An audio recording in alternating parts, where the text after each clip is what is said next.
Guys, like the video, guys, like the video, subscribe, smash the like button. Smash the like button, guys. Guys, like that video, guys, like the video, subscribe, smash the like button. Like that video, my people. Like that video, subscribe, smash the like button, guys, smash the like button. Like the video, guys. Guys, we're gonna talk about Chelsea. Guys, are we in crisis or are we caused as a football club? We're gonna discuss about Chelsea. We're gonna talk a lot about Chelsea. We're also gonna discuss about the UEFA Champions League match. We're gonna look at the Tuesday and Wednesday match. We're gonna do some predictions, some permutation, and everything. We're also gonna talk about some of the weekend matches. Arsenal won, Liverpool won, United lost, Chelsea lost. So Newcastle won. So we're gonna discuss about the matches. We're gonna look forward to next week because next week is the London derby between Tottenham Hotspur and Arsenal. So we're gonna look into it. But it's been a very beautiful weekend in as much as my team has been shambolic. We've been below par, but we're gonna discuss about this because I believe my club is cursed. My club is in crisis. Lord, have mercy on Chelsea Football Club. We are finished as a club. So let's go, my people. Let's go.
My people, a lot need to be spoken out, man.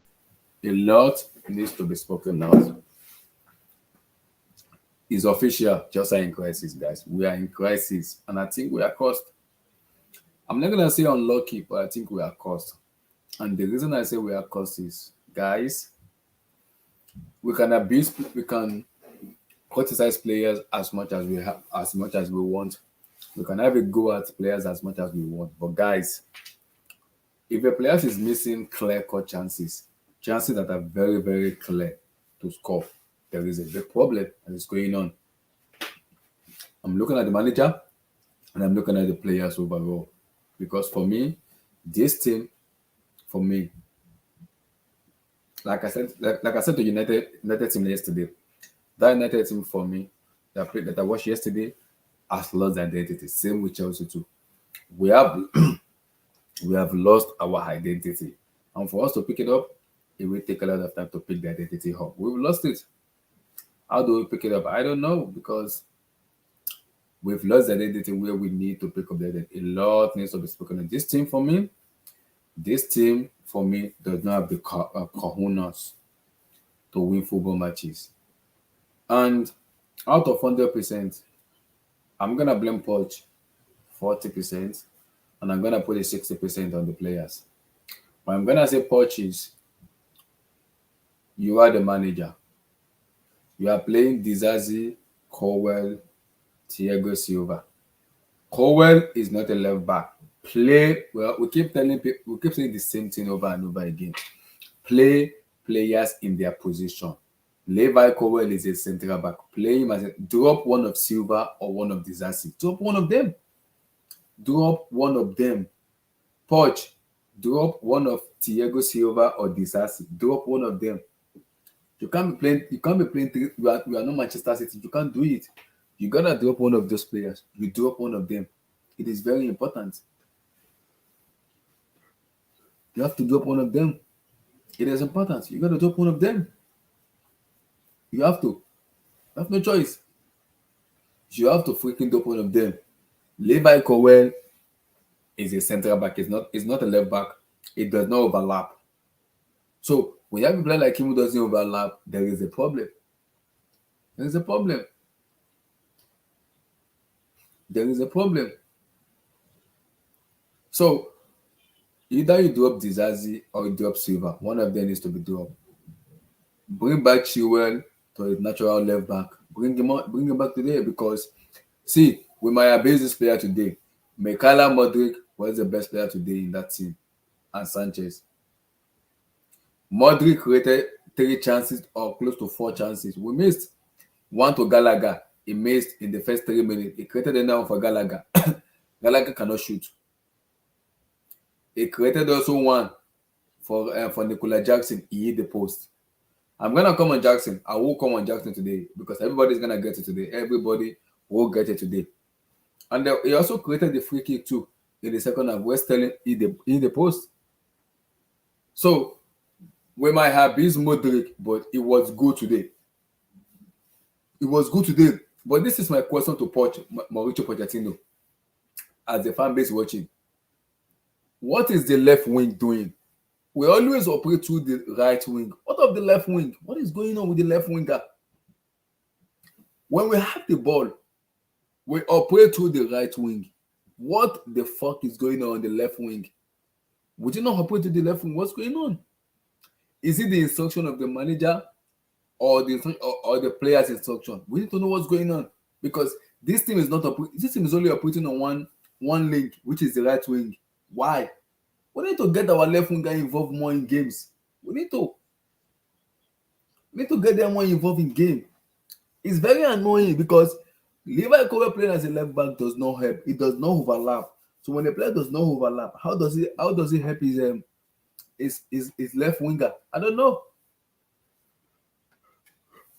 Because it doesn't overlap. It doesn't. It's a natural center back. He is.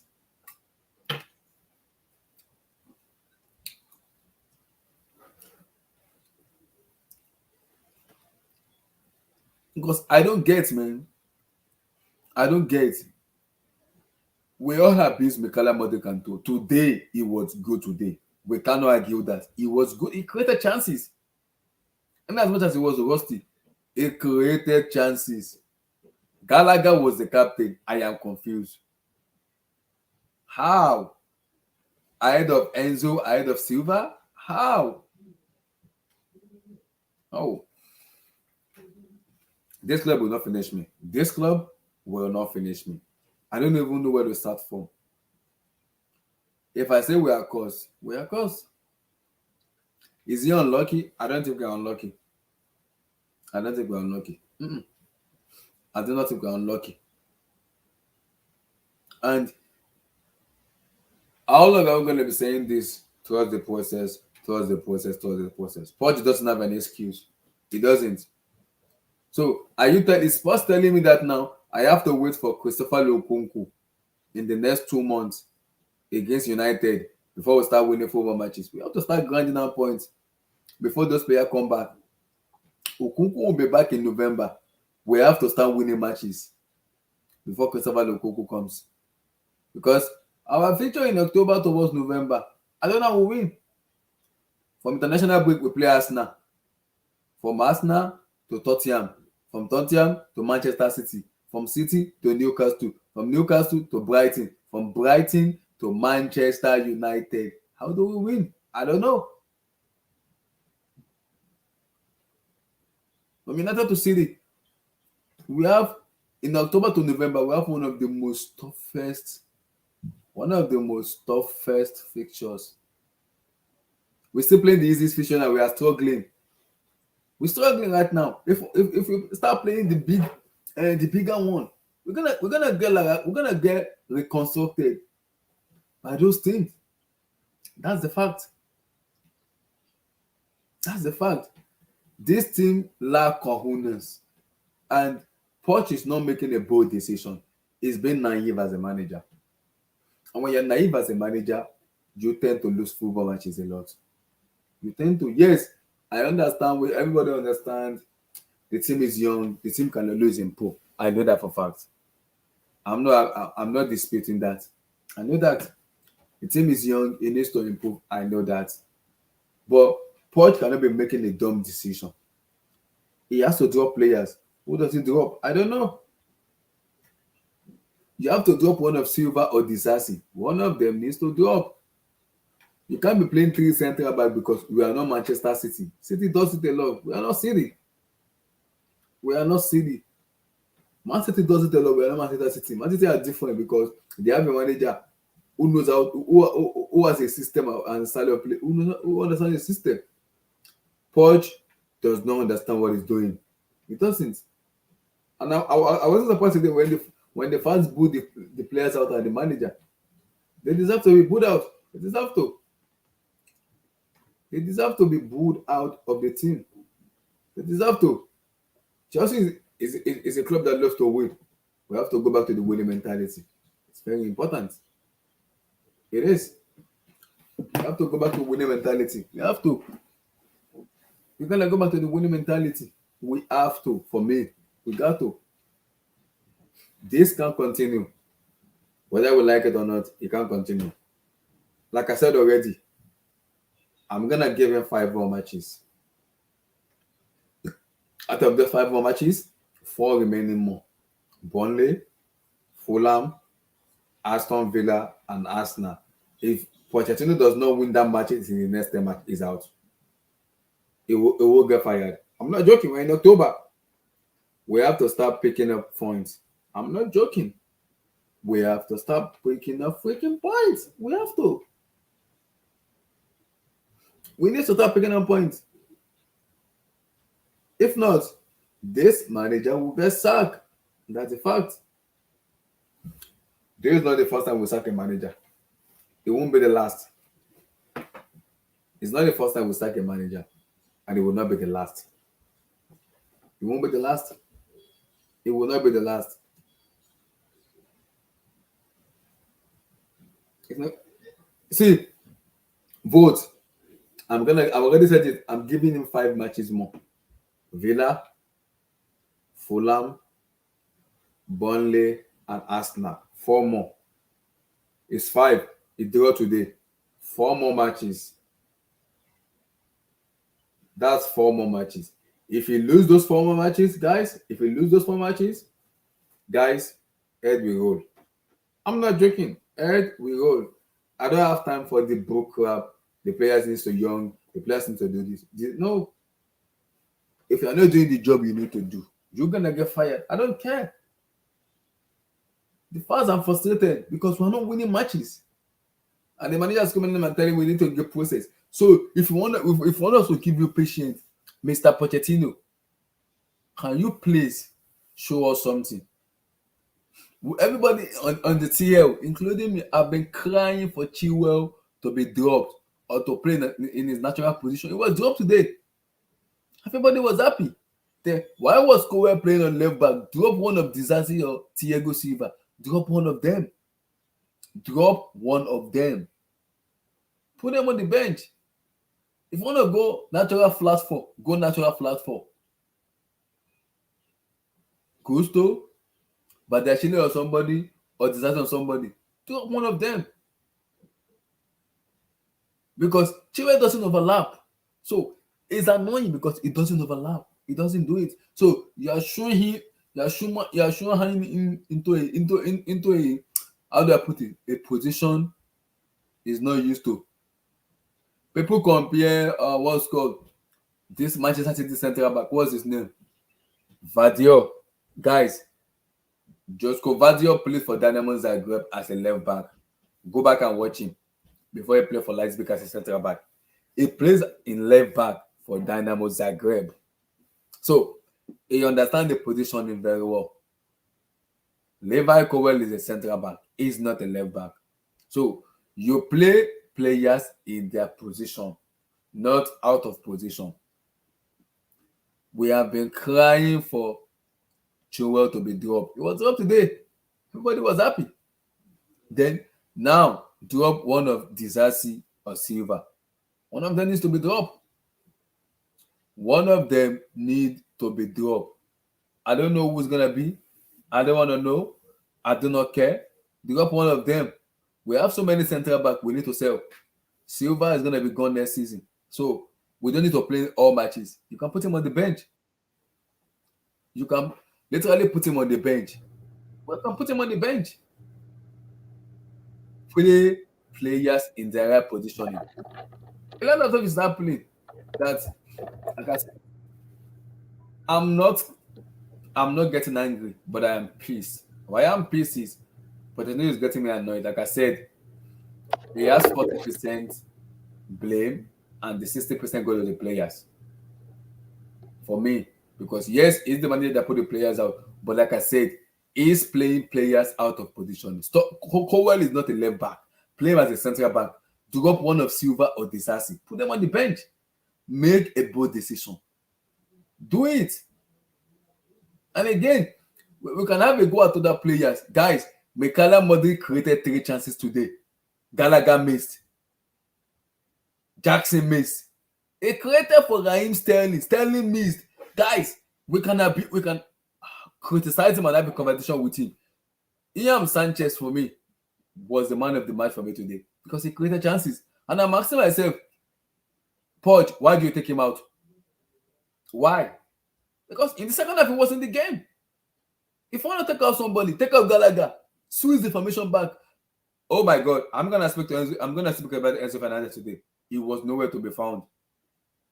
And I understand about the international break and everything because I remember very well when Brazil and Neymar, when they played in Bolivia Stadium, that stadium was 4,000 very high feet. You're gonna be breathing as if there's no tomorrow. I understand that, but still, that doesn't stop Enzo from playing. But again, I'm asking Poch, what is Enzo's best position? Because you play him as a 10. It's not a number 10. I'm seeing Enzo as a left wing. I'm like, what is going on here? It's because he's not a left winger. That's number 1. Number 2, why are we operating on the right wing, not on the left wing? Why? Whenever we get the ball from the defense to the attack, we go to the right. Why? Why is the left wing unanimous? It's not working. The left wing is not working when we have a natural winger that was playing today. I am confused. I'm confused. Like I said again, Chilwell is a left back. Play him as a left back. Levi Cowell isn't a left back. Play him as a central back. Drop Disasi or Thiago Silva. Somebody needs to be dropped. I don't care. Poch, I'm giving you 5 matches. I've said it again.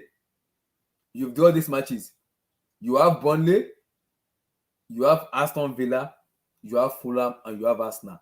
Those 4 matches, you need to win those matches. If you do not win matches, I'm not joking right now. Hashtag push out. I'm not joking. The fan base is already booing the players and you already because they don't like you. Remember, Tottenham Hotspur is gonna come again. He's a butler. He's not a winner. He will lose matches. Those stuff will come again, and it's coming.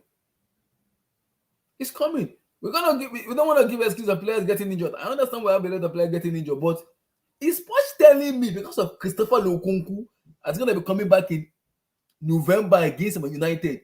That's why we are losing. We are playing this rubbish. Doesn't make any sense anymore.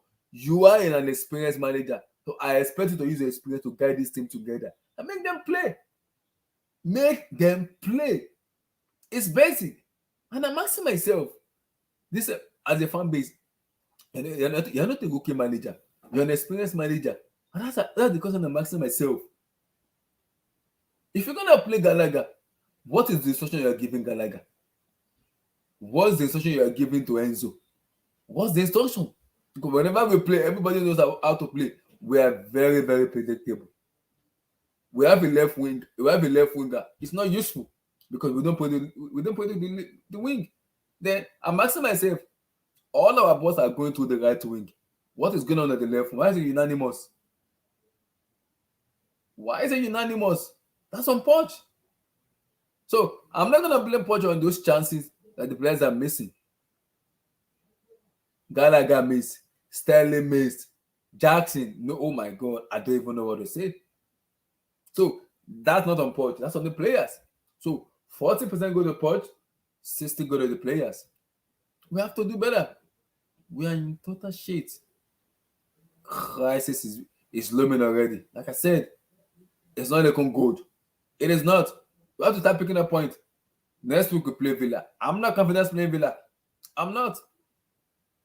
Like I said, I am not confident playing Aston Villa. I'm not joking. I'm not confident playing Villa. I'm not confident because Villa have a very good, very, very good team. They will destroy us. They will reconstruct us. I am not confident playing Villa. I'm not confident even playing Fulham. Am I confident playing Burnley with the way we are playing? I'm not confident. Talkers have been playing last night at Stamford Bridge. So now we lose 4 matches in a row. What do you expect? Relegation battle. So Mauricio Pochettino needs to fix up. It's getting to a stage where we can't back him anymore. We've been saying trust process, be patient and this. How long are we going to push it when the manager is being dumb and stupid? How can we be patient? You're playing 3 centre back. You are not Pep Guardiola. Stop reinventing football. Play player in their position. Very simple. Chilwell is a left back. Play him as a left back. Drop Dizazi or one of Dizazi or Thiago Silva. Drop them. Very simple. Football is very simple. Stop complicating things. Stop behaving as Pep. Pep is playing Gavadio as a left back because he played there in Dynamo Zagreb. He's a natural left back in Zagreb before going to RB Leipzig. So I don't understand Poch because what I'm saying is there is a disconnect between the players and the manager. What he's telling them to do, they're not doing it on the pitch. And I'm confused.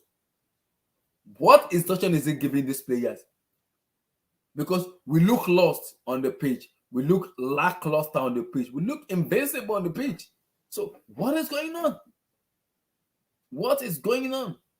Something needs to be fixed. Because things can continue this way. People will bring it up. We spend 1 billion. I understand that. I'm not disputing that. I'm not. But we have standard. Chelsea Football Club has standard. And it has to be followed. It has to be freaking followed. Like I said already, I'm going to give him 5 matches. We've played 5 matches. I'm going to give him 5 matches, making 10. If it does not fix up in the next 5 matches, but you're gone. Hell will start rolling. From Todd Bowley, Baghdad Ekbali, Paul Lawrence Stewart, Paul Winstanley, head will roll. Somebody will got to get the hit. Somebody head will roll. No?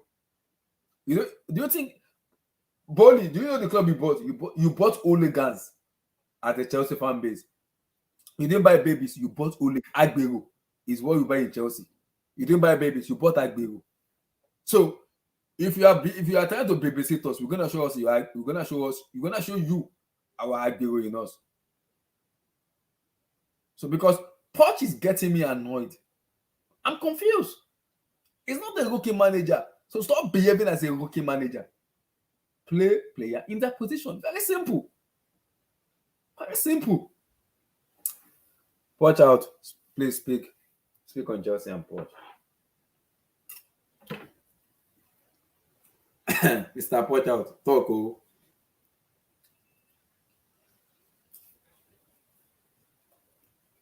Poch out. Talk. Poch out. Are you there? Speak. Poch out. Are you there?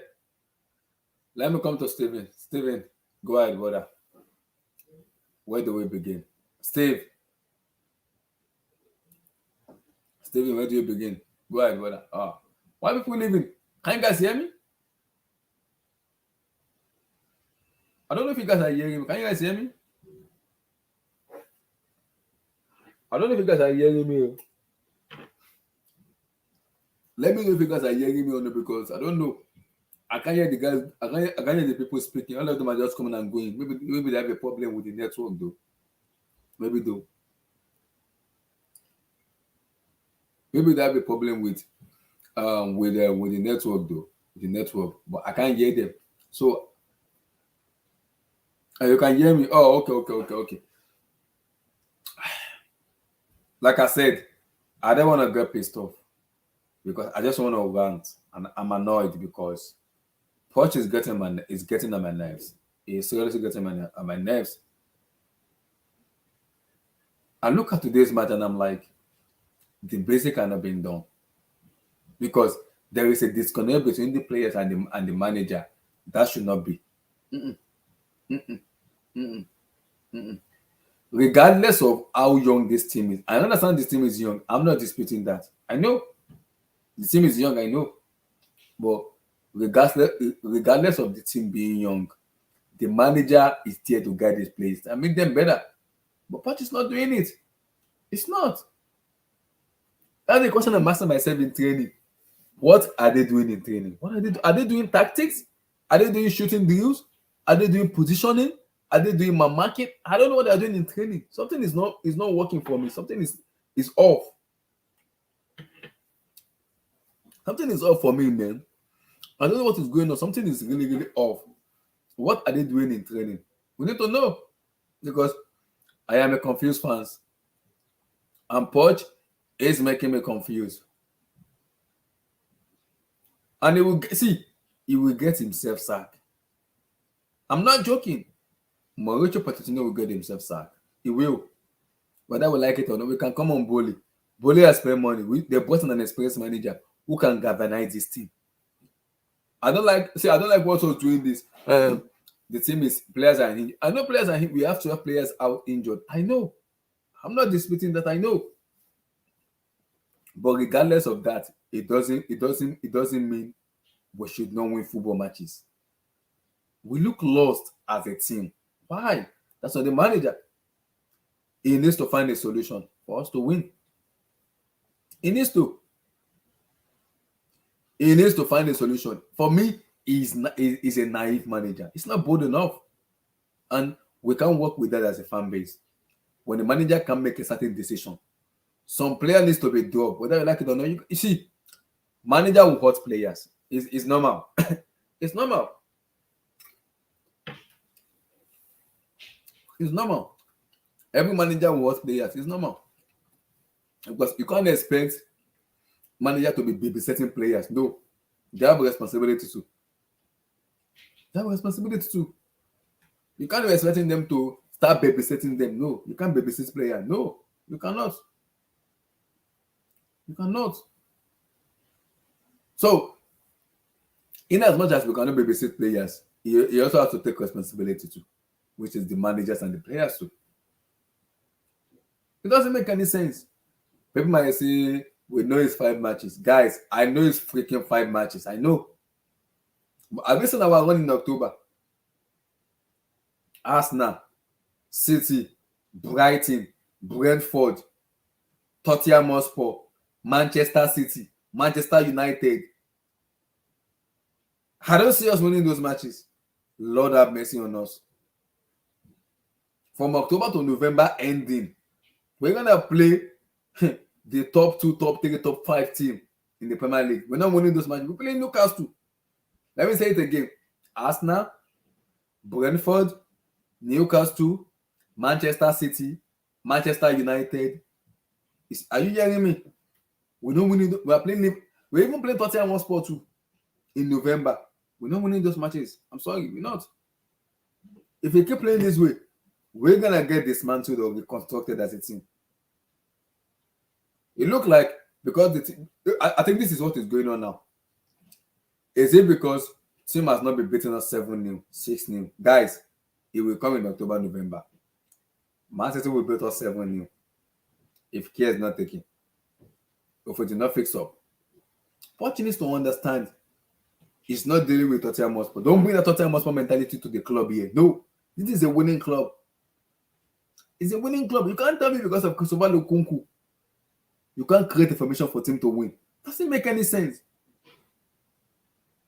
It doesn't. We are one-dimensional team, right winger. If we have a left winger on the pitch, play through the left winger strength. Let him go past player 1v1.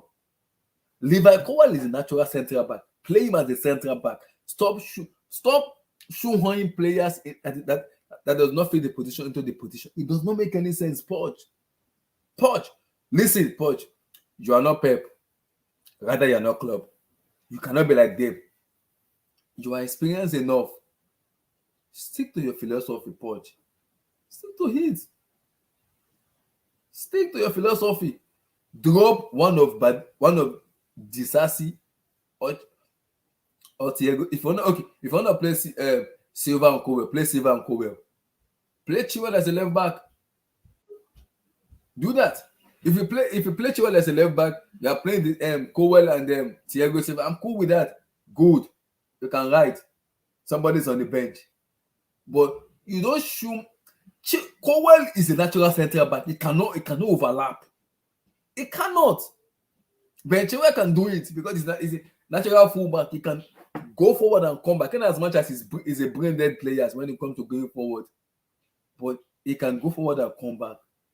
He's a natural fullback. Levi Colwill is a natural central back. Play him there. And I'm asking myself, why are we playing to the right wing always? Why not the left wing? See, guys, we are this moderate with criticizing today. Today was the man of the match today with Sanchez. If never Sanchez would have beaten us today, would have been 4-0. Modric created 4 chances. Those 4 chances were missed. Gallagher, brain dead. What's the usefulness in the team? I don't know. Why was he captain today? I don't know. That's what I'm saying. We have an imposter in our club, which is Poch. Gallagher captaining ahead of Thiago Silva and Enzo. It doesn't make any sense. That I'm confused about. Modric created 2 chances for him. He missed. He created for Jackson. Jackson missed. He also created for Sterling. Sterling also missed. Guys, please, what is his offense? What's his offense? Because this guy is trying to win over the fan base by trying to put in performances. So I'm confused. Poch needs to fix up, man. I know it's 5 matches, but I am not confident going into October. Because we're going to be playing an elite club, an elite team where they will destroy us. First 20 minutes, game is over. It's not going to look good. Let me repeat our fixture in October. Arsenal, Brentford, Tottenham Hotspur, Manchester City, Man United, Newcastle, Brighton. Those are October, November fixture. I'm not confident in going to that fixture. I'm not. We're going to get beaten. Don't tell me Poch is relying on Nkunku that's going to be coming back against United to play him. That's stupidity. You have a team now. Play with the team you have and win matches. It's very simple. Stop playing player out of position. Mauricio Pochettino. Please, I am begging you. You're going to get yourself fired. The ownership will not fire you. Chelsea fan base will fire you. They will sack you themselves. They will. We can complain about 12 injuries. I understand that. We are not dumb. I understand the 12 injuries. I'm not dumb. So I know. When it comes to 12 injuries, I know. We're not dumb. But still, we still have to perform. We have to. There's so much politics going on in this club, which is not making me happy. Chilwell, assistant captain. Reece James, captain. Now, Conor Gallagher, captain. I'm confused. That guy does not offer anything in the page. I'm confused. This is beyond joke. I don't even know what to say because I am a confused fan. And Pochettino is making me confused. I do not know what to say. I don't know what to say. They keep clamoring. This player this time, they are a young team, they need to do this. Mr. Poch, we are not deaf and dumb. We know the players are young. We know they are young. We know. So, Mr. Poch, can you two as a manager stop behaving as a dumb idiot and play player in their position? Simple. That's what we demand. Thank you. You do that for us today in Chilwell. Do the same thing for Disasi or Silva. You are the manager. You are being paid to make bold decisions. I don't care of you upsetting players. As long as I'm winning, I don't give an effort about upsetting players. I don't care. As long as I'm winning, I don't care about upsetting players. If you're not part of the club, you're gonna get sold, whether you like it or not. Period. I don't care. All I care about is Chelsea Football Club and winning football matches. I don't care about people. If you're gonna get upset, Chelsea is not your home. Go to a new club. It's very simple. We can't keep babysitting players. It doesn't make any sense. Today's match, Poch has 40% blame, while the players have 60%. I can't hide when I see Gallagher missing clear chances, Sterling missing clear chances, Nicola Jackson missing chances, Enzo Fernandez nowhere to be found. How do I explain that? Thiago Silva look lost. Levi Kowe shambolic. Where do I start from? The only bright spot there was Sanchez and Manutd, who everybody, including me, the fan base, have criticized and have abused. Today, he was the man of the match with Sanchez today because he created chances. One of the most experienced person on our wing is Sterling. He looked like an idiot on the pitch. He doesn't know, should I shoot or should I pass?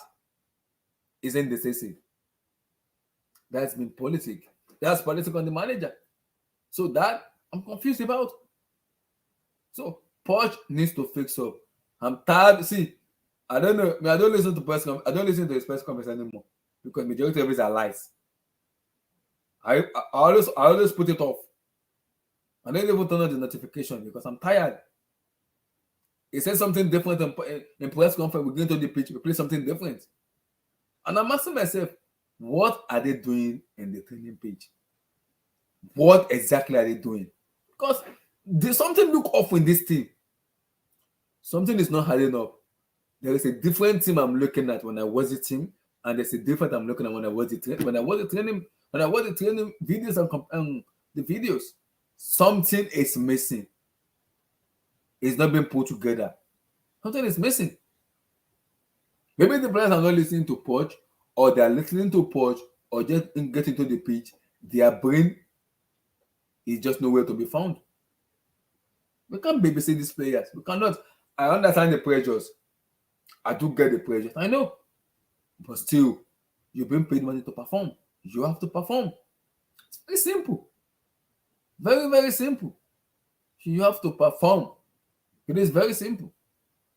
We can't keep babysitting you and saying, don't worry, you guys are young. No.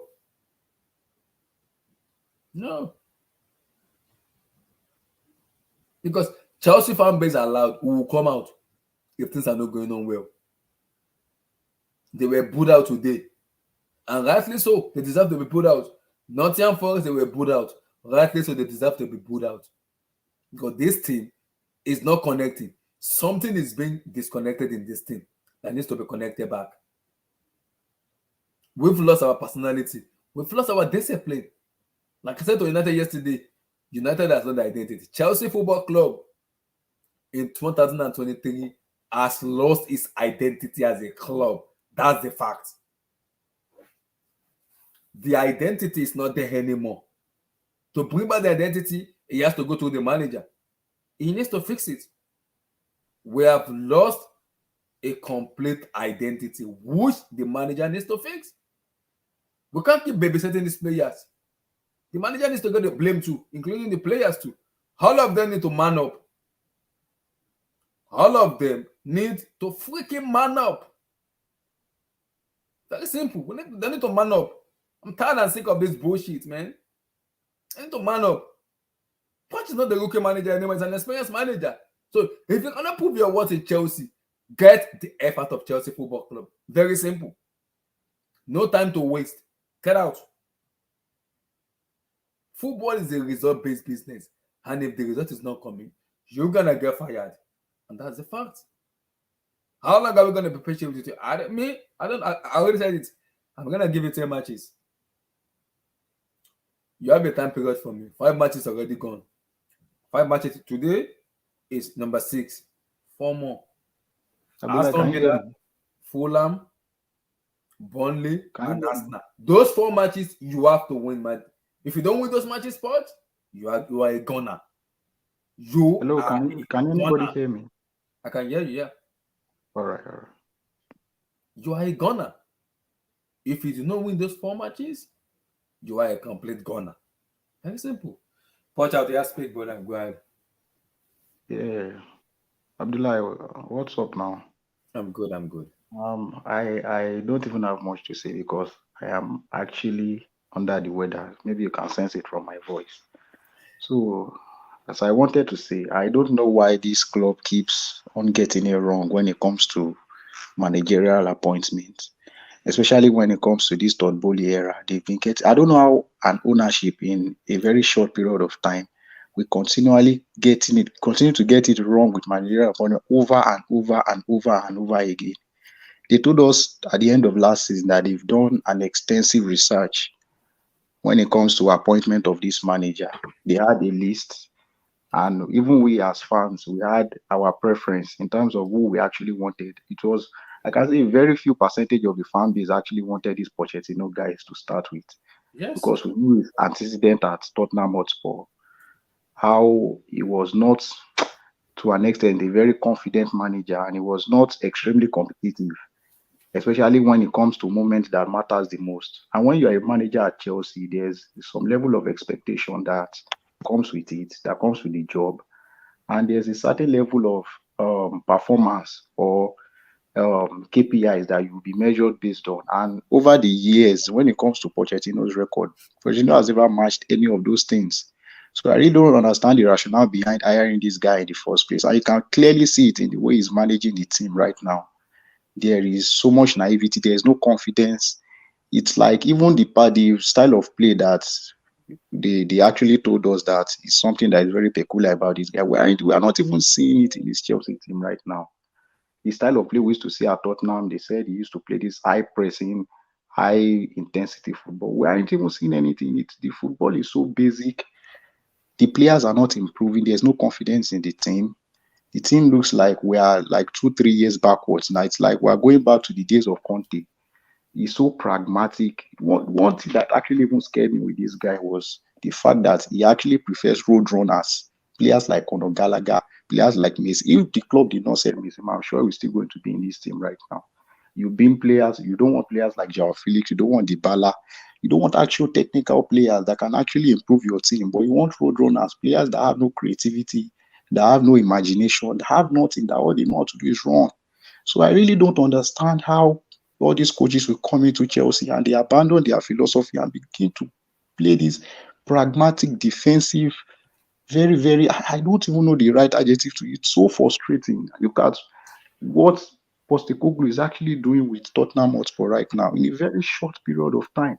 You can see the idea, you can see the philosophy.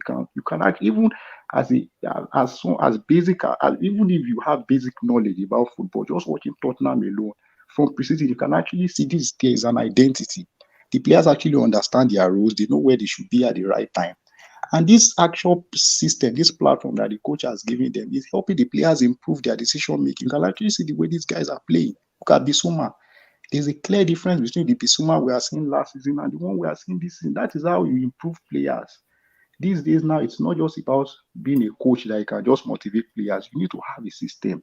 You need to have a philosophy that will guide your players, that will help them improve their decision making. You can see Chelsea in the final third today. You can clearly see that there is no system. Everything is just so freestyle. It's like we're waiting for one individual brilliance from somewhere to help us get a goal. There is no system. There is no idea. There is no identity. There is no understanding that okay, Moody, when you get the ball, Jackson is coming short to play 1-2 with you. Sterling is running in behind to get the ball from you. There's Gallagher coming through the central. There's Enzo coming in to lay the final ball. Okay, when Enzo gets the ball, this is where you're supposed to be. This telepathic understanding that players should have, it is so lacking. Everything is so basic. There's no intensity. There's no pressing. There's nothing. And it's really worrying. And I'm just looking at this Chelsea team. I'm like, this project, hiring is just something that it's another failure in the making. It's a time bomb that is waiting to explode, and it's really, really going to explode. I'm not trying to be negative, but Bro, when you can see something that is going to bro, go wrong, You can It's not actually see that it's not this funny guy is because going to go for sorry to Chelsea. cut it short. The question I'm asking myself is why are we playing on the right wing, not the left wing? Why? This is a common denominator we do every day. Against Liverpool, we did the same It is thing. because we are lacking fluidity on the left-hand side. Normally, if you look at the right, we have Malaugusto running in with Sterling. Sterling is actually helping Sterling to at least run in, so that way Sterling can have someone that is going to Then distract one why defender. not play Ben Chilwell instead of On instead the of other side, we should Levi have the Colwill? same thing. The same idea should be on the other side, just as so that Exactly. the defenders won't be focusing on one side. They can shift to the left, they can shift to that way. You can stretch the defense of the opposition, and you can have players in the pocket that can actually move into those spaces and try to create something. But it is the pragmatism that we are talking about that is coming into play here. The fact that these managers come to Chelsea, they lose confidence, they become so naive, they become so pragmatic, and at the end, this pragmatism isn't getting results. Look at all the coaches we've had over the years. Potter was known for attacking style of play, positional style of play at Brighton. Came to Chelsea, he abandoned everything and started playing rubbish. You understand? And they will tell us to trust the process. Trust the process when we are not seeing an identity, we are not seeing what we are actually going to trust. The last manager that Chelsea had actually came with a philosophy that we can actually see was Sarri. Sarri then was telling us to be patient, and you can actually see that okay, this man has something they call Sarri, but you can see the football, the imprint from preseason. And it was when it started clicking, when we beat Arsenal at Baku, then you can actually, okay, Sarri ball is actually coming into fruition. Unfortunately, the man was sacked, or I don't know what happened there. That was the last manager Chelsea had that had a philosophy or that had something that is even distinct. Since then, we've been having this pragmatic way of football, and we've not improved. Look at all the teams that are on top of the table: Manchester City, Arsenal, Tottenham, Brighton. All these guys play a distinct style of football. And all these young players that Chelsea have bought, if there's no style of football, if there's no philosophy about the club, these players are not going to Do you, improve. They are going to do you know lose that value over time. do you know that this is the first time in the PLFC that we have one of the most easiest fixture Exactly. Look in at the the run that we in have the here, era of and we Premier are League. In the struggling. era, this is the first time in the era of EPL we've had an easy fixture. From after Liverpool in the first match, our second match till October are winnable matches. Winnable. October Like match that, is hell. that's why I told you that I'm Arsenal, actually worried. If we Manchester are dropping City, points now, Tottenham Hotspur, Newcastle, Man United. In if we are October, dropping points we're not gonna now, win that match. We're not winning those if we are, matches. We're not. if we are dropping points now, imagine what is going to happen then. It We're is not. like, We're not winning. We're not winning October matches. We're I not. said something that this Pochettino guy is a time bomb that is waiting to explode, and it's really going to explode on our faces because we can actually see that this team is not going to progress under this man. He is very naive. He has abandoned what he's known for doing. Everything that he was even doing in This man is preseason, not. he has See, abandoned what everything. is annoying me is No, this man is not bold enough to make starting decision. he's It's not not. bold. That is the issue. He's not bold. At least if you want to lose, lose and let us, if the fans want to trust the process, let us know that we are trusting a process with an idea of football, with an identity. Okay, you are building a philosophy. Okay, this is what we are actually trusting. We are seeing it on the pitch. Okay, this is what you are trying to do, but we are not winning at the moment. You But take. we know I'm that confused. this Somebody needs to idea explain of to me. football is going You take off. to You take off yield fruition. Mikhaila Modric, It's who going was to the yield man of the something match. I'm dramatic. confused. You And take at the off same Modric, who time, we are was not getting results. Watch out. What is annoying me is you took off Modric, who was the one even creating chances. You took him off. Why? I don't know. Because Modric created 4 chances We in are the looking first for half. Those looking for four a were missed. goal. Were missed. He's He looking for created a two for goal. that idiot Gallagher. He missed. One for Jackson. Jackson missed. One for Sterling. Sterling missed. Exactly. And you took him off. It doesn't make any sense. I don't get Poch. Who did he He's the bring one in when he causing took him problem off? with Bournemouth because he was being direct, going after players. Players got an issue for him. Leave him on the pitch. Let him have 90 minutes. Take off, switch formation around, switch something around. Take off the player who are fans' favorite. Take them off. And I'm asking myself, Levi Colwill, Gisasi, Thiago Silva. One No, person needs no, to be no, no. gone. But Abdullah, No, no, Exactly. no, no. um, I'm oh, getting pissed off. I'm getting tired of Poch. It's annoying me no, right no, now. Yes. Abdullah, Abdullah. Levi But Colwill at Brighton last season was one of the best young defenders in the Premier League. And you can see the difference between the Levi Colwill of Brighton and the Levi Colwill at Why is he Chelsea. playing as a left back? He's not a left back. Why? Because number one, this guy is no longer playing in a system that actually improves him and actually improves his confidence and his style of play. And to make matters worse, you are playing him in a position where he's getting exposed. This guy is not the most energetic, he's not the most effective. What he's good at is positional play, and he's good at his passing, he's good at reading the game, but he's not the most effective, he's not the most efficient. And you are playing him in a position where he's getting exposed, getting ripped apart, week in, week out. And you wonder why these guys are not going to improve. The whole hype about Liverpool winner is now looking like this guy maybe is he's just one overhyped, but he's not overhyped. The problem is the coaching. The coaching he was enjoying under the Zebi last season, he's no longer getting it at Chelsea. And before you know, these guys will continue to regress. And that is the worrying part of this whole thing. That this over pragmatism and this whole lack of identity of this manager is going to cost Chelsea a lot. It's going to cost us results, and it's going to cost us a lot of young players not improving their careers.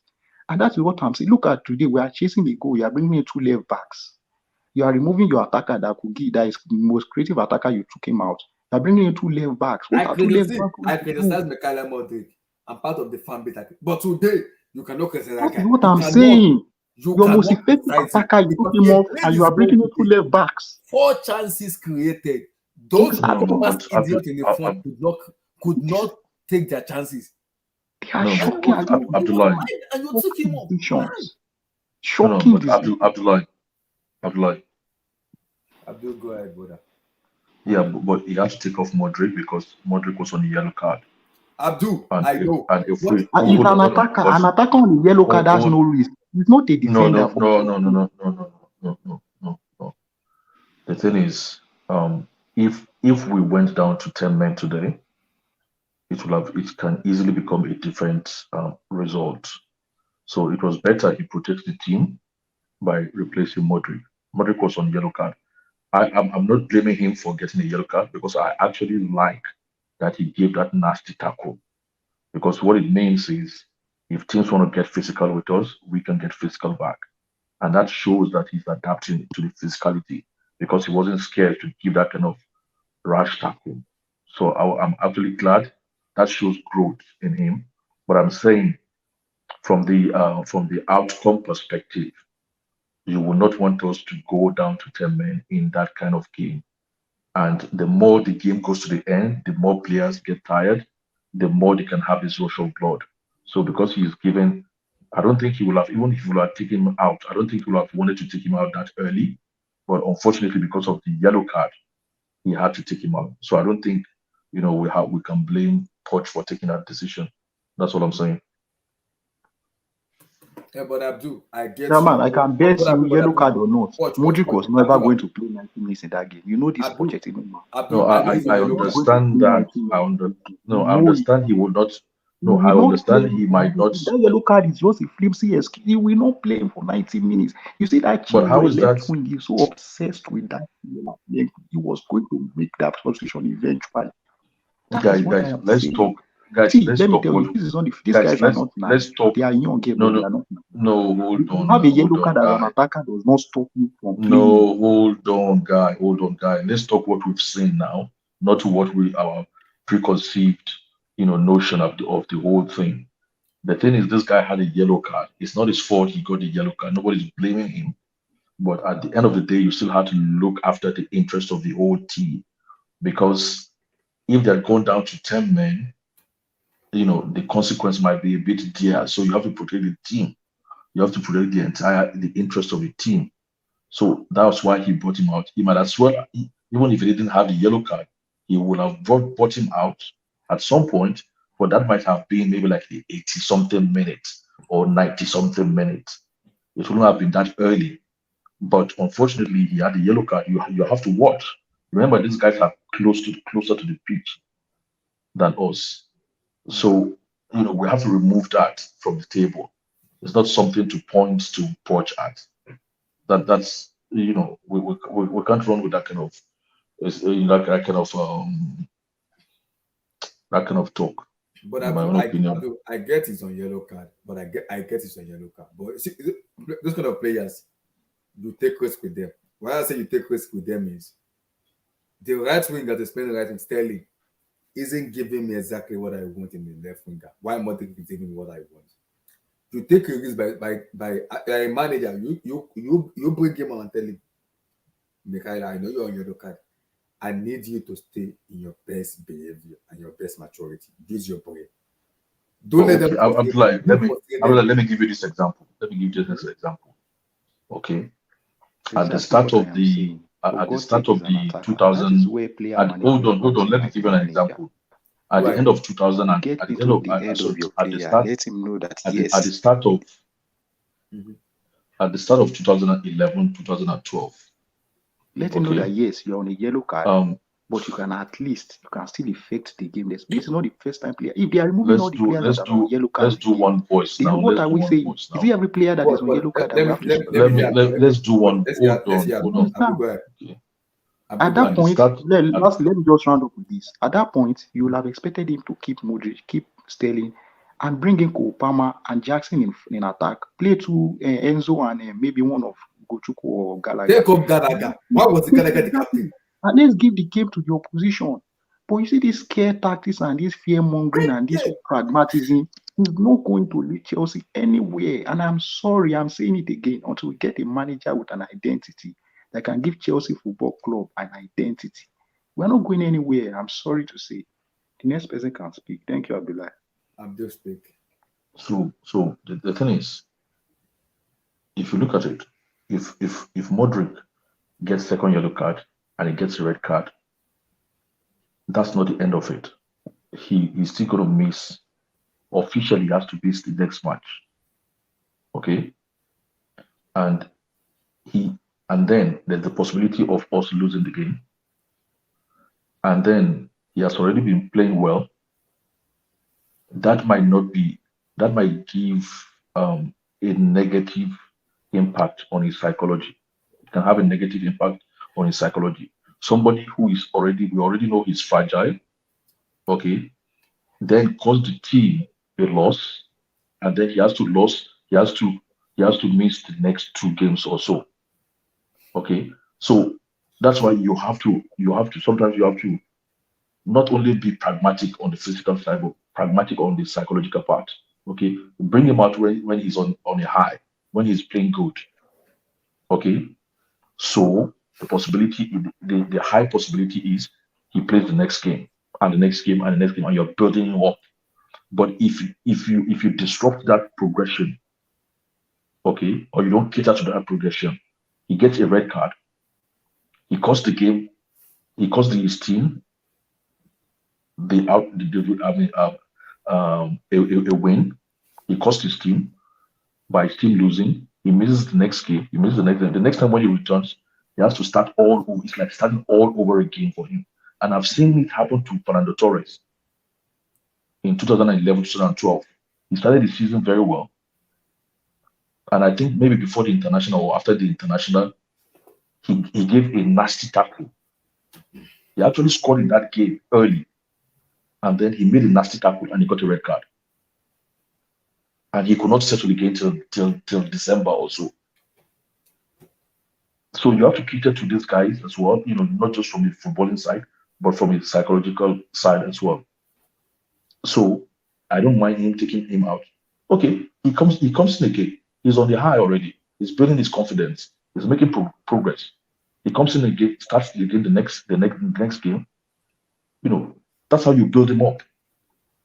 But you have to disrupt that because you as a coach, you did not foresee a little bit, you know, you did not foresee a little bit into the you did not foresee a bit what the outcomes might be, and because you are desperate for a win, you just allow him to keep playing, and something happens, it will undo all the good work that he's done for 60 minutes. So Yeah. I'm happy he took him out. He would have allowed him to stay a little bit longer, For me, I will but allow it to sit to 70 minutes before even taking him out. I thought that's what I was saying. yeah, I would have advised up to 70 minutes as well. I was Exactly. thinking he would have stayed up to 70 minutes. But And take him then, out of I can understand that it's because better. because sorry to cut you because he was the only one driving to the opposition, causing problem to them. And they were even afraid because now they know okay, we can't go too much out. Because if you go, Abdul, remember when they took off Madrid, that was when Bournemouth started playing football because they know he's already out. Now we have a chance to play. Because they know when Madrid was there, he was defending and also attacking. He was covering for Levi Colwell. When Levi Colwell go front, Modric took on that spot and cover for him. That's why I was angry with points that must you play Silva, Disasi, and Colwell together? Somebody needs to be dropped. Drop them. Stop being naive. You drop Chilwell today, drop somebody too. Because Chilwell is a natural fullback. It can go and come, go and come, go and come, go and come. It doesn't get tired. Levi Colwell cannot do it. He's a natural central back. So if you're having a player and Chilwell together, Chilwell knows, okay, if I go forward, Mekala will support me. Mekala knows, if I go forward, I'm going to get the ball from Chilwell. Chilwell can overlap. Look at Sterling and Gusto. They overlap each other. Why can't we do the same thing with our wingers together? Why? What is Paul telling them in training pitch? What is putting into their brain? I don't get. You can have a go at Modric, but Abdul, he created 4 chances for our attacker. Those attackers were brainless idiots. Gallagher missed, Sterling missed, Jackson missed, and we come out and stand there. Yeah. I know we should have at least scored a goal today. Okay, but to me, I'm not really that angry because, like I said, was it yesterday's stream, is it? And I was saying it then that the most critical thing when you're initially building a new team is actually to make sure you look after the stability of the team. So the stability meaning it's not really essential for them to win, but you have to ensure that they don't lose or they don't lose stupidly. So I'm not really upset that they didn't have a win. Games after international are relatively difficult for a lot of teams sometimes.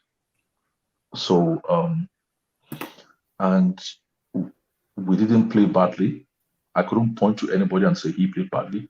The only thing is I think what's his name? Ugochukwu was poor in the first half because this guy was not showing. He wasn't showing for Thiago Silva at the back when Thiago Silva had the ball. You know what I mean? Just simple showing so that they can make. Even watch. I don't like in his post-match comment when they asked him. He said Silva was belated with his players in the dressing room. He said he was pissed off completely with. He said the Lord said this is not Chelsea. That they lost discipline. He said. Pochettino said, and I quote him because he spoke with USA Network after the match. He said, Thiago Silva was belated with all those players. He said, this is not Chelsea. We have lost our discipline and identity as a club. When was the angry? He said it During the halftime? Today, no, but when? After the match. Why was he angry after the game? He said Silva was angry with the player that they lost discipline. You see all of these excuses. Can you hear me? You see all of these excuses is the reason why we are where we are. The standard at Chelsea has been so lowered to the extent that it is now on the floor. It is worrying. Like you say, what Thiago Silva said, the standard is in the gutter right now, and it is worrying that it is now trickling to the Chelsea fan base as a whole, that we now give necessary excuses for every situation. We no longer hold people accountable. It's not excuses, it's analyzing, it's your reality. And it is worrying. No, it's your reality. Nobody asked you to go buy. Nobody go ask you to go buy a new team. Let me finish. You built a new team. Just hold on. You built a new team. What I'm trying to say is that I know we have young players, and that is clearly understood. You get. But what I am saying now is that regardless of whether we have young players, the bar, it is really, really low. Okay, look at the excuse one of these my brothers gave. That international break. Look at Liverpool. They came from behind to win. They also went for international break. City went for international break, came from behind to win. Aston Villa went for international break. It's not an excuse. How is that an excuse? What I'm saying in a nutshell is that you see all of these excuses. It's not excuse. It's reason behind your reality. It's not excuse. Stop. You are labeling things incorrectly. It's not excuse. You don't want to be excuse. Oh. Here you let me. But what you're saying is not right. No, you are allowed to talk if I'm talking. When you were talking, but you're saying what is not correct. What is excuse there? It's your reality. Did they not go for international break? It is not. It is not the No, reality. did they not go for international break? Okay, but teams are winning with international break. What is now the Chelsea played Bournemouth for Christ's sake? Who is winning? Who is winning? Who is winning? Played Bournemouth for Christ's sake, and you are complaining about international break with that 11 that we put out. You're telling me the same Bournemouth that smashed you, the same Bournemouth that smashed you 6-0. When? During Sarri time. Look at the you're saying Bournemouth that saying no. You guys are just changing posts, man. You guys are just being You guys are just being journalists. You are being journalists. Please come and save me. Can you listen to the excuses? Sarri of 2017. Stop calling it excuse. It's not excuse.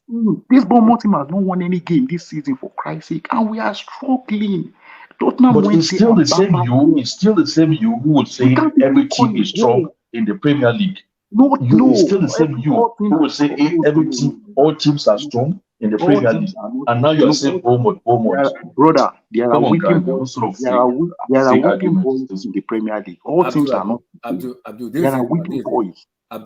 Yes, there is no excuse you can give me the son that will justify Chelsea playing goalless against Bournemouth. Nothing. There's the problem. There's the problem. No, but did you start watching football 2 years ago? No. See, no matter what so you how say, how can you say there's no excuse to do? No excuse in this world will justify anything you want to tell me today. That Chelsea drew today's game, it is totally unacceptable as a football club. It's unacceptable. I mean, what are you saying? One at a time. What are you saying? Is it a business transaction? You are using international break as an excuse. That thing that we put out. Stop saying it's an excuse. I am not using it to do excuse. If you know all the solutions, but if you know all these answers, then you don't have to be on the stream. Abdul, this is it now. This is it. I am getting pissed off, not just angry, pissed off because we have a manager who is experienced enough to understand the basic of the manager, but he's not doing it. And I ask myself again, this is the same question I'm asking myself again. Like I said, Pochettino needs to stop being a political manager. He needs to stop being a naive idiot. Because right now he's behaving like a naive idiot. And I'll say it again. I know Manutd was a yellow card. That guy should have stayed on till at least 80 minutes. You cannot see. He was on high because he wanted to prove a point and overdo stuff. Because he's been criticized a lot by the fan base, by the journalists, by the pundit. He's been criticized, including me. We all called him out. But today, he created 4 chances for our Dormant attacker. They missed. Jackson missed. Sterling missed. That bastard Conor Gallagher as the captain missed 2 clear chances. So that was not a clear chance. You can criticize him, but at least let him stay to 80 minutes. Taking him off 60 minutes does not make any sense. I know it's on yellow card, but you can just take the risk on him. You can take the risk on him to at least 70-75 minutes. Then you take him out because it was causing them problem. Now you take him off. You brought in Puma. Now Bomo said, now the player we're afraid of is out. Now we can play them. They start playing us. It doesn't make any. A dumb manager make those excuses. An experienced manager doesn't make that excuse. It's annoying. If not for Sanchez, we lost this match. If not for him, we'll have lost this match. It will have been completely over. The players with Enzo, nowhere to be found. Ugochukwu, lost. Gallagher, rubbish. The front line, nowhere to be found. So you're telling me out of 11 players, only two players, including the goalkeeper, Modric and Sanchez, are the only one that can show up. It doesn't make any sense. This is Chelsea Football Club. Abdullah, this was the same excuse we were giving for Porter last season. After Tuchel was trust the process. SG, we played well. We were unlucky till we crashed. And the same excuse. You know, the funniest thing is that whatever the manager says in all these press conferences, it trickles down to the thinking of the fans. I don't listen to the press conference again. Exactly. It is like we swallow all of this. We swallow all of these excuses and we use it as justification for poor performances. It's ridiculous. What Saturday don't get for me is there is a disconnect between the players and the manager. Exactly. You can clearly see it. You can see it. Because what Poch is telling this player is not being done on the page. There's no understanding between what they are doing in training ground and what they are doing on the pitch. And it is the job of the manager. What are they doing on the training pitch? Are they doing drills? positioning, shooting. What are they doing? People were complaining Thiago Silva was holding the ball for too long. When he gets the ball, he's confused.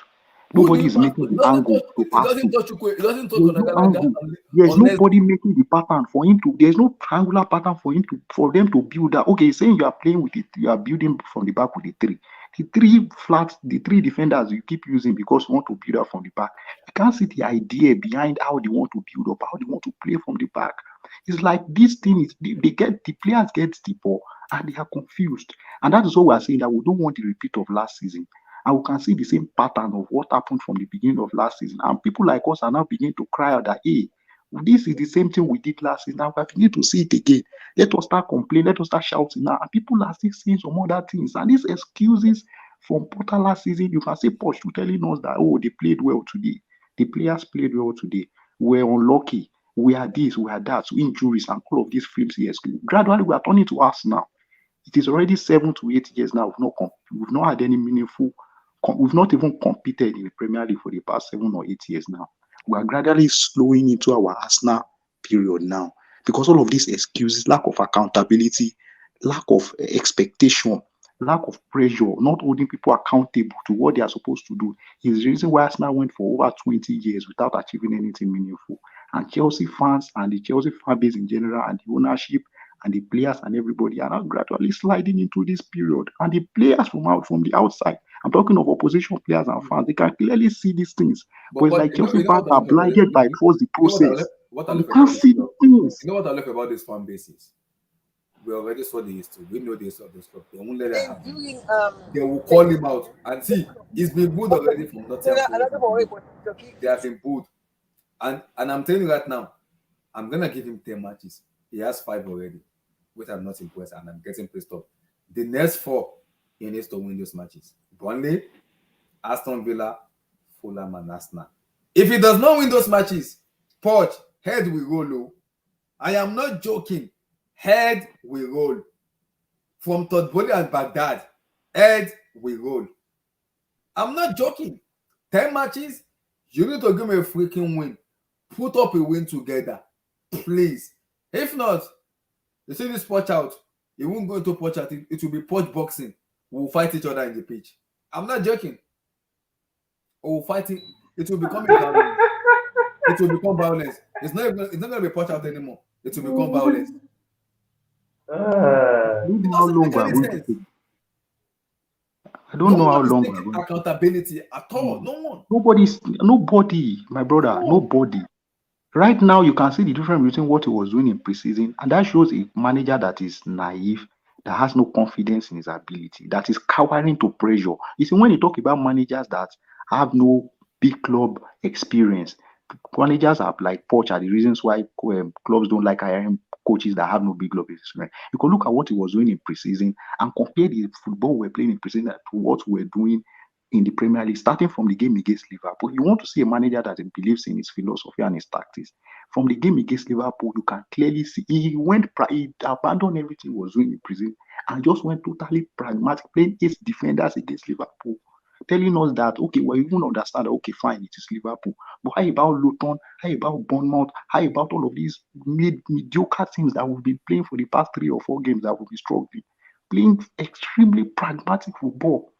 I keep saying it. Until Chelsea gets a manager that can give us an identity. Okay, they were talking about Postecoglou in the summer. If Chelsea have hired Postecoglou now, Chelsea fans will have swallowed. Oh, he has no experience. He's this, is that. He has a philosophy. He has a style of. He said it. He said the moment Postecoglou says something. He said the moment he stops playing the way he plays, he is no longer a manager. The moment he stops playing his style of play, this is the only way he understands how to play football. If he wants to play against Jesus Christ FC tomorrow, he's playing his style of play. If you like beat him 10-0, he's going to play that way, and the players are going to go through that experience because you need to go through the rough edges. You need to go through that experience of being battered playing your way. The fans will understand that you are trying to build a style of play. Man City will beat you 10-0 with that style. From there, you grow, you get experience, and you get confidence. But when you are playing a pragmatic football and you are not getting results, then it's a problem. Then what are we gaining? We are not enjoying the football and we are not getting results. So what are we doing? What exactly are we doing? That is the problem I am having. And if you look at all of the teams that are on top of the table, they have a style. Liverpool, City, Brighton, Arsenal, all of these guys have a way of playing. But here we are now. We are Manchester United. We, the pragmatic folks, are the ones struggling in this league. And you can clearly see that the reason why we are not We lost you, man. Absolutely spot on, my bro. Yeah, Port, we lost you. We lost you, man. We lost you. Kim Black, talk about that because my head is hot already, so I don't know. Listen, guys, good evening. Oh. Okay, Abdul.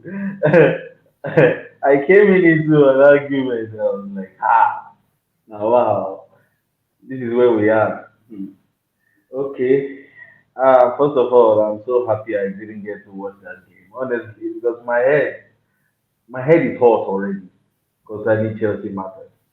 And coming online to, and all I was saying was, Jackson, hey, Jackson, oh, it's like they're constantly looking for scapegoat. I've told everybody before we started the season. If you are satisfied with this transfer window, you say 10 over 10. Do not make complaints if these boys are not delivering. If these boys are not good, eventually not good enough, as I thought they were not good enough. The whole attack, and I said it and I'll say it again. That attack is not even anywhere near from the wide areas to whether even if we have Vlahovic as our striker, it still is not good. The standard is ridiculously high in the Premier League. You're not playing against teams that these guys are hiring coach, putting the coach on how many millions a year. All these Bournemouth, all these teams, they're basically going to Spain to pick who was Wolves manager before. I mean, these guys are not joking. They are buying Aston Villa is paying 60 million for what's his name? Diaby? Naimi. 60 M. You think they are joking here? You're gonna come here and say, let's build a project, give him 8 year contract, and let's see, maybe in 5 years he will. Is this stock trading? Is this Bitcoin? What type of business is that? If you want to build projects for kids, then sign them for your academy. Sign them for the academy and watch them. If one of them, maybe after 3 years, if one of them pops up, you say, yes, let's cash in 60 million for this. You're not going to just sign all of them at once and say, let's gather all of them together within a year. You neglect the first team. These players are not first team players. A lot of these guys, Liverpool will should come to Chelsea and be coming up from the bench, coming out, coming from the bench, come out. Malo Gusto, coming from the bench, come out, coming from the bench. What's his name? Modric. He should not even be testing 90 minutes, or even 60 minutes. If he was coming to a big, strong team, you think if Madueke signs for Madrid, it will take him 4 months before he can even get 15 minutes. I'm not gonna say the fact I'm not going to. That's how you build a strong team. And honestly, I said new. I was not surprised. I mean, I was wondering how we're going to win. When Abdul and Ogami, when they said, I said, who's going to score for us? Mr. Abdul and Emi. They were arguing with me that day. They were arguing with. I said, where are the goals coming from? Who is going to score from the attacking midfield to the whole attack itself? Rhys James, since he has started playing in a back four as a right back, he's been shit. Even when he was here, it was when we play wing back football, three at the back, two wing backs with Chilwell and Reese. Then there is not enough, responsibility as much to defend all the time every 5 minutes, and there's no bombing up. For people think Reese is actually bombing up too much at wing back. He's worse as a right back because as a right back, you're gonna have to build up attacking combinations as if you're an attacker, and at the same time you have to be there to track back the left back and the winger of the opposition. As a right back is even worse. So what's the assurance that even if James comes back, can he even play as a defender in the four at the back system and play 10 games in a row, 10, 90 minutes? People are saying we have injuries. I don't think we have injuries. Nkunku is the only guy that is injured that is going to that we feel it's still a probability. It's still a probability. It's still unlikely or maybe likely. We don't know. It's still a probability that Nkunku is going to come here and our attack is going to get good. How do we know if it's not one of those Bundesliga merchants? We don't know. So that's all we have that is not present in the first team right now. Christopher Nkunku. Aside him, all of these injuries we have. What is Badiashile going to score in the opposition's half? Is he a goal scorer? Hey, who else is injured? Fofana. How does that affect what we are doing in the attack? Rhys James, right back. Who else is injured? Lavia. Broja. Armando Broja. Armando Broja. How is Armando Broja going to help Chelsea Football Club? Is he even good enough to play for this club in the first place? If we are going to be sincere and honest with ourselves, 6 goals for Southampton. Now he's going to come in and bank 15 goals. Why? Because he wears Chelsea's jersey. It's crazy. The standard of quality that these new owners have really, really got. I thought when we started the old transfer team, and I saw Angelo Gabriel and all that, all my mind was there's still big signings coming. Okay, they're still bringing this because maybe this is an available talent in the market. I'm thinking, okay, I know you are bringing those guys, but I hope you know that the first team needs to survive before your project ever works. If the first team don't survive, my brother, 1 billion is wasted. The 1 billion, if you like spend 3 billion more, if your first team doesn't succeed, we can't even have front of the shirt sponsor because we finished 12th and they are not sure we are making it to the Champions League. We don't have a big marquee, we don't have a name that this sponsor can say, yeah, well, if Verratti, Neymar, I think we will say, they don't know, they're not sure.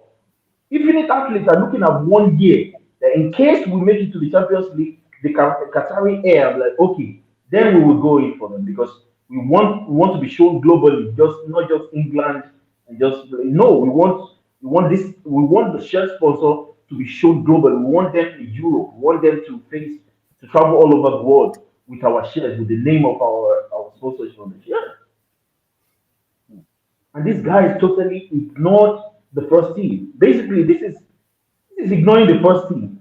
To me, that's it. If you're signing Lavia, 19 years old, and the attacker, the oldest is Sterling. And Sterling in the first place was never good enough to take us forward. Is Sterling going to make us compete for the Premier League? How? He's a part of the cog of a good team. If your team is already good, you can add Sterling to it. It could give you some dynamism in your attack. That's it. Is he going to take your team forward? No. So basically, these guys were just gambling. But Kimber, I'm going to call it because this is where it annoys me because Poch is not a rookie manager. Where I'm like, you need to be bold. Stop making a naive decision. That does not work in football.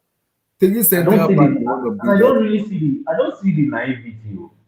Me, I don't really. I'm not really blame Pochettino. No. The reason I said that, I'm gonna blame him. Why I'm gonna blame him? He's gonna take 40% of the blame. Why 60 on the players? Because everybody's gonna get it. Everybody will get the blame. Why I'm blaming him is Silva, Disasi, and Silva, Disasi, Cowell. One of them needs to be top if you're gonna play a back four because you cannot beat those 3 of them. Because Chilwell is a natural left back. He can go forward and come back. We only build from the right wing, not from the left wing. If they're gonna be the pace, somebody out of Disasi and Silva needs to be on the bench. Somebody needs to be on the bench. I thought that was what I said. after the first was it the first or the second game Exactly. you Somebody were needs to be on the backing bench. me.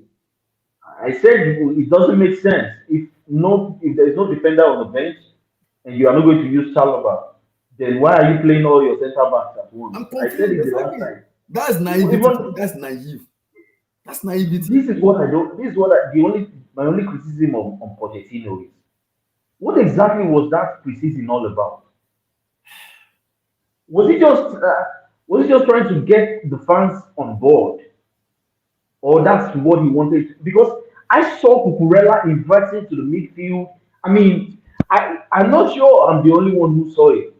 I saw Cucurella invert after he passes the ball, he just moves to the midfield to receive. I saw the wingers were coming. Yeah, Martin, these guys were playing with joy. Mm-hmm. And then you start the season. You see both Disasi, Silva, and Colwell. You now add the left back. You still add the right back. Kim Black, decided to not start the preseason with us. It did not start with us in the preseason. It didn't. For me, it should have been Yeah, one that's coming yeah, from I the bench. know. I know, but I'm like, I told you what. You know, we are playing with a four right now. Four at the back. That's what we're playing. Yeah. But this guy decided to just change the personnel. He just decided to say, okay, Colwell, I know you are a centre back for Brighton, and you say you are a centre back, but I think I like you better as a left back. So you're going to play. I told you guys now on the first day against Liverpool, that was four at the back. You guys are still doubting it because, like, you still feel Pochettino is doing something. No, he's playing the four at the back. 4-2-3-1 is what we have been playing. We have not played any game that is outside 4-2-3-1. I said it down. Mm-hmm. It's just that those is either one of the players at the back door, but we build up with three. But we're actually playing four defenders, flat four, because our fullbacks are not overlapping. So it's just flat four. So Colwell is not overlapping, Gusto is barely overlapping. Barely. I don't understand the And that's what tactics. we need from Chue, because Chue is, that's what I'm saying. One of Disasi and then Thiago Silva needs to be on the bench. That I allows said Chue to go this forward. guy is a rookie, bro. I don't know. I don't know where he saw the tactics they're using right now. I'm sure this was not how. Maybe this is how he played at Spurs. You can get away with things like this in Southampton, in No, Spurs. he, This is he did not. not play. And He did what's not play crazy? like this He did not play even like as this at sports. He did all. not play like this. He had Kai Walker and Danny Rose as fullbacks, and they were always flying very high. And Son, Kane, and the other winger, they talk into the half spaces, and the fullbacks are the ones who I hug, hugging the touchline, hugging the wings. So now he came to Chelsea now, and he has that is you see, this is the exact thing I was saying before, that when these managers they come to Chelsea, they abandon everything they've been doing before and become very pragmatic and very defensive. You understand? Even during preseason, this was not okay. What was the whole preseason? Or was it a joke? Was the preseason just a waste Nah, of time? Was it all yes, vibes and nah. inshallah that we're doing in preseason? Because I don't understand. Bro, The, in preseason we were what we creating saw in chance preseason, after like what we every are 10 seeing now. minutes. The pressure has Every not five even minutes started. From we game one, you're already creating. feeling pressure. You're already going back into defensive mode from game one. So when you now get to game 15, 20, what are you going to do? When from game one, you're already You feeling know, pressure and you go back to defensive mode. the most annoying part about it is this is the first time in APLS that we've been given the easiest team to play. We have This, had the easiest running in the whole Premier League. this We've is had the the first easiest time in APL history we've had the easiest one as in a the football. whole Premier Guys, League. We've had the easiest if now. we are not careful, guys, hey, this could be the relegation season. Oh. This could be the relegation season. I'm telling you, Kim Black, before you get to that, this I could think the be fan, Kim this Black, could before you get to that, the fan base will sack Poch, not the bro. manager. The fan base will sack him. Ooh, this season might be worse than last season. I'm telling you, one Bro, game, 4 points in 30. Oh, I mean, wait, Well, do you 5 times know 30, that 50. I saw one 4 points. record that shocked me. Do you know Okay, that 4 points in 50. Pochettino has not won any game, I think in 13 away games altogether from his time as Spurs to Chelsea. I think 13 to 14 away games now straight. He has no wins. no wins. In like 13 to 14 away games now from his last period as Spurs to now at Chelsea now. Straight 13 to 14. no wins. So why are people That is hyping the him up record. on what he did That at is the Spurs, record he's what he did currently at holding Spurs? as we speak People now. say what he did at what did he do at Spurs? It is ridiculous, my Those brother. players were just talented players. Let's be honest. Those Ridiculous. players he had there, he had even at Southampton, he had talent. Let's be honest, real quality players, man. He had them. You can't tell me he didn't have talent. Like he developed. No, he didn't develop shit.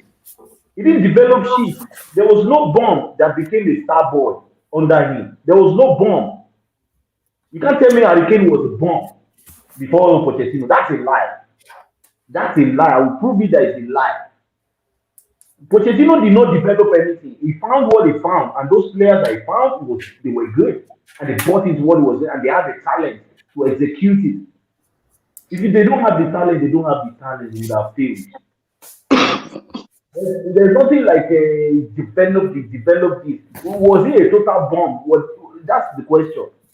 How many of them were in Mudrich like or Madueke like before he came in, and then all of a sudden he Okay, became Black. world class? Because I need to ask the fan. I'm gonna come to Kuz very soon, but I need to These ask. playing defenders are I need to full ask back. guys. I need to ask a question because I want to read the chat very soon. And Danny Rose was Wait, better right my back. question, So guys. the My talent question is, guys. My question is, why are we building from the right wing, not the left wing? Why? That is what we are No, saying. it's not intentional. It's not intentional. It's just that the talent we have on the right is It's far not that it's superior. not at par exactly what we have on the left. There's no fluidity on the Yes, left hand what we side. have on the left, There's there's no no fluidity. dynamism, Yeah, there's there's no no dynamism. There's no creativity, fluidity there's there. no, There's no there's, efficiency. yeah, There's no But King, today, because I there's, was the match today. Today, Michaela Modric and Sanchez was the man of the match today. Because that guy. they were awful. They Abdullah. were awful. Still, just because Wait, King. I was the match today. Modric created 4 chances for the attacker. They he created 2 chances. I saw the stat. four. 2 chances. No. He created 2 for Gallagher. He missed. 1 for Jackson. He hit the post. 1 for Sterling. Sterling missed 1-on-1 with the goalkeeper. He created 1 in the second half where Sterling hit the post. He created 6 chances for the attacker. They all missed. We criticized if he scored his chance against Liverpool in the dying minutes, this boy would have had more confidence, more courage on the ball. Exactly. He'll be able to get into danger areas.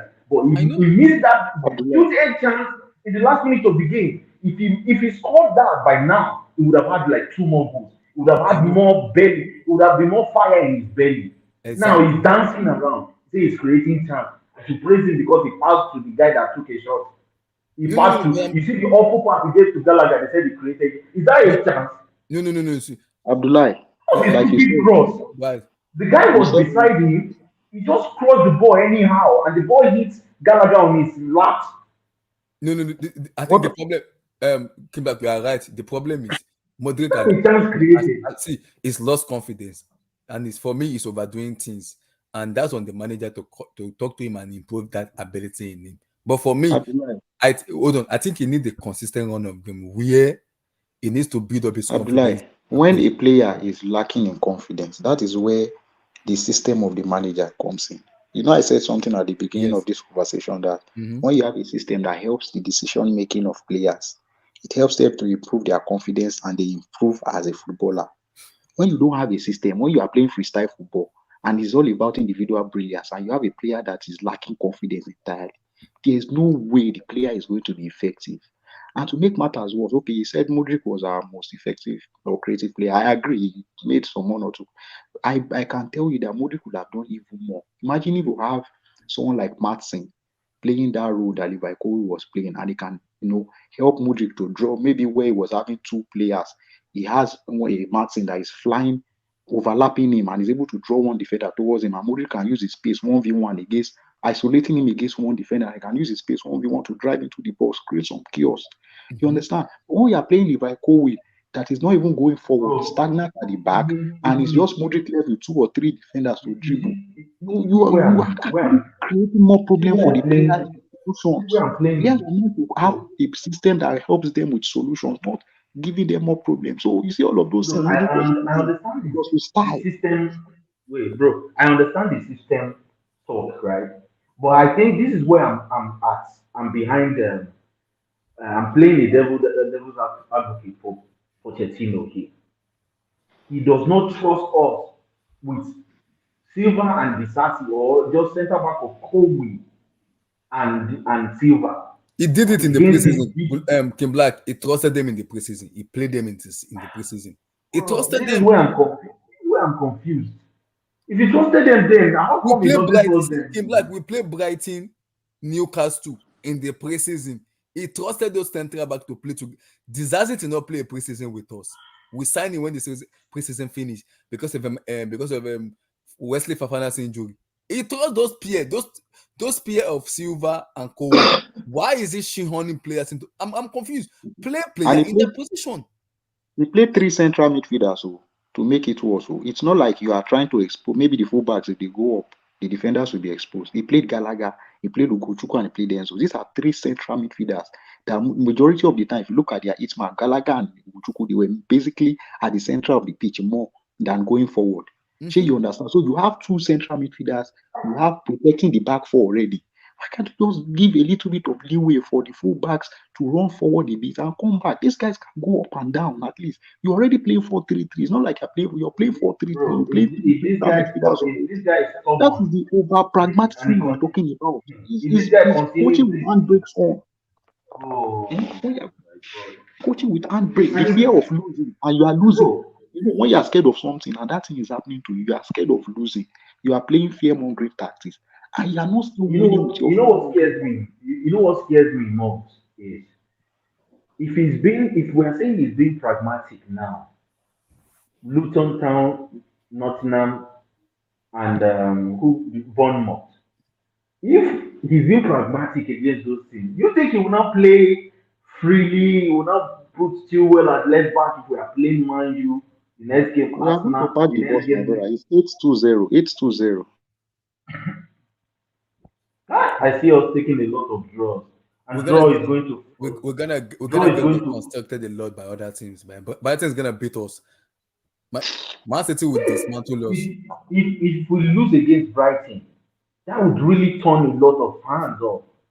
That would really piss me personally. If you're going to lose every game, don't lose Brighton, don't lose against Arsenal, don't lose Tottenham. Don't lose some games. There's some games once you get to Chelsea, don't lose those games. So he's already losing. Kim Black is already losing the fan base already. You know, for sure. He's losing the fan base already. They booed them out today. They booed them out of the Bournemouth stadium. I called you out to. I called you out. Yes. Pochettino? Yeah. Oh yeah, because I was watching the game on TV, Abdullah. Yeah, I heard the boos. It's peak, Abdullah, and it's been booed already. He knows that already. And the thing is, I saw his post-match interview and the excuses. Dude, I'm not buying it anymore. I'm finished at this rate. I'm finished. Abdullah, I told Abdullah, Steven, I told Abdullah like 2 weeks ago. Make sure you keep this energy. Don't blame Pochettino. Keep this energy for Pochettino. If you are telling me but the thing is, I'm not fully blaming him though. I'm not fully blaming him though. Majority of this blame is on the board. It's on the club. But majority. That's what I wanted. But at the end of the day, 1 billion. This is the thing about Pochettino. This is what you have to understand about the club. The problem is, and the thing is, HH was saying this weeks ago. I think he said it. He said it today. When he had the Bournemouth review and especially the review after the Nottingham Forest game. Mm-hmm. The problem that we're in now is that these owners, they want a yes man. That's where the problem lies down. They want a yes man so that they can sign all these nonsense young guys who have raw talent in them, so that they can bring them in and think, we can win titles with these guys, and it doesn't work like that when you're a club like Chelsea. But Steve, I get what you said. But again, Steve, you're right with what you said. You're right. But again, he's almost on the point. Black. Yes, I agree. That's why I'm calling out the board also. They are not bringing these players here to win titles. Yeah, that's what I want everyone to do. You have a manager. you have a manager in Poch who is experienced as a manager, but is behaving as a rookie. That there's a problem with him because that's a red flag. As a manager of his caliber of a manager like him, that is a red flag for And me. the thing, and that's my thing, Abdullah. When you're an experienced manager, you have to speak out. If you want your specific targets, tell the board the specific targets you want. You can't just splash all this cash on guys that are under 25. No, you don't win titles with kids. When you're a big club like Chelsea, Arsenal, Man United, Liverpool City, you don't win titles with mainly kids. It's a mixture of kids, but predominantly experienced guys who've been there, done that. Wait, That's how it goes. who is Poch out? I'm Poch out. I'm Poch out. If it continues, You need to wait down until this we're route, in then the I'm Poch relegation out. zone before you start If it crying out. Can't you see the signs already that this whole thing is similar to what happened last season? Is it until we get to where it has become it is no longer attainable? King Black. We have the best team. You said we have the best team in the league. We have the best midfield in the league.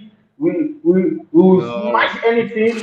All we need is because Kevin De Bruyne is injured. So you just say that? Man City, we are trying to catch up. I'm not with Chelsea. No. I think it was many crazy Chelsea fans. Wait. Let me just calm down. See, let me tell you guys what's going on. See, let me hear me. Go ahead. I just see what happened today. I'll first say today's game is totally unacceptable. At some point, Pochettino has to know that, hey, what's my best formation? What's my best team? Okay, most of my players are out. Either they are injured or, this is precautionary, right? But today, why don't you just keep it simple? Play 4-4-2 or play 4-2-3-1 or play a system and put everybody in where they are best suited. Why are you playing what's his name? Modric as a wing back who has a better relationship to Nicolas Jackson? At least we've seen that before in the preseason. But why are you playing Modric started on the yards? Wait. Why are you playing 30 yards from Nicolas Jackson? Why not play? And then you are playing Gallagher and Sterling closer to Nicolas Jackson, who don't pass the ball. Who don't pass the ball one time? Modric was not playing as a wing back. Modric was not playing as a wing back. Why was he 25 meters from the striker? It was too short. That is because Modric he does not have a clue of where to stay. Modric's movement. Did you not hear what they said? They said he's off the ball. Off the ball. He doesn't know where to go.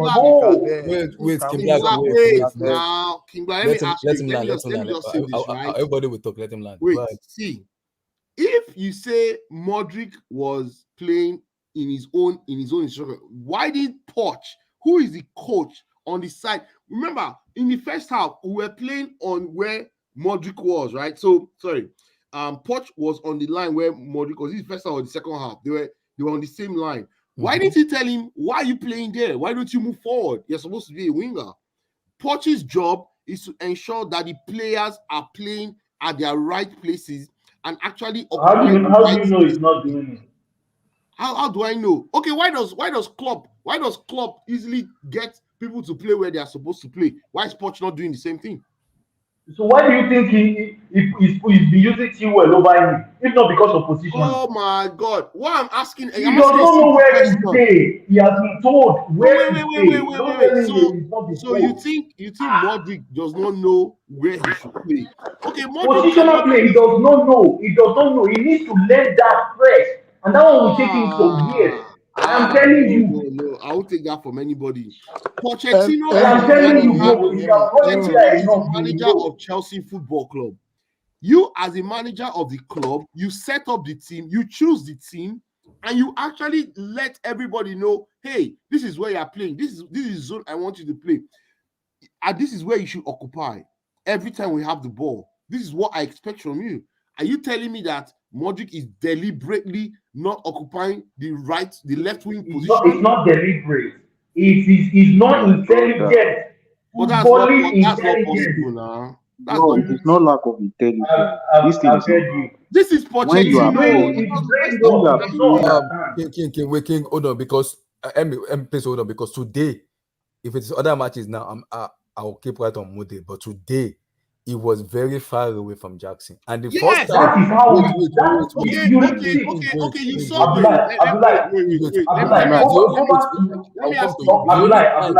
Was close to Jackson. There's a combination that he did with Abdullah, go back to this is how Modric has been. Go back to his highlight. He picks the ball in that midfield place. He's always finding himself there. He never knows how to. He needs to learn it fresh. How and when to move. Can I just the goal he scored against was it Dortmund? Was it Dortmund? Was it Dortmund? No, it was Brighton. Let me just say this. Was it Brighton? Okay. Yeah. That ball, go back and check where he started the move. He was deep. Jackson dropped. He passed the ball, and he ran. He ran through the midfield. He passed the ball and he ran through the midfield. He received it, passed it again. He ran all the way. He didn't pick the ball from like a left wing Vinicius Junior position. No, that's the position he normally takes. You remember when Mount used to occupy a winger's space? Some players don't understand that thing. It should take them some time. Yeah, but that's what I'm saying. He's lacking in that aspect. I agree with you. But that's on Poch to that's not on Poch yet. He needs to focus on. He needs to go and learn it. He needs to hire a trainer. That's not on Poch now. Kim Black, all you are saying now, I agree. But that's also on Poch. But again, there's no time for personal coaching. This is not the only game where players are being accused of their position and movement. But wait, even Thiago Silva said, the only time Thiago Silva was confused today when he gets the ball, he holds the ball. There's nobody to pass. Even he was confused today. You see, when you don't have a system or a style of playing, that is what happens. Exactly. Look at Brighton with Mitoma. Mitoma plays the same position Modric plays. Once the ball progresses, they know where to be every time the ball. And they pass the ball one time. When you don't have the style of play, why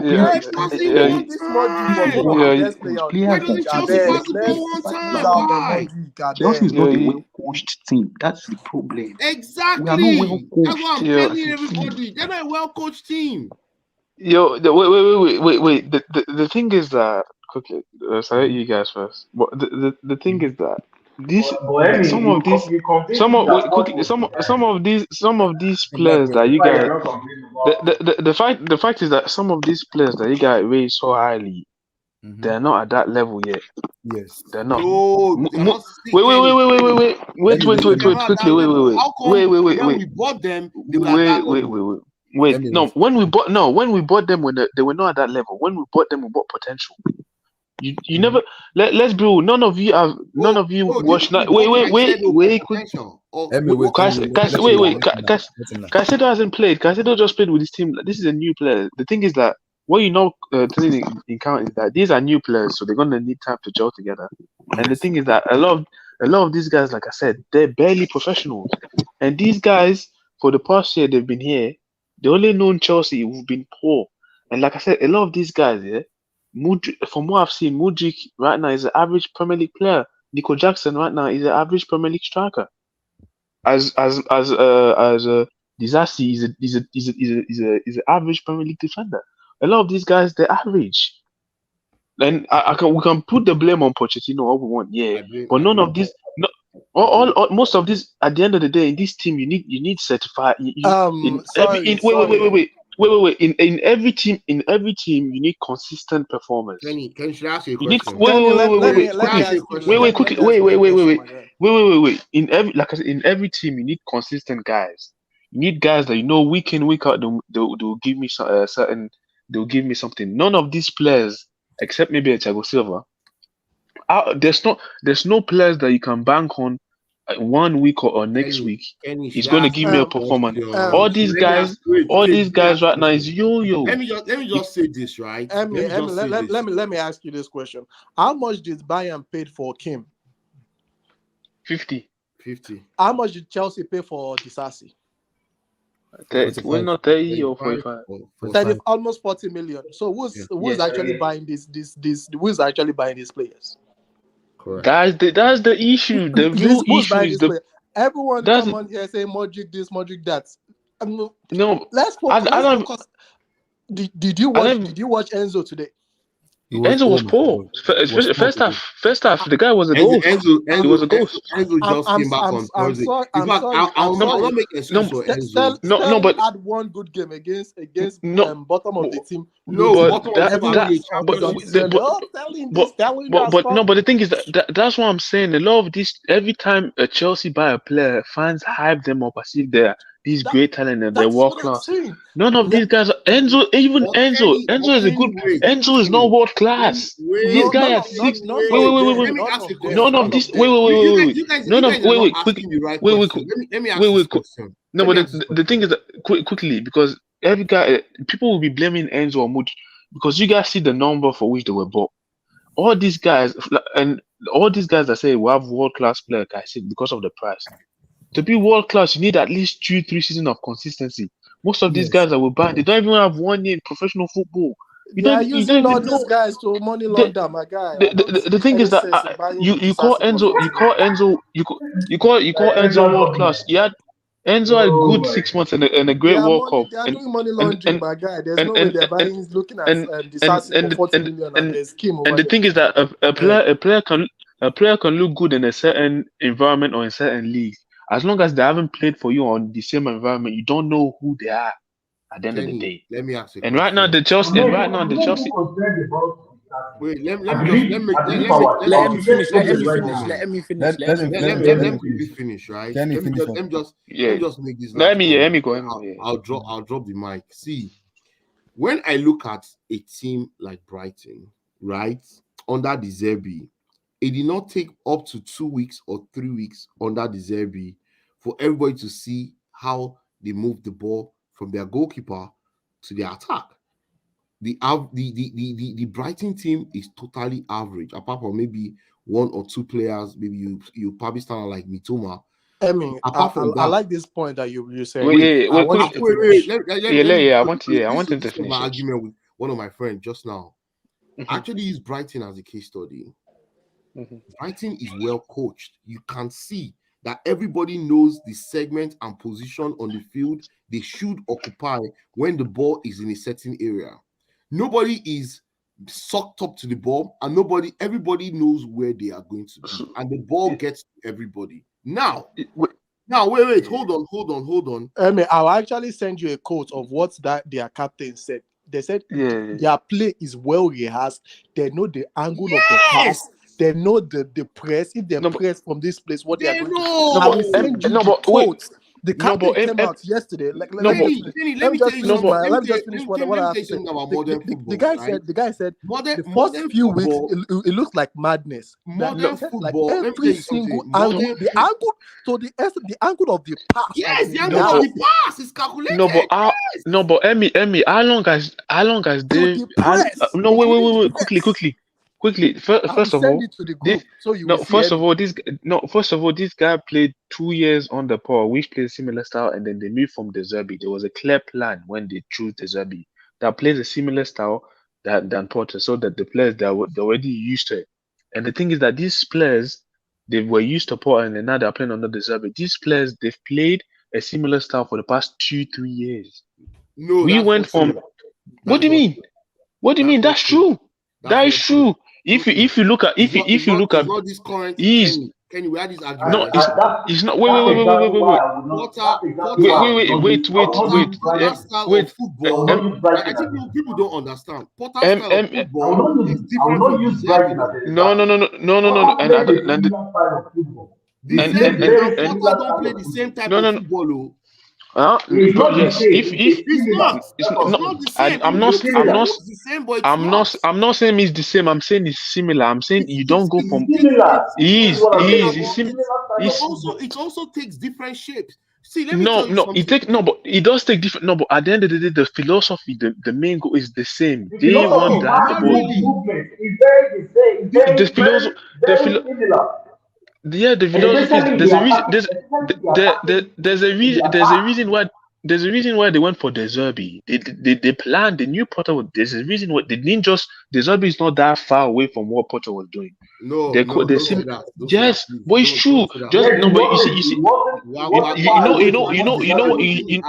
know. Argument now. No, but I don't want to talk about De Zerbi. I don't really care. No, but what I'm trying to say is this, right? He will come here and solve you. Under De Zerbi, everybody's eye. Yes. Under De Zerbi, Exactly. After 3 matches under De Zerbi, we already saw a pattern and a structure of how Brighton was playing, which was totally different from what Potter was doing. Totally different. It was not totally different. No, it was. It was not. It was not totally different. It wasn't. Potter played 3 at the back. No, but just no. No, just because you play 2 at the 4 at the back, the philosophy, the system is still. The shape and everything is different now. What do you mean? No, but what do you? Just because Potter built up. Wait. Just because the formation is different. The principle of the game is the same. That's what's the most important. The principle. See, let me tell you something, So wait. So did you watch Brighton under Potter? How did they play? How did they play? He didn't watch Trossard. It was the last season. He didn't watch Brighton smacking goals. Yeah, you didn't watch Brighton. Yeah, because you didn't watch that Brighton. I watched Brighton under Potter. The defensive, the De Zerbi, it looks grounded. It looks like it's not like it looks grounded. Wait, bro. De Zerbi is not have you looked at the map? Wait now. When Brighton Let's talk about the game. Wait. No. But the thing is that because they keep saying Brighton, and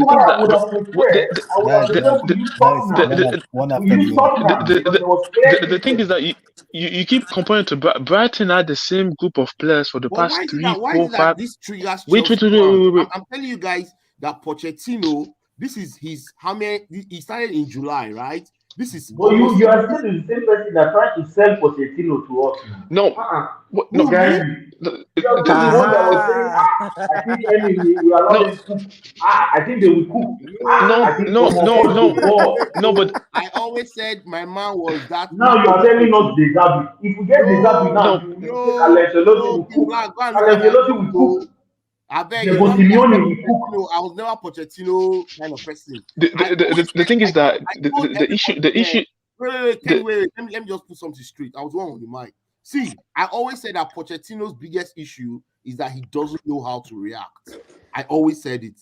He doesn't know how to react in game. That's his biggest Waterloo. Every time he sets up his team, as soon as the opposition coach makes 1 or 2 tweaks, Pochettino doesn't know what to do. He's always lost at sea. That has been his Waterloo since. That's the reason why Spurs never won the Premier League. That's the reason why they didn't win that Champions League against Liverpool. I keep saying that about Pochettino. Let me just say this about De Zerbi. It doesn't matter like what player plays. Exactly. Every single player on that team know what to do. Yes. It doesn't matter. Yesterday, hold on. No, Against United, they don't even have like their best players. They literally lost. 6 players were out. Yeah, that's what they lost. They lost McAllister. The Estupiñán was not there. It doesn't matter. No, but the thing, the players that they will play me in place of Mitoma, and they'll still get the same result. the players that play the players that the players that play the players that played there yesterday have been at the club for 3-4 years. They know each other. That's not true. What do you mean? Has not been there for 3 years. Oh my gosh. Wait. So wait. None of them are playing. The only person that's been there for 3 years is Louis Dunk. What do you mean? How long has Welbeck been there? How long has Lallana been there? What are we laughing for? Billy Gilmore, Tarek Lamptey, Pascal Gross, What? All this Gross has been there for like I mean 3-4 years. And I don't know why you guys are just like these guys have been there for at least 3-4 years, and these guys are more experienced. Wait. And these you guys are not understanding why we compare ourselves to Brighton. Chelsea match. You have no, but the thing is that you guys are bringing up Brighton. Yeah, because Brighton. See, I use Brighton as the first 3 weeks of the Zerbi because people are saying, it will take Pochettino XYZ amount of time to get his implement. And I said, what is the system? What is Chelsea trying to do? What are they trying to do when they have the ball? Nobody knows. But that's the thing. Like I said, we played since these guys have been here. We've had Tuchel, we've had Potter, we've had Lampard, and now we have Pochettino. Wait. Most of the boys are playing in this team just came to this club in January. What? Yeah, so they played under Potter. They played under Lampard as well. Under Potter 2-3 months. But it still counts. You're acting as if you just. Because Potter what do you mean? Know what he was doing. Potter was already on the team. But these guys they just bought. They barely professional. They barely don't know. They knew. What do you mean it's true? So wait, you are buying young players. So you're buying these young. Wait. So Emmy, you're buying these young players. Guys, these guys are better. I don't know. There's an echo coming from somewhere. It's not me. Abdullah, maybe you want to. I'm here. I can hear you guys. I'm here. I'm listening. I'm here. Yeah, maybe you want to. I'm listening because I'm hearing here. I'm here. Yeah, still there. Which one is moving for Ballon d'Or? Okay. Are you guys is everything okay? There's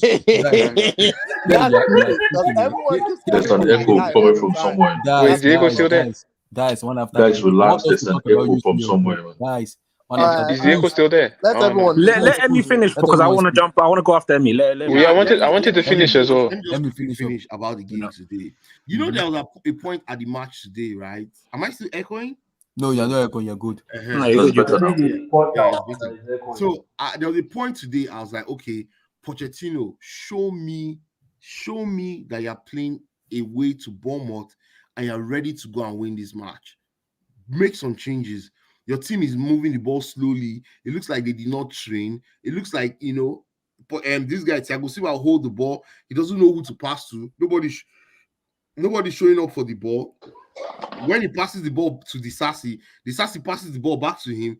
Nobody's turning around with the ball. How many times did Chelsea force Bournemouth to run towards their own post?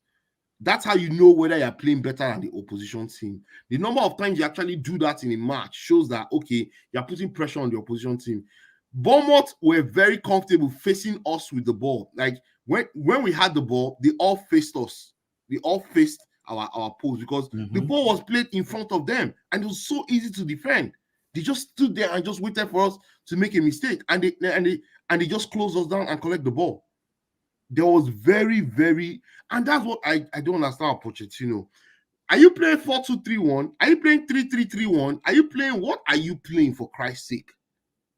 Put this. Why are you playing Colwell as a left back? When even Abdul has not solved the formation out. See, let me tell you guys this thing, yeah. Let me not lie to you. And everybody banter, this person. There are some coaches that hold this Chelsea team currently, and what they play, you'll be like, wow, okay. So they can play like this. They can play tip-tap. They can play one-touch football in midfield. They can actually move the ball quicker. Why is that not happening now? You guys always say there's always excuses for these So the we keep problem changing is, manager every I time. doubt if there is a coach out there. I said this, That's the so thing. Every time you people keep doubted changing me when I manager, but said it's the this, same but issue. I Do you see doubt what's if there is a coach out do there you that see will what make this Let's go team on after do you, Jordan. stay on Let's the go on high do you after see level. what's Jordan. been going on at Manchester United? They've been just changing coach every time, and every time we find excuse. Oh, it's the coaches. Oh, Can you imagine? it's Someone gonna, just said Chelsea it's have going to be won the same only thing at 6 Chelsea. matches in 2023. 6. And we're almost in October. 6. You guys keep blaming the managers. This is a bigger picture, man. At the end of the day, boy. Wow. So we won only 6 matches this year. And I know 2 of them was against Bournemouth And Luton FC. and Luton. So the other We 3. watched Liverpool sign Bola. The same PSG that we brought Madueke from. Gakpo was there. We didn't buy him. We need people. Gakpo had 17 league goals. So Or sorry, more than guys. 17. Can I? King But no, Black, The King Sorry, same Black. Cruz wanted Let to me go. just say this. Let me I just say yield this. the mic. I think Kay wanted to say something. Abi, was Thank it? you. Was Okay. it? Thank you, Jare. Thank you, Jare. Okay. Can I go after Key? Or sorry, I think Cruz wants to talk after. Can I go after Cruz? Okay, Abdullah. Abdullah. No, let me just say this. The caliber of player they are signing is just trash. Let me just put this out there. I said they saw Kim over there and they saw Disasi. They went for Disasi. Whoever sanctioned that deal is mad. There's like King Black is just saying. They saw Gakpo there. They saw Madueke. They said, oh, Madueke is the next thing. Who sanctioned that deal? They went to Brighton. To buy player. It's Caicedo for 120. We saw the McAllister of 35 million. That's a stupid deal. So this is what brings to what.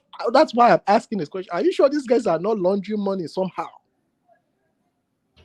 Because the caliber of players they are bringing into that team, first of all, they are bang average. So now my main problem is at the beginning I said it before they even appointed this guy, this Pochettino of a guy. I said I don't think he's the right guy for the job. I do not think he's the right guy for the job. It doesn't have that. It doesn't have it in him. Like his team has never had a system of play. It's just they just play, pump it up to Kane and Inshallah and Dali Ali. He has never had a style of play. Now, if he doesn't have a striker that's banging 25, 30 goals, he's going to fail. As you can see, he is going to fail. If the strikers are not bailing him out, he's going to fail. My first thing I noticed was, how are they pressing? How are these people actually pressing the ball and winning the ball back? We don't press. I remember one time they're actually pressing them and winning the ball back. You have to make sure your opposition are actually facing their goal all the time. There's no press. And how are we playing out of the back safe? He came out today and was saying these 4 back were attacking too much. What attack are you talking about? Did we watch the same game? Oh, the 4 back are attacking way too much. Go where that just sat. Let me tell you something. And we've been watching football for way too long. And see, if your opposition, if you are Modric, okay, and I'm playing against Modric, and you know he doesn't have any other option. The other 4 back will not, Kobe will not overlap or underlap or do anything. So it's just him trying to beat 2 or 3 man. It's not going to happen. Is he God? Cowell is just staying there. He doesn't have any help from him in attack. So now the opposition knows that the only option we have is to go through the other side of Malo Gusto and Sterling. So what do? You just double up over there because you know this other side is useless. Is that Mr. Potts' idea of winning a game? So this man, I'm telling you, not just the press. How are you playing out from the back? See, if you watch Brighton's game yesterday, they were just not that press. No matter how United were pressing, no matter how you want to press that you make sure those fall back. Just don't worry about. Just stay high and wide. Stay by almost the midway line. Just stay over there. The goalkeeper will just knock it over. Boom, 1, 2, boom. All the presses there. Beat the press. Boom. It's 4-on-4, 5-on-5, 3-on-3. And God, don't get me started on the play the Enzos, man. Like, oh my God. If Gallagher is the best midfielder in your club, then that's a problem. Because let's give this guy this guy his flowers. He's probably been the best midfielder Chelsea has right now. Hey, if we play a game, Wait, who is that? Who is the best midfielder? Gallagher is probably Chelsea's best midfielder this season. Yes, he's the best performing midfielder. See, performing midfielder.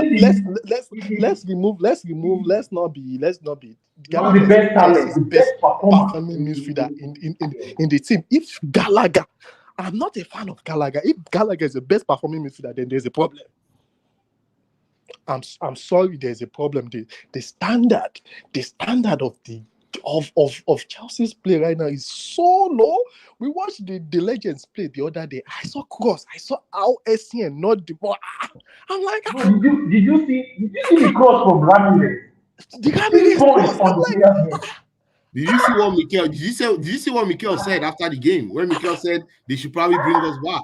Yeah, that's what I'm like. What? Yes, if they bring those guys back, they'll probably play better than this current team. I'm like, this current team is put Manutd instead of Sterling here. He will perform more. That's what I'm saying. Sterling will have one good game, and everybody will say, he had one good game against Luton Town. We didn't hear words. And that's the end. Chelsea fans forgot how this guy, he was the worst player preseason. Worst player. The end of last season, he was one of the worst players. But all of a sudden, he has one good game. Sterling this, Sterling that. Is Messiah. You cannot drop him. If we drop him, how are we going to score? Sterling is our best attacker. Right? He's telling that we have been watching since all these years. Are we not in trouble? That is the trouble. I'm saying. If Raheem Sterling and Conor Gallagher are like your best midfielder and your best attacker, bro, we're mid-table. We're a mid-table team.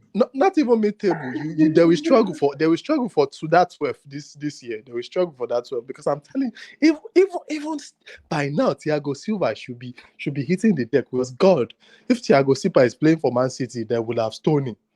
Because that guy will just take touch. Sometimes I'll be looking at the seconds. It will not be like that because the movement is different at City. There's constant. The philosophy is revolves around movement and both the centre back and the midfielder and the winger and attacker.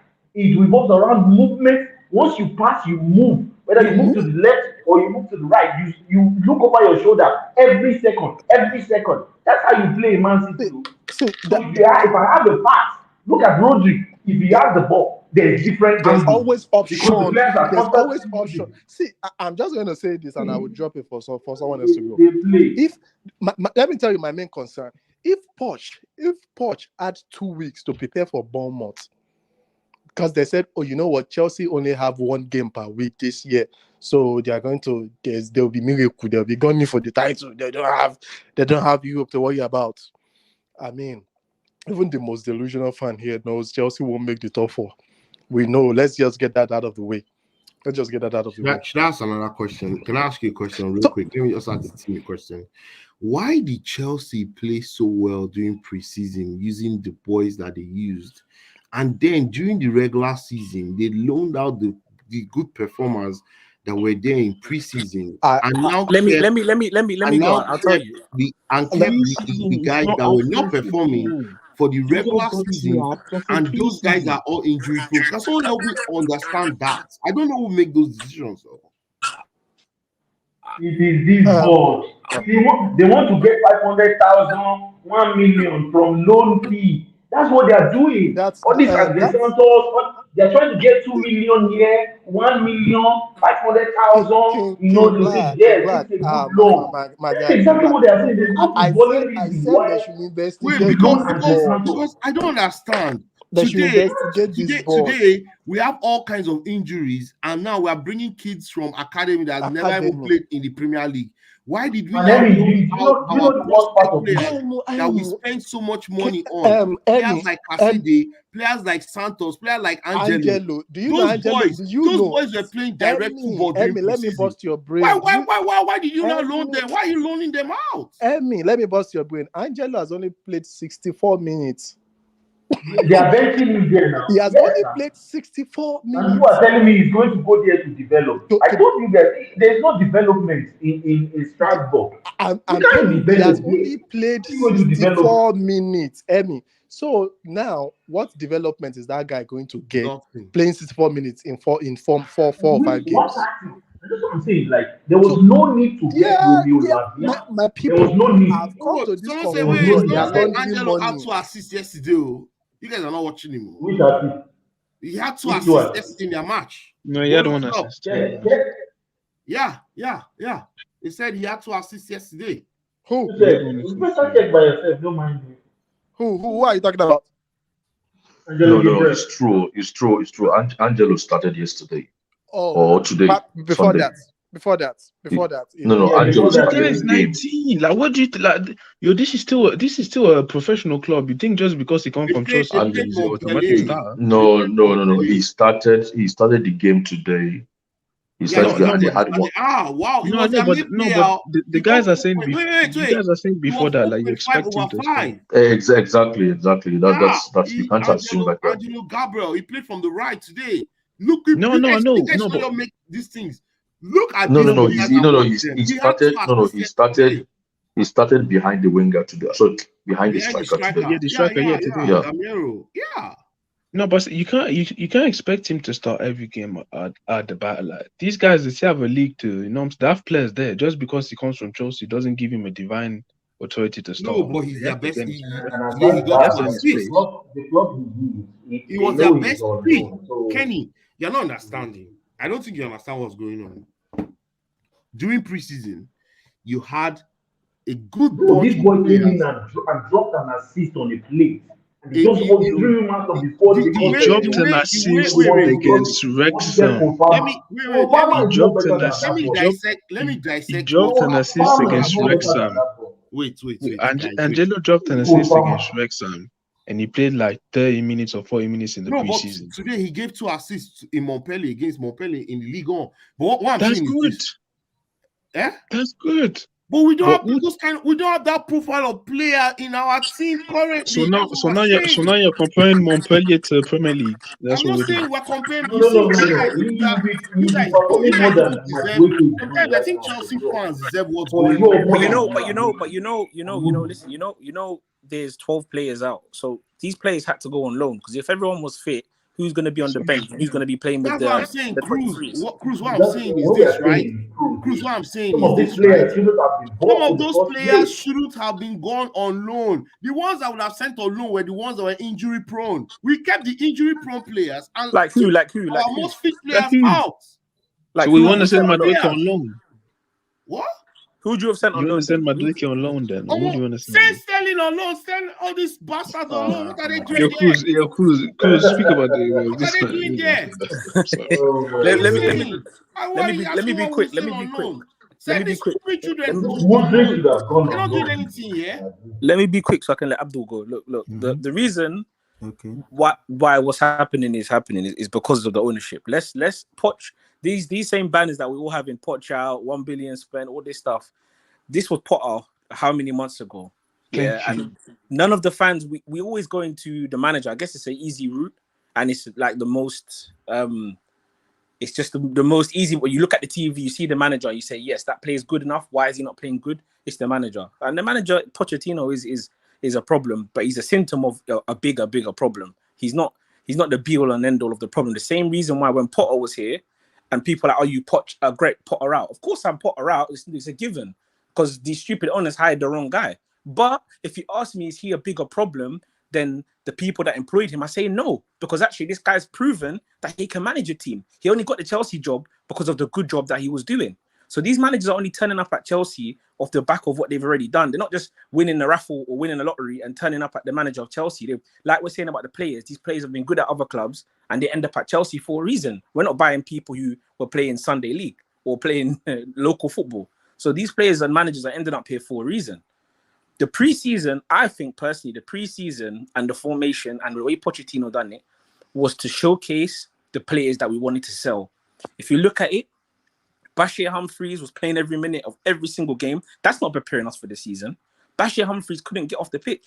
He was playing every single minute. Cassidy, it was a showcase. That it's like a trial. If any of you play football, it was like a trial. You go to the trial game and you showcase yourself, and then the teams buy you. That's what Chelsea were doing. Give Chalobah the captain. It was all PR. It was all a showcase game. Give Chalobah the captain. Let Matson play 10. Let's show teams that he can play dynamic. Blah blah blah blah blah.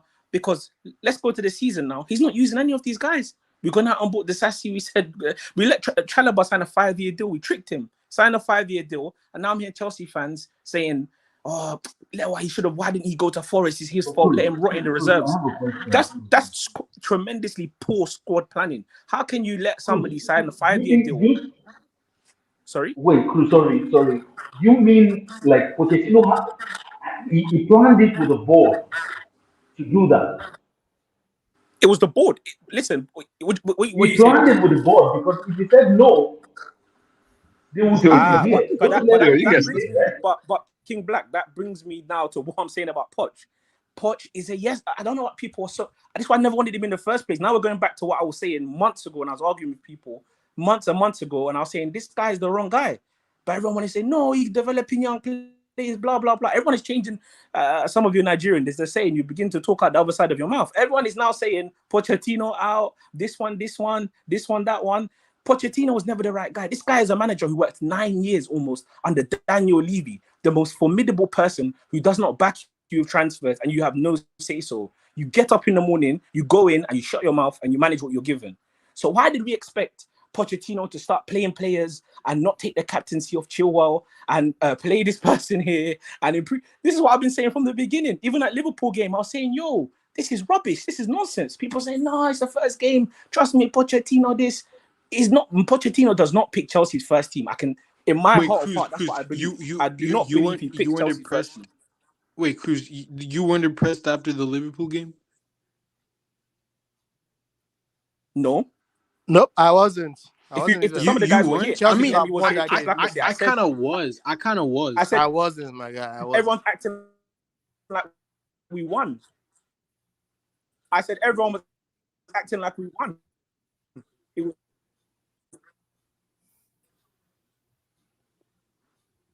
Hello?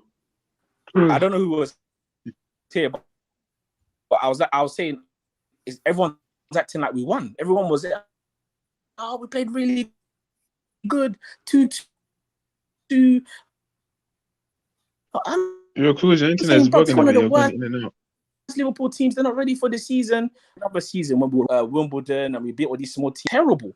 Like, yeah, it's better now. Can you hear me now? Oh, yeah, it's cool now. Yeah, we can hear you. I think I'm breaking up, but yeah, that's my take. Look, but I don't think Pochettino picking the team.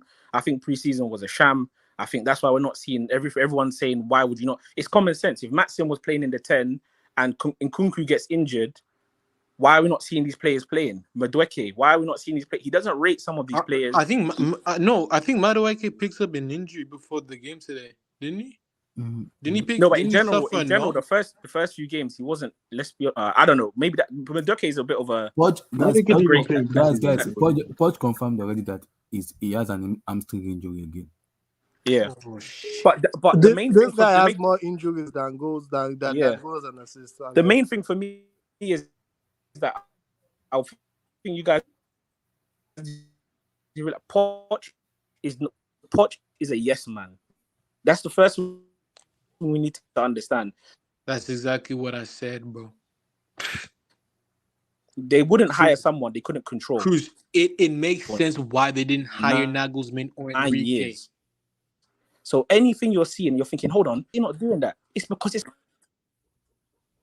Or Enrique, thank you. This is the conversation I wanted to have for like 3 months, but everyone was too gassed because we were signing players. And I'm like, yo, how can Chelsea fans back a multi-club model at Chelsea? Are you taking a mick? Man City's multi-club is like LA Galaxy or one of those teams. They're not taking it serious. We're taking it serious. We're buying players, sending Strasbourg. But look at David Washington. Have you seen that guy? He looks like he won the I've never seen that. I don't even watch Brazilian league. Yo, he looks like he won a ticket in a chocolate bar to play for. This guy's not ready, bro. He's on the bench today. This is a liberty. Are we accepting it? Come on, man. And then we wonder why we can't win games, because this is what we have. We have a yes man, a manager, owners who don't know what they're talking about, and we're just saying, yeah, let's go. Let's try and win games. No, It's impossible. Cruz, and the ownership model doesn't make any sense.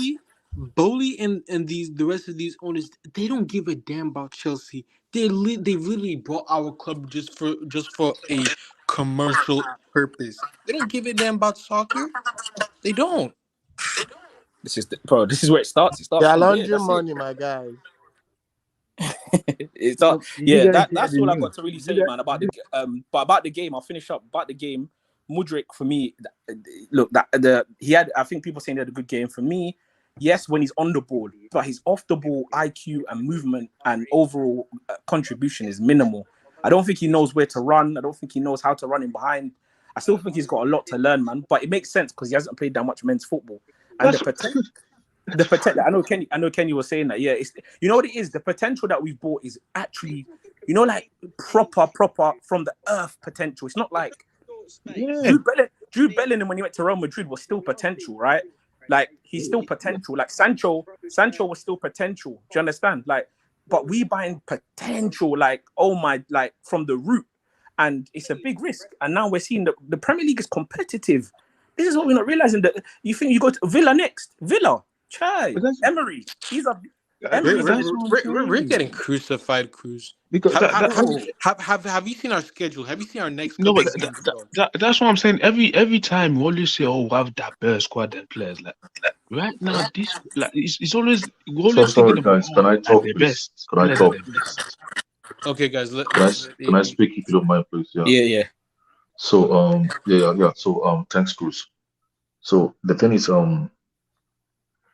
after today's game, I was actually really excited to come on the stream and talk about the game, because the way I work with it is this is when the season really starts, because I don't really like the international break that comes just 2 or 3 weeks into the season, so I don't really pay much attention football wise.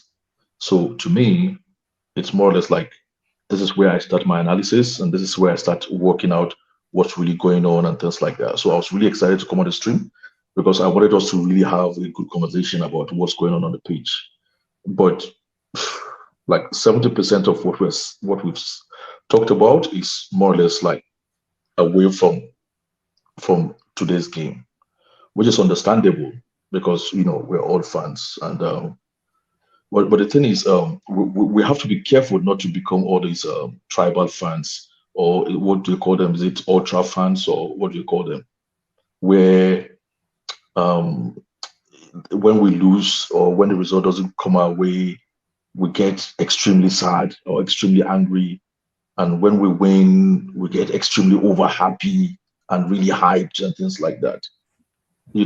So the thing is, with the game I watched today, I'm talking from my own eyes. When I sat down to watch the whole entire thing, okay, and I don't think I missed much because I went to watch it in the pub and they have this ultra large screen that's almost covered half of the room. To me, as a first game today, I'm happy with the result. It's an away game. It's a Premier League game away to a team that's been in the Premier League say that, for. repeat that again. You were happy? God. No, I just wanted to hear you properly. Did you say you were happy? I'm pleased with today's game. Okay, yeah, that's fine. I just wanted to confirm. I'm happy. I'm happy with today's game. I'm pleased with the result. In my own eyes, in my own mind, we move. I learned a little bit more about some players today. I don't think I would say anybody in our team had a poor performance. Only Ugochukwu was poor in the first half. He was not showing at all for Thiago Silva. Just to make simple square passes, simple basic square passes, he wasn't showing for him. I think maybe that's why Thiago Silva was a little bit angry at the end of the game, because what that means is it made his job a little bit difficult. So at a certain point, he just started just kicking the ball out or kicking it sideways. So only Ugochukwu, but he improved in the second half. So only Ugochukwu. God, man, guys, you've been speaking. Guys, it's very late here. Kenny, aren't you in London? It's very late here, man. Yeah, I know it's here. I know. I'm a bit tired, man. So the thing is, to me, I wouldn't say anybody had a poor game today. I might say some had average, but I wouldn't give anybody like a poor tag. Only Ugochukwu was a little bit poor because the most basic of his duties today, he failed, and especially in the first half. He wasn't showing for Thiago Silva and Disassis for basic square passes, for them to move the ball around in the defense and progress the ball. Okay, that's the only thing I would say, only player I would like mark as having a poor performance today. Overall, I think they played okay-ish for me. I still cannot work out the formation we are playing. Maybe somebody can explain it to me and can tell me with evidence, not just say this is what happened. Because I've been trying to work it out, what Poch has been playing. I've not figured it out. So today, when I just went to sit and watch the game, I just said, I'm just going to enjoy the game. I'm not going to strain my eyes, trying to figure out, try to see who is where and who is there and who is coming and who is going, and try to work out what we are playing and things like that. Now, to me, I'm pleased with the result. We move. Our next game is against Aston Villa, and we are playing at home. I don't know why I should be scared of that. We were able to face Liverpool, face West Ham, very physical teams. And today, Bournemouth was very physical with us. Okay, it was more or less a physical game from them. But I was impressed because of what I saw from some players, particularly that kick that Modric kicked out. That player he kicked and got that yellow card. I was very happy with that, because that shows me he's adapting to the physicality of the Premier League.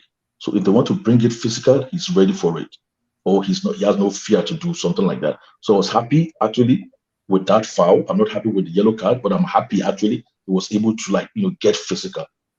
And the guy I need to, number one, clap for today, in my own eyes, is Disassi. I think this guy has something in him about being a defender. When they first signed him, the fear I was having is, it looks to me like a kind of defender where if an opposing player stands in front of him, they can do whatever they want to do. They can dribble past him, they can take a shot, they can take a cross. But today, he showed me that he has improved that aspect of his game. That foul he committed, okay, that's a very good, it was mistimed, but that's a very good center half. That's the kind of foul, that's the kind of aggression you want from a center half, especially in the Premier League. I liked the way he came out with that aggression, fantastic. And then at a certain point later on, he made like a very good block of a shot. So it tells me like this guy is improving. And if you listen to him, anytime he kicks the ball, you can hear the sound of the kick on your TV. So, and this guy is very physical, he's very good on the air. If he keeps progressing like that, I think we have something in our hands. Okay. With respect to other things outside the pitch, I mean, I hear you guys, and I appreciate what you guys are saying. Some of us have different opinion.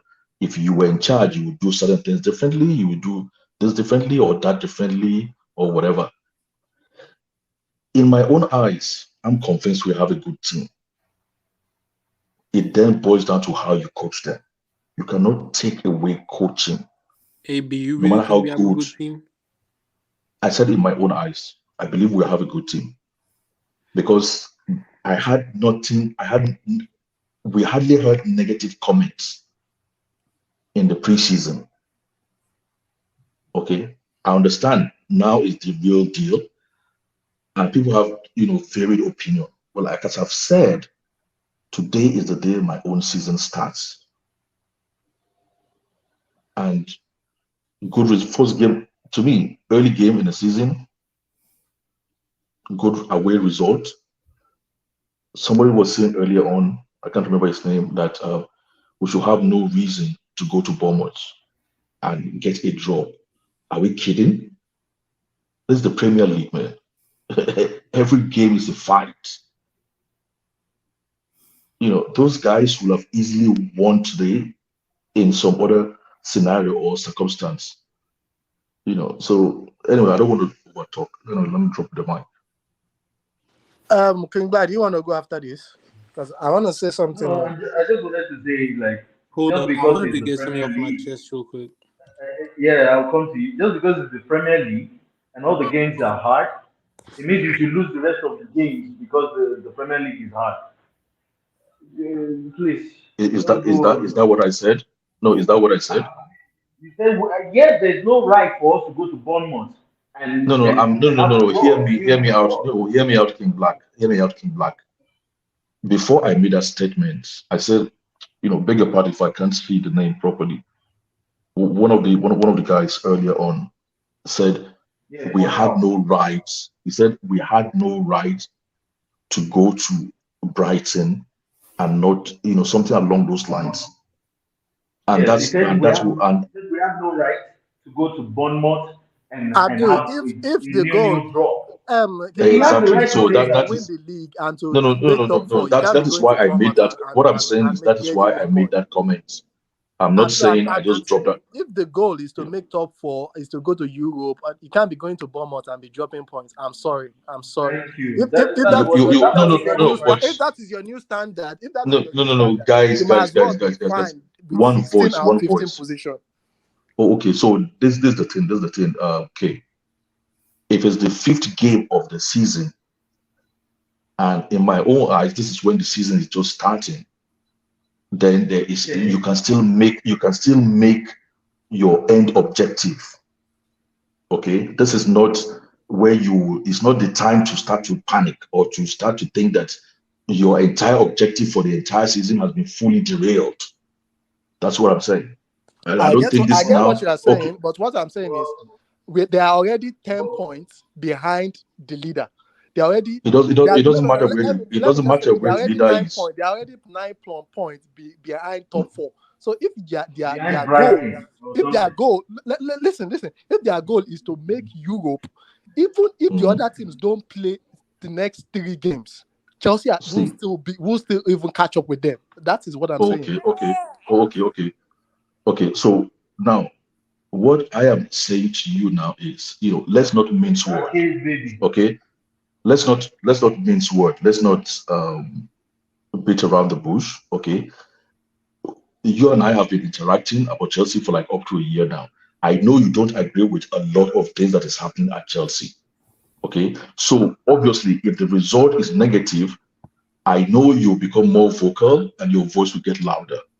Okay, so I understand that aspect. So let's not be hypocritical now. Abdul, can I ask you a question? So the thing is, hold on, let me finish. Evan, sorry, 2 seconds. So the thing is, okay, the thing is, as long as this is the 5th game, which it is, this is the reality. It's the 5th game. Even if they are 50 points ahead, I wouldn't advise any team that has a serious objective to press the panic button now, as of today. Nobody's pressing. You might do it a few weeks down the line, but as of now, I only knew like a few days ago our position in the league because I never even care like what's 4 games. I never even bothered or whatever. I've watched football long enough. I know we can still attain our objective, but we have to start, as you said, we have to start from now.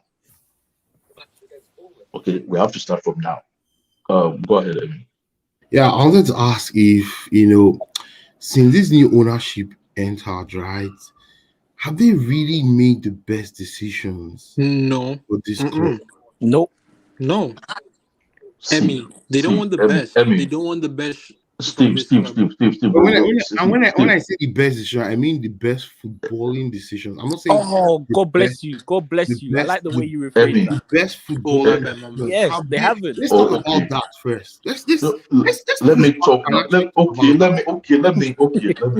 talk about it. Because if Roman and Marina spent £1 billion, Emmy, you ask the question. Let me answer. Wait, I just want to add to that, right? We would have too many trophies. We would have no space to put any trophies. We are winning the Premier League and also the Champions League next season. Go ahead, Abdul. 100%. Okay. So the thing is, I think what you're trying to say is, in terms of football philosophy, are we taking the right approach? I think that's what you're trying to say. No, I'm saying, have these guys made the best footballing decisions for this football club since they took over? It's hard to know. This is the start of the season. But I'm talking of since last year, though. They spent £1 billion now. They haven't. It's not hard to. It's easy. They haven't. What's hard about it? They haven't made. No, I want Abdul to defend them now. Abdul, tell us. No, but he said it's easy. But I'm saying it's not. No. He said it's hard. I said it's easy. Just like Abdul is trying to be a politician. No, okay, Black. He's trying to do a politician for me. Abdul, are you an APC member? See, Abdul, have these guys made the best footballing decision for this football club after spending £1 billion since June of last year? You must realize that these guys have worked in different phases. Okay. But your question hasn't got a one word answer. But it's not now. It's not now. How about now? It's not now. How can it? Okay, my answer is a simple question. Have these guys made the but you are not. How can you see? Emmy, have you asked your question? So that you can also tell me when you've finished asking your question. I asked. See, Cruz answered the question. In Black has been laughing because he has answered the question. Okay. I think I see Abdul's point. You say no, but maybe because you're thinking about what I'm trying to say is Emmy, what I'm saying is you're thinking about the immediate results. Decision for this club. Emmy, what I'm saying to you is the question you are asking does not have a yes or no answer. But people are answering yes or no. Why are you not answering yes or no? Then you don't understand the question. No, they don't. They themselves don't understand, but they're answering yes or no. Yeah, I can answer. Then they don't understand the question. As the new ownership since June of last year, they made the best footballing decision. Can you answer the question yes or no? No. Simple. No, that's his answer. That's why that's why he's called Guled and I'm called Abdul now. You know, we are different. That's why you are a politician, That's why you are a politician. Political answer. Abdul, your teacher in high school must have been like, whoa, who is that kid? No, but what would you say? Emmy, what would you say? Okay, let's say no. Hold on. Emmy, hold on. What will you say at the end of this season if we are in the top 3? Then what? That's not possible. It's not possible. But it's possible. No, but it's possible. It's possible now. Wake up. Ain't making top 4. Yeah, Abdul. They're not making top 6. I beg. Wake up. We're already 9 points behind, or 10 points behind the top. We're 8 points or 9 points behind the top 4 right now. So are you saying that? And we're yet to play those teams in the top 4? We've not played. Only Liverpool we've played. We still have Man City, Arsenal, and Man Utd to play in the next 1 month. You know, Abdul. We've not played any team in the top 7 of the league currently. The thing is, what happened to Abdul? You know what Abdul is trying to do? What's Abdul? What Abdul is trying to do? Let me tell you what he's trying to do. What's he trying to do? The thing is, he has come out with his own chest to defend the team's potential coming into a season. What he's doing now is he's trying not to backtrack and trying to say, No, oh, no, it's not no, like no, that. no, But no, Abdul is no, a It's no, not man, no, a like that. grown man. What I'm Abdul is saying no, not is a he no, might young be boy. wrong. Abdul is a no, grown no, no, man. no, He should be able to no, say no, You no, that. don't want no, to no, stand on the ground of There is nothing about I am standing on this any this ground. is The going ground to is a no, this is no, a no, single no, no, ground. no, no, no, no, no, No no, no. ground, no Came seat. back, came back, came back. Emi, 2 seconds. Came back, came back, came back. See. You see, that's why I like sports. Okay, we're not discussing about politics. We're not discussing about God. Okay, so I'm not really scared of what I say or what I don't say. Okay, I know you're you trying to just don't want banter, to be wrong but eventually. no, no, no, no. You get That's what I'm saying. I don't care to be wrong in sports. Okay, that's why I don't go to political platforms or religious platform and start talking, because those ones, it's very difficult. That's why I just stick to my sports. I don't really care. Okay, but the thing is, but the thing is, There is no morality in sports. That's what. exactly, there's no morality in sport. I can say what I want, but the thing is, I still have to tell you, no, for it to be sweet, I still have to tell you what's on my mind. It doesn't mean it's not wrong.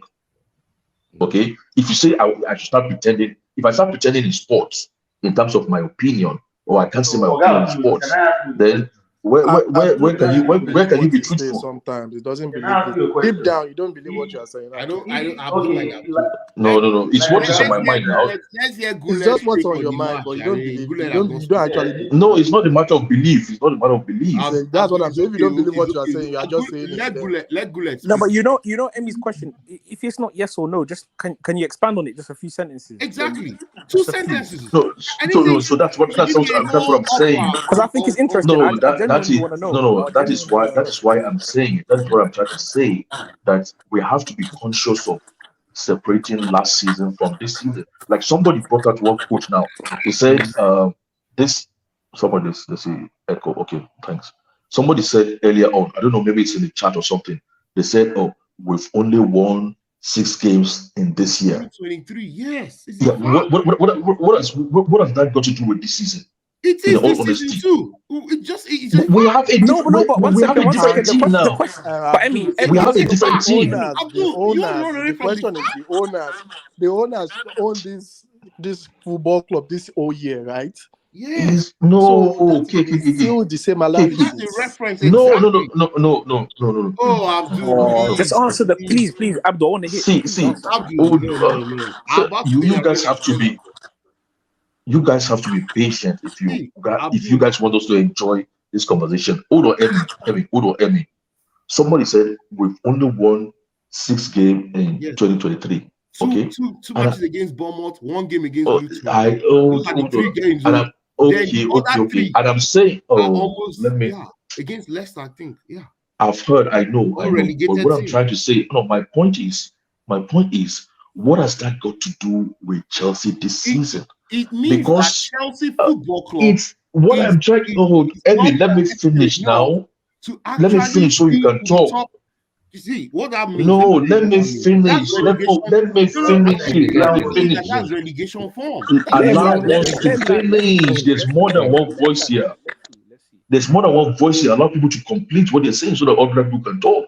Okay. So what I'm saying is that has got nothing to do with Chelsea this season because number one,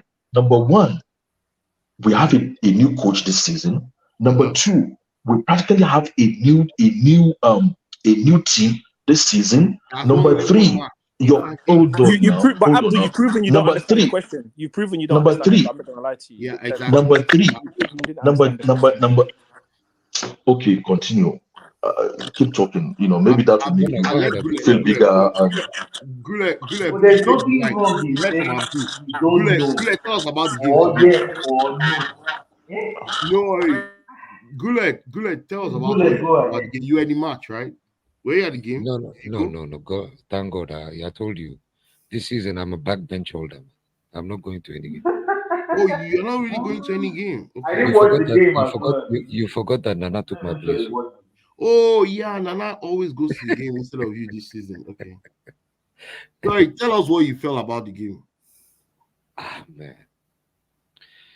I mean, you see, first of all, on before I go, good evening, guys. Hello. Good evening, my brother. Big up, big up. Assalamu Thank alaikum. you. Walaikum salam. Thank you, brother. Wow. Big up, man.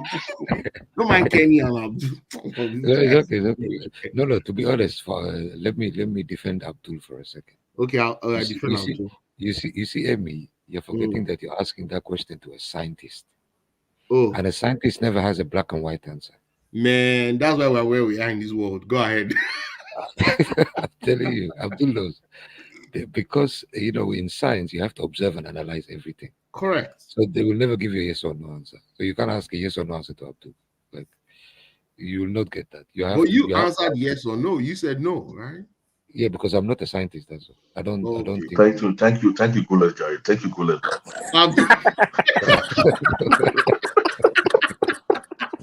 Abdul knows what he's doing. That's why Those guys will not allow me to talk. Abdul, if I didn't know Abdul, I'll be like, oh, maybe that's like no. Abdul knows what he's saying. That's why I'm not even. I didn't want. I know he knows the truth, but he's just trying to beat around. Emmy, listen to Gullet. Emmy, listen to Gullet. To massage. Just thought, go ahead. No. Everybody that is a scientist or thinks scientifically is like that. This is why until now we are trying to find the cure for cancer, but they cannot give us a straight answer. It's always left and right. It's not black and white for them. They have to observe, analyze, break down, find the theory, and then at the end come out with the conclusion. So you'll never get a yes or no answer from a scientist. That's me completely being honest. But yeah, about the game, shine man. Emmy, you remember, I think it was 2 weeks ago, I said, I had an epiphany and I said, we're not going to finish top 5. Man. The game today, it proved it to me, bro. Mm-hmm. It proved it to me because Kenny was there earlier. We were in Half Hope's hangout. Mm-hmm. And I said, man, you see with Chelsea, there is a big issue with coaching. The reason why you know that is if you play a player that is low in confidence, I think Kay pointed this out, which was Mudryk, you need an overlapping left back. Yes. You made a player that made his bread and butter from the age of maybe 6 or 7 or 8 as a defender to play as a left back, and you expect your winger to perform, it's not going to happen. Mm-hmm. It's not going to happen. And when he brought in Chilwell, he actually took out Mudryk. When he knows Mudryk is the only guy that can play on the left wing and is left-footed. Because if Raheem Sterling goes to the left, he have to cut back in because he's right-footed. So I don't know how this guy thinks, but to be completely honest with you, Emmy, Brother Cruz, everybody there's a Chelsea fan that expects. I know we have the fighting spirit within us, right? And I know that for the last 20 years we've been winning trophies, and Abramovich made us become who we are today. But to be completely honest with you guys, we have been throwing money at every competition we won. The reason why that was a success, Emmy, is because we had Eminalo. We had one of the best recruiters in football working with us at Chelsea. This is why we could throw money at the problem, buy the so-called superstars, no matter what their demand is, no matter what their wage is, and we will win something or we will make something happen.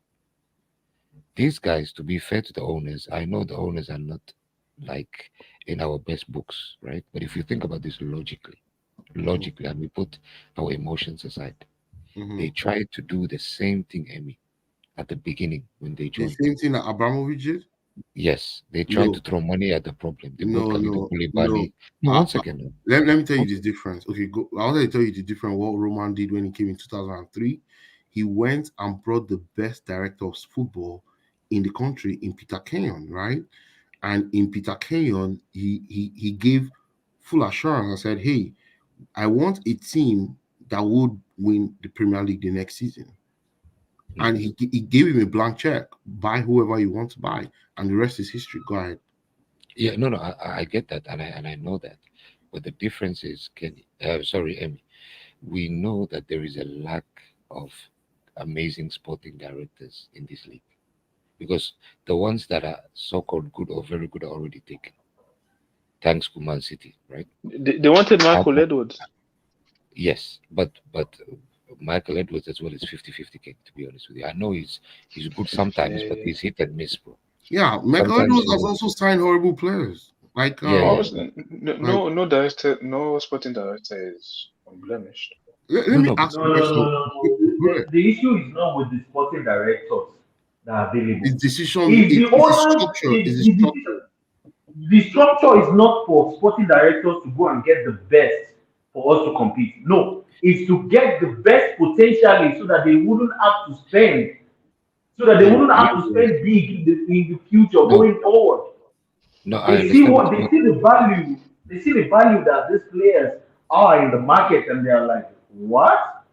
Like, okay, if it's gonna cost us 30 million, 40 million, 50 million now, in the next 5 years, the market is inflating. It's going to become 200 million. And by that time, I don't think we should be able to do it. And so And also to add to what King Black is like saying, right? it's like buying Bitcoin or something. Yeah, to add Or to also to add to what King Black is saying, Guled, and before you go, you know that Abramovich wrote in the contract that he cannot take a penny out of this club until 10 years. I think Abramovich knew that this is what they wanted to do. Yes, and But do the you know best what? option Do you know that clause alone makes these guys not to think of winning now, because all they're doing now is that 10 years time when they want to potentially start cashing out from this club, they are investing now into the club for 10 years time. I don't think they're actually trying to win now, but that's not where trying to win that's where the culture of Chelsea, of the fans in Chelsea, now clashes with the new ownership, because we are used to winning now. Like we're not setting a team up for 10 years. Chelsea buys players and gives instruction. We want to win the Premier League next season. That's not the new mantra with the new owners. They are buying players. They know they cannot take out a penny from this club for the next 8-9 years, pretty much. And that's where there's a gap. There's a gap in expectations between the fans and the new owners. But the owners are showing you their intention. That's the thing. They're not hiding it. And as well as that, people are looking at them like they're spending a lot of money. They are amortizing for 9-8 years. No, King Black. If you compare to someone who spent 300 million within 4 years, 5 years, 4+1 contract, bro, those guys are probably spending more money in 5 years than we are doing in 7-8 years. You are right, King Black. But what you're talking about and what you explained to me, you and Emmy, is right now. But I was referring to when they took over, when they were trying to buy ready-made players like Koulibaly, Sterling, Cucurella. I meant Cucurella is not ready-made. Cucurella is not ready-made. No, but he in the Premier League. I get what you mean. He was a rising. I understand what you mean. Yeah, he had the hype. And because they didn't have an amazing sporting director, they didn't even have a sporting director self, because all of them started working in January, right? So they tried to throw money at the problem. They even got Potter and everything because he was the so-called up-and-coming guy. And then they realized that, wait a minute, this shit doesn't seem to be working. We saw what happened last season, right? Now the issue we have as Chelsea fans is, guys, I know this is hard to swallow.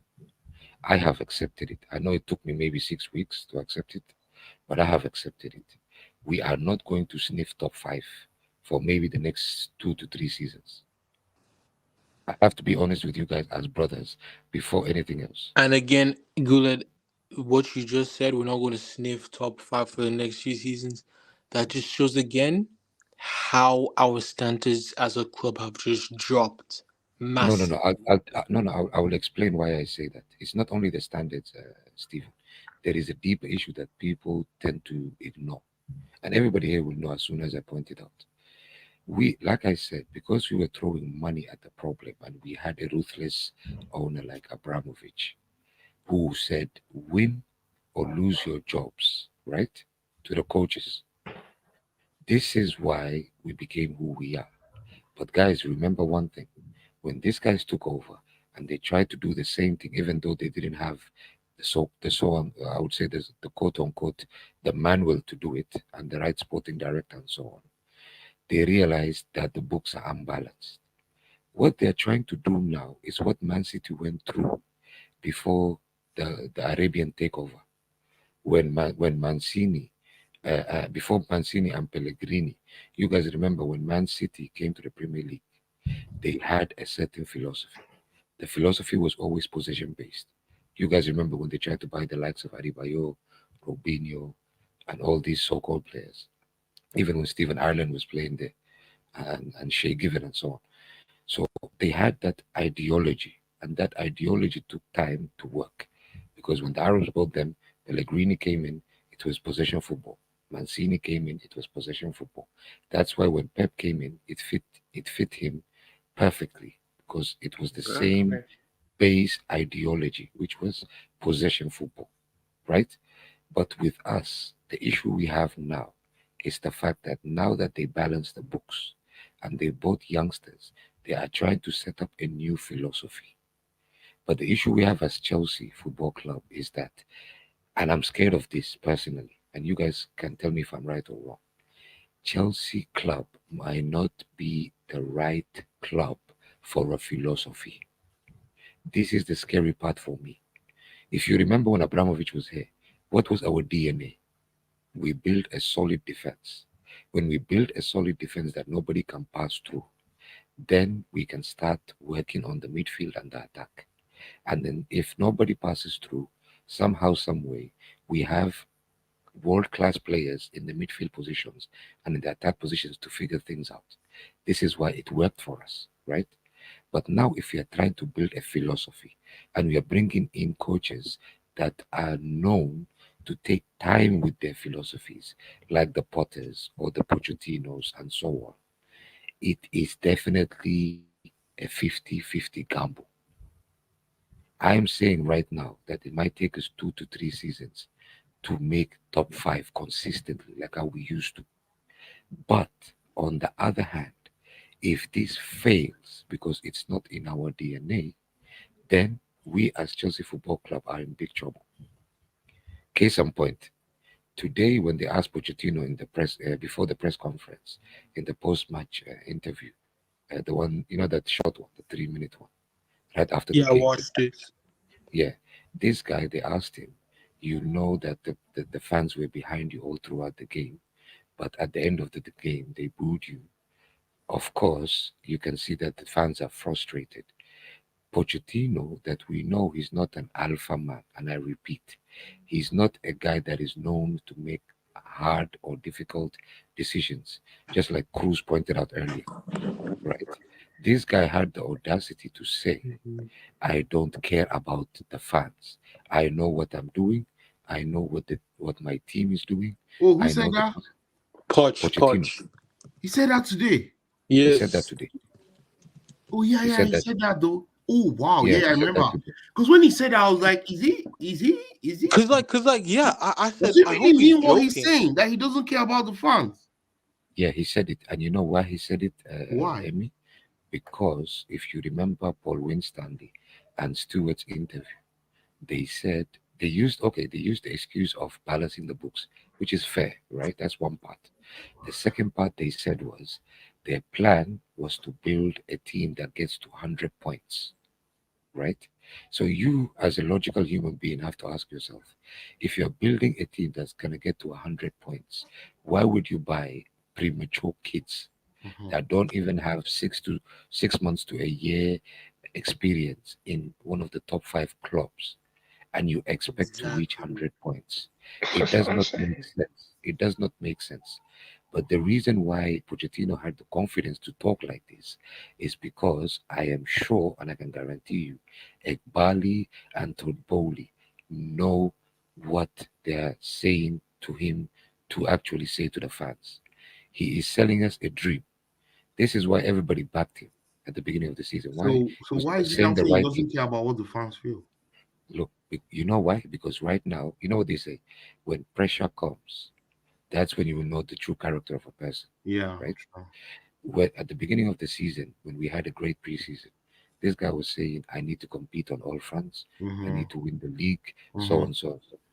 As soon as the pressure started to mount up, knowing that you had 2 weeks, 2 weeks to prepare for Bournemouth, right? You came up with the idea, or you had the epiphany to actually play Colwell as left back. When you know this is the first game that you're actually playing a left winger in his natural position. Right? So if he made that mistake, he didn't have the balls to accept it. Why? Because he has the backing of the owners. And I guarantee you, I'll tell you what's going to happen next. If now we start, because these guys. Wait, let me ask you a question, Gura. Do you think we beat Aston Villa at Stamford Bridge next Saturday? No. I don't know. No, because look at our bench. No? Okay. No.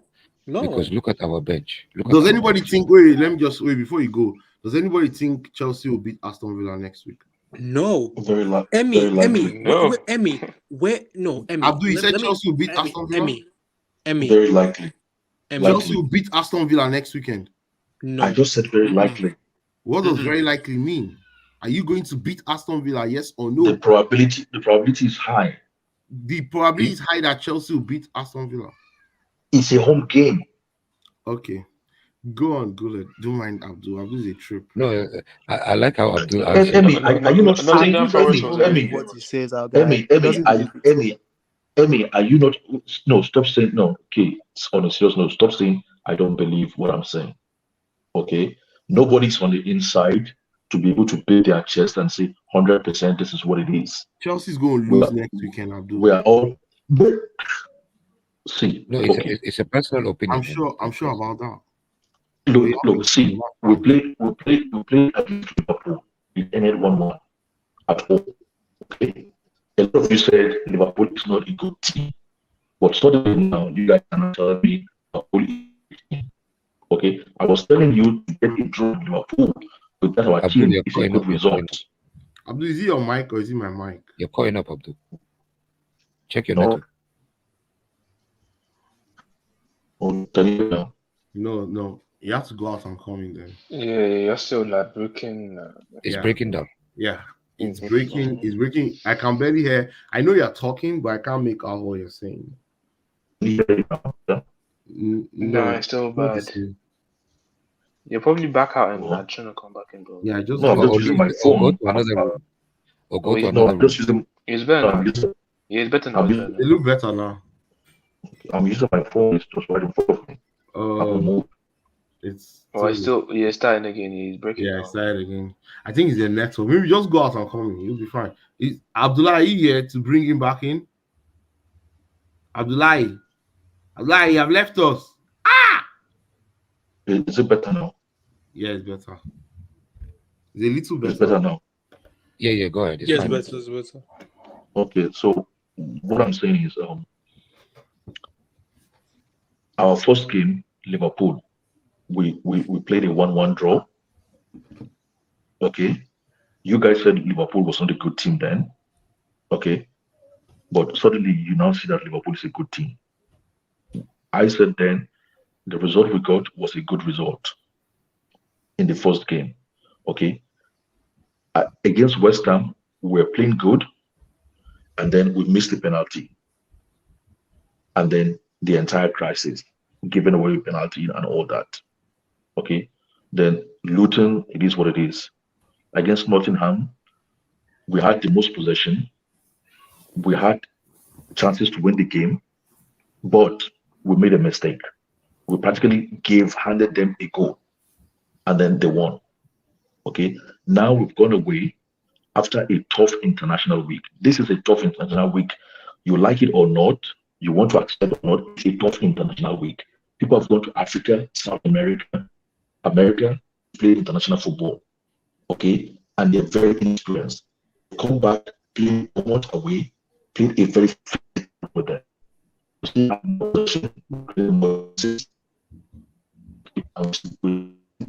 do.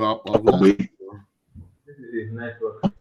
So what he's saying in other words, we can't hear you again. Every team now. It's not my network. Yeah, It's on my network. The phone is. Abdul, You're fine. how many players do Chelsea have on international duties? I don't know. No, they had a lot. Most of No, they did that. most of the guy he had them at Cobham. No, that's not true. No, that's not true. No, most players were international. What's most the thing player? What's most no, player? it's true. But the thing with with Abdul, the thing is that what you're failing to mention is that the issues that we're having, it's not as if they're getting better. We still can't score goals.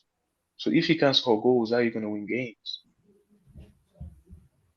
Because you still today we miss chances against Forest. We miss chances. West Ham as well. So right now, if you're struggling to win goals, how can you guarantee the win? I thought Sterling didn't go for international duties too. So why can't he perform? No, but Jackson went on international. Mudryk, Enzo. It doesn't matter. Hugo Chukwu, Thiago Silva, most of the team they went on international. Kenny, Richarlison went for international duties. I'm not using it as an excuse. I'm not using it. But the thing is that the Abdul, I don't know how you can believe that we're going to win the game, and we're struggling to score goals. That's the issue. You know what's funny? It's more about faith for Abdul. Faith. He just kind of, I don't want to call it blind faith, but King Black. The beauty about football is, right, like some people they decide and they accept certain like realities early, and some people they give it as much as they can give it, like time, and at the end they will get to the same conclusion. So but he didn't have this. He didn't have this. He didn't have this energy when Potter was here from day one. Even though we beat that team in Champions League, I think we beat Dortmund or something. We won some a few games in the first 5 games. He started his criticism from day one. He said he didn't see the pattern. Even after a draw in the Premier League, from the first Premier League draw we had under Graham Potter, this guy said this manager is a rookie manager. He's not good enough. He couldn't see his pattern from his first game. So now all of a sudden, his season has not started. His 5 games we have played, we have lost 2 or 3 games out of 5, and now everything is calm, right? No, maybe he's seeing something else. I want to see when he will start complaining. I want to see. No, maybe he believes more in Pochettino than Potter, and maybe he just saw something in the preseason. And maybe he believes in the young players. In the young players, he believes. He clearly does. Yeah, because because he's thinking that being young, naturally you need time to adapt. And then you get better as well. Yeah. So not every young player fulfill their potential. Exactly. So and Abdul actually believes that player to player, personnel to personnel, we actually have a better, potentially better players than Arsenal. Right? He said it personally. You think so? He said it yesterday too. Yeah, he said it. Personally, he said, like, if you look at them personnel to personnel, okay, he said, fair enough, Arsenal, they took 4 years to 3 years to jump. But for us, these guys are new. It hasn't even been 5 games. So logically, according to what he said, maybe we will see the potential in 2 to 3 years, King. Because I know personally, and you know, and Emmy know, and everybody here knows, that we're not going to make top 5 this season. We don't know how things are going to go next season. If we're going to get a striker, if we're going to stick to Broha, because Pochettino had the opportunity to buy a striker. Wait, what do you think, Gullet? Sorry to position. I have a question. No. Do you think getting a striker changes our season and starts making us win? Let's say if we have Haaland now, you are telling me our problem is solved. I don't know. I don't know. No, but it would hide some of the deficiencies. No. To be honest with you, Kenny. You would hide which because no. The thing you hit the is, nail on the head. I swear to God, with Haaland, we are still mediocre. I guarantee you. That's what my point is. If we have Harry Kane, we will still be this bad. I guarantee you, he will score goal, but we'll still be this bad. Let me answer you. No, let me answer you. I would like to hear everybody's. No. Let's say we have Harry Kane. Yeah, no problem. If we have an amazing striker, right, let's say the ones available, let's say Osimhen, for example. Right? If we manage to get Osimhen, right, and Osimhen starts firing on all cylinders, right now, the issues we had in preseason in comparison to now, we have more issues now for two reasons. The first reason is we have a lot of injuries. The same issue we had last season, we have it again. Almost 12 to 13 players are out due to injury, right? Number one. Number two, Pochettino is actually creating more problems by moving players and playing them in the wrong positions. So he's actually creating more problems for himself, talk less of the ones we already have with the injuries and so on. So I personally don't think it's going to solve anything for us to get to the top five. All it's going to do is we're going to score more goals, and the more goals we score, he's going to come up with the same mantra, which is the players gave it everything, that Potter used to say. The difference is Potter was English and this guy's South American. This guy's English is not high level. He can't summarize everything in one sentence. But he's still saying the same thing, which is the guys gave it everything. The only problem we have is finishing. The players have created more chances. There is more, what can I say, chemistry in the game, but only lacking in the final third. So me personally, I don't think it's gonna solve the issues. These issues are detrimental for this club, and he's already creating more by having favoritism with Gallagher, favoritism with Chilwell. This guy is picking his own special players. Favoritism with Colwell. He wants to play Colwell in 2 or 3 positions. You can tell. And Why? Because Yeah, go ahead, Steve. So yeah, and the thing is that's what has gotten some managers sacked in the past at Chelsea. Favoritism. That's one of the main things that has gotten managers sacked. So the question is, he knows this. Why is he now deploying the same style of managing? I think Why? I think low key, he thinks maybe he sat down to understand that if I get these English players on board with me, I get accepted as a Chelsea coach, right? Because I'm coming from Tottenham, right? Yeah, maybe that's what he's trying to do. Maybe you look at Chukwuemeka, what's his name, Gallagher, what's his name, Colwell. You know, these guys just keep winning every game. What they all have in common, yeah. What they all have in common. Guys. Another thing is Chilwell regains captaincy. You saw Thiago Silva in the team.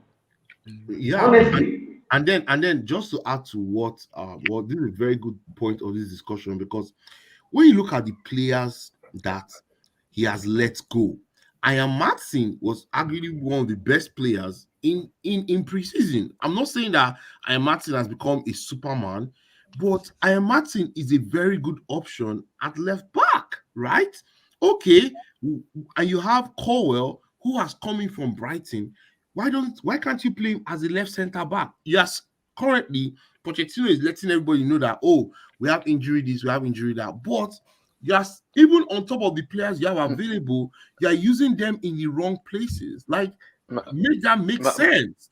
Martin never really played. He played left wing back, which is different. Yeah. But that's what we need in order for the left wing to work. Exactly. If Martin and Modric take on that left side of the attack, guess what? The two of them will know when to underlap and overlap, and they'll be a threat. And once he doesn't see him as a left back. Wait, hold on. He doesn't see him as a left back. He's never played. And that's on Pochettino. That is 100% on the coach. We're not on the training field, so honestly, I don't see. Let's stop all these. No, Kenny, we're not on the training field. But let's just analyze what we see. What we are seeing is we have more than half of the team playing out of position, and as soon as that is happening, you see a dysfunctional team, a team that cannot move the ball quickly And in Premier League, you need to move the ball zip, zip, zip, zip to get the ball up to where you can hold the opposition team. Today, Pochettino told everybody and the world that, hey, the reason why we did not score goals is because we could not finish our chances. How many chances did you really have? Today, we had only 2 shots on goal in the first half. Only 2. It was that Gallagher shot, and who else? I forgot. No, but it's not only the chances, it's the position we get into. If you look at, we get into good position, is the decision that they take that's poor. I remember the second half, there was a couple times where they won the ball. So why is this not a consistent? Why is this a consistent issue at Chelsea football? Kenny, it's the plan. It's the mentality. Kenny, and the thing is, speak of the chances. Oh, sorry. You need to start teaching. You need to start teaching these kids now. You need to start teaching them from the basic, from the basic. You need to build their mentality. Like, it's going to be very tough. You bring Mourinho to this team, it will be tough for him. And let's not forget, these players are new generation players too. They could break down and cry. Mourinho cannot even handle all this Manutd. You just go to the internet and put this thing on Instagram, bro. It's the quality, the people we are getting. These players were signing, like, you can see them. There's no hunger for goal. They don't smell goal. Look at Jeremy Doku. He picked up the ball and moved 30 yards, almost 30 yards. You think that's coaching? This guy just got here 2 weeks ago. He just moved the ball 30 yards and he went to score. Do you think Pep told him to basically to score alone without passing to anybody? He knows he can do it. He's been doing that for how many seasons? He's been doing it. He's been a kid taking on players. It's his bread and butter. Three dribbles per game. He had behind Messi two seasons ago. That guy had more dribbles in the world. Mudryk was the same as well. No, guys. No, he wasn't. No, he wasn't. In a season, Mudryk played like 20 games in a whole year, calendar year. Less than 20 games of football. He doesn't have that experience. He wasn't even playing football. He was on TikTok, just doing skill. We're not any serious players here. They get in front of the goal. That's the reason why they are shy. Like, they are not developed as players. They have not been. They've not met a top manager. They've not met a top manager. They have not. Most of these players, all this coddling. It's not going to work. Yeah. No, King Black. Yeah, we are actually having, just like Emmy said, we are having a very good conversation right now. You guys said favoritism, right, with the English players. I've thought about it logically. And I said to myself, okay, maybe that could be the case.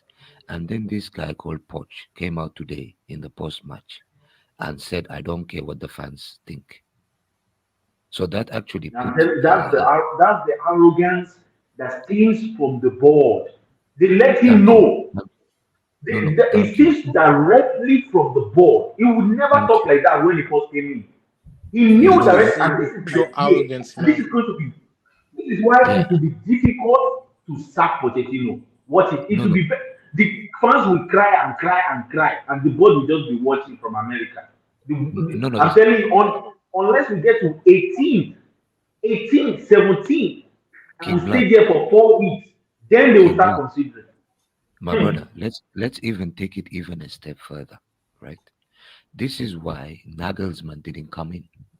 This is why Enrique didn't come in.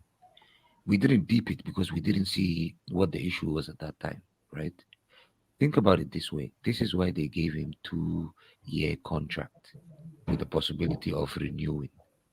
The reason why is they know as long as they spend the money and as long as they can keep changing coaches and getting project-based, philosophy-based coaches in, if they sack Pochettino tomorrow, they'll bring another one. But their ideology will never change. Their ideology is to train these players. Don't worry about Champions League. Don't worry about winning any trophies. Train these players. I know you have injury crisis right now. We will keep spending money. We will get you strikers. We will get you goals and so on. but your job is just to train. This Just is to why, train, so that just the to world train, can see, just to so that the train, world because you can saw see, him. and then Yeah, you saw him today in their the price will dugout. be high. You saw him today in Yes. the dugout. No, you saw him today in the dugout because you know, as you've been watching football in black for a very long time. When preseason was happening, right, the Pochettino on the dugout was very different to the Pochettino now. And the only conclusion could be, because we know this anyway, as everybody that watches football, after preseason, there is always a general meeting that happens between the owners and the staff before the beginning of the season. The guy is not the same guy which was vocal, which was telling players what to do in the preseason and shouting at players in the preseason. He is not the same guy anymore. And for him to have You the know why I best, think that is, Gullet?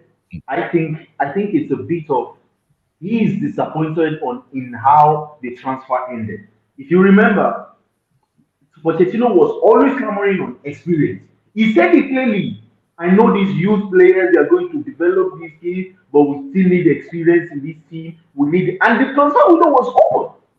He just couldn't go and say, go and get me this. He just couldn't do it. The rest, he was throwing shades. He was letting Because them that know was that late this in the team, window when he said he wanted the experience, though. He could have said it yeah, before the but transfer window even began. But again, the guy is a yes man. no, That's no, but no, all he, it he's but is. no, indecisive. He's he made it indecisive. clear though. He made No, it no, but clear. He King, made it clear that he needed a striker. yeah, He yeah, but needed a forward, not just ordinary forward that could play. And he also mentioned the experience too. But the board totally ignored. The board totally ignored everything that he wanted. Wait. Who We're not reported going that to though? sit Who here and reported pretend that though? like we Which don't source? know. no, King Black, I will answer your question perfectly right now. You remember when Nkunku got We injured? waited 3 weeks and we went to bring Kopama. What the No, hell? no, no, no. Two Look at this. starts for Man City, 2 games started. What Kopama, No, no, the King Black. hell? No. Kopama How that did how do King you doesn't Black, have how do King any you Black. begin to experience. win games? Keep in mind, 19 See, you professional remember appearances for the Man What City. the hell? No amount Premier Chelsea League used goals. to buy Kopama was more than what West Ham used to buy Kudus. Yes. And that's the And thing. We could Vlahovic have was used that cheaper. money on a more better attacker like Mohamed No, no, Why no, Kudus. no. didn't But we Chelsea go waited and buy too long. Turkey? Why didn't they Emmy, buy I will Turkey? answer you. Why didn't Emmy they and buy Because Turkey? the Turkey, Oga, his end We product is backed out. horrendous. We backed The out. Turkey is no, just no. another football manager scouting. Go and Oga, bring the Emmy best and player in French league and let us Oga, Emmy and play. Oga King Black. Let me answer you. Let me What answer is you. Turkey and You, Kudu, you know. Raya and all these players? No, no. To be honest with you, King Black, right? We should not point the finger at the owners. We should point the finger at Pochettino. I'll tell you why. You remember when Nkunku got injured, right? And then he had a post-match, no, sorry, pre-match interview, and they told him, "Do you need a striker?" Because Nico Jackson seems to be your only option at the moment after Yes. Nkunku's injury. And This guy had the audacity nobody to knew say, how Bruja was to come back. yes, this guy had the audacity to say clearly, without any influence from his own mouth. This guy said no because we have Broha, and Broha is an important player in the squad, and we will be just fine. If it is the owner's issue, why would this guy say this? Because he's a yes man. He's a yes man. Gullet. There's Pochettino. no Gullet. I swear to God, I'm not blaming Pochettino at all. Why? He had to see. We needed a striker. They brought that Fofana. Again, they went into the market. They bought Nicolas Jackson. Again, they went into the market. They went with David Washington. All these players are from absolutely nowhere. There's absolutely no plans Exactly. for them. They're nowhere And he near flew up like class. he flew all these players. He threw it in the training ground for Pochettino. No, King Black. And then when the board, when they were comfortable enough, they were like, okay, we're not going to give this contract. We're not going to give this contract. It doesn't matter what the coach has been using all preseason. You go alone. We have 2 million coming from. We have 2 million coming from Nottingham Forest. Let's get it from this and this. Emmy. What was the plan really?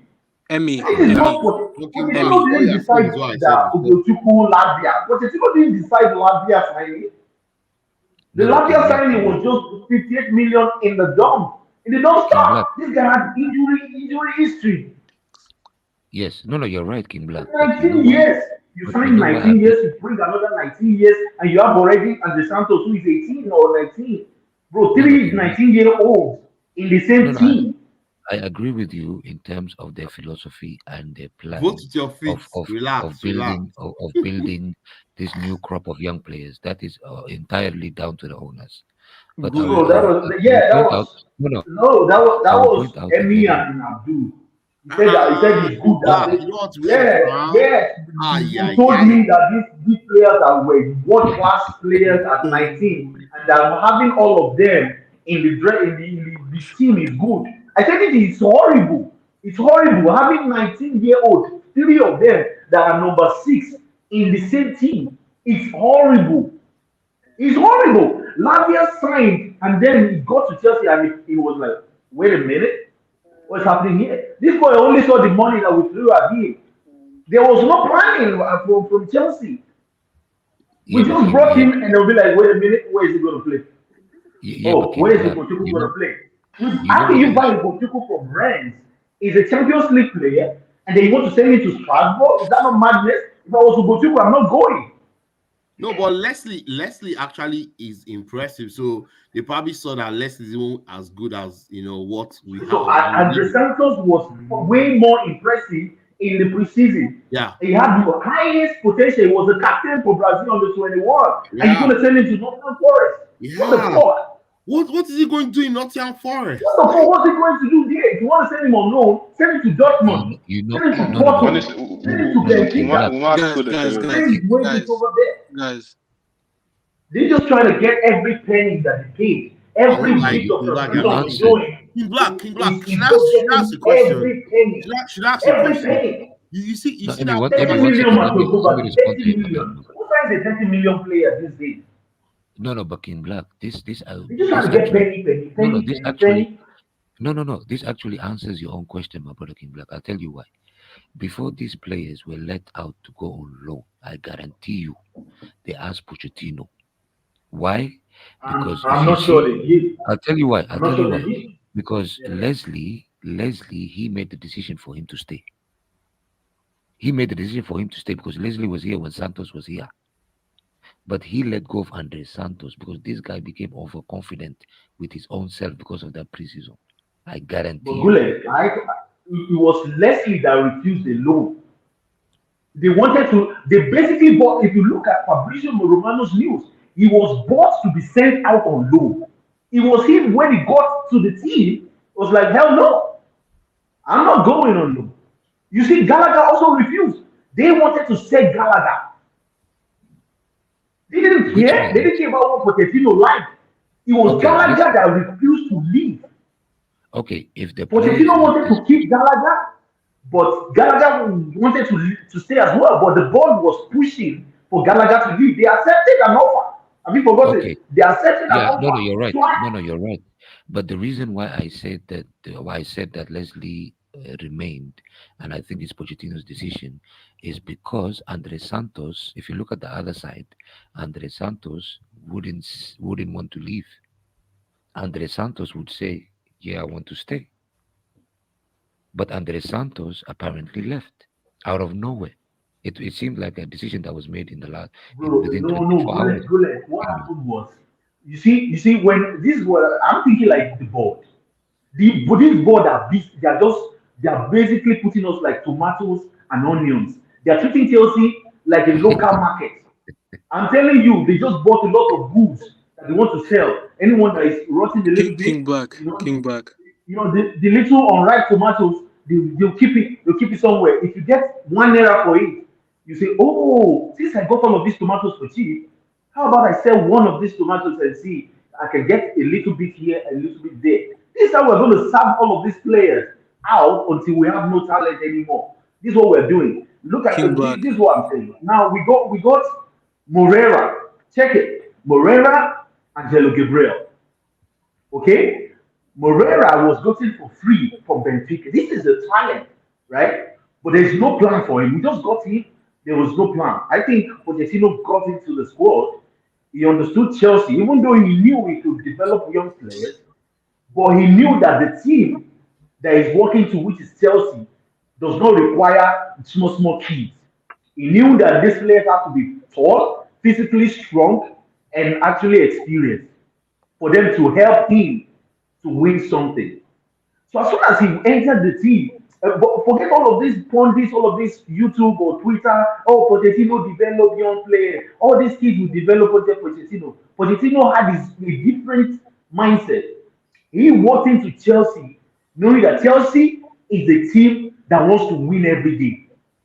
And so these guys, I think they assured him that they're going to be spending a lot of money, whatever he needed.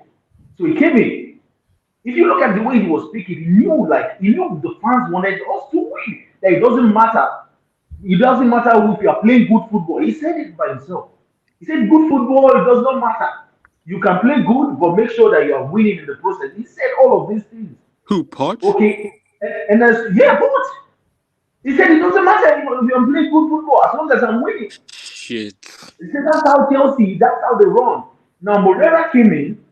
We got like 2 million from what club did he loan fee for someone that we got for free. These guys don't give a fuck if Pochettino likes him or not. At that time, that's an opportunity to bring in money to the team first. Get out. Angelo Gabriel was going to be sent on this because we used that team as and I thought Pochettino didn't want this guy to go because he was constantly putting him into the team until maybe they've made an agreement with Strasbourg one way or the other. Then he didn't put him into the team. But the first 3 games, you can see this guy was clearly listening to instruction. He was clearly getting instruction directly from Port. But there's basically there's a profit to send this guy on a loan. That 1 year loan fee or something. Bring it in first, it could come back next year.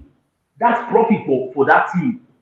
For that 1 year. He's on a 7+1 contract. So this board, they're seeing it as basically this is an opportunity for us to get something. Although we're still going to get the player, but we're going to get something.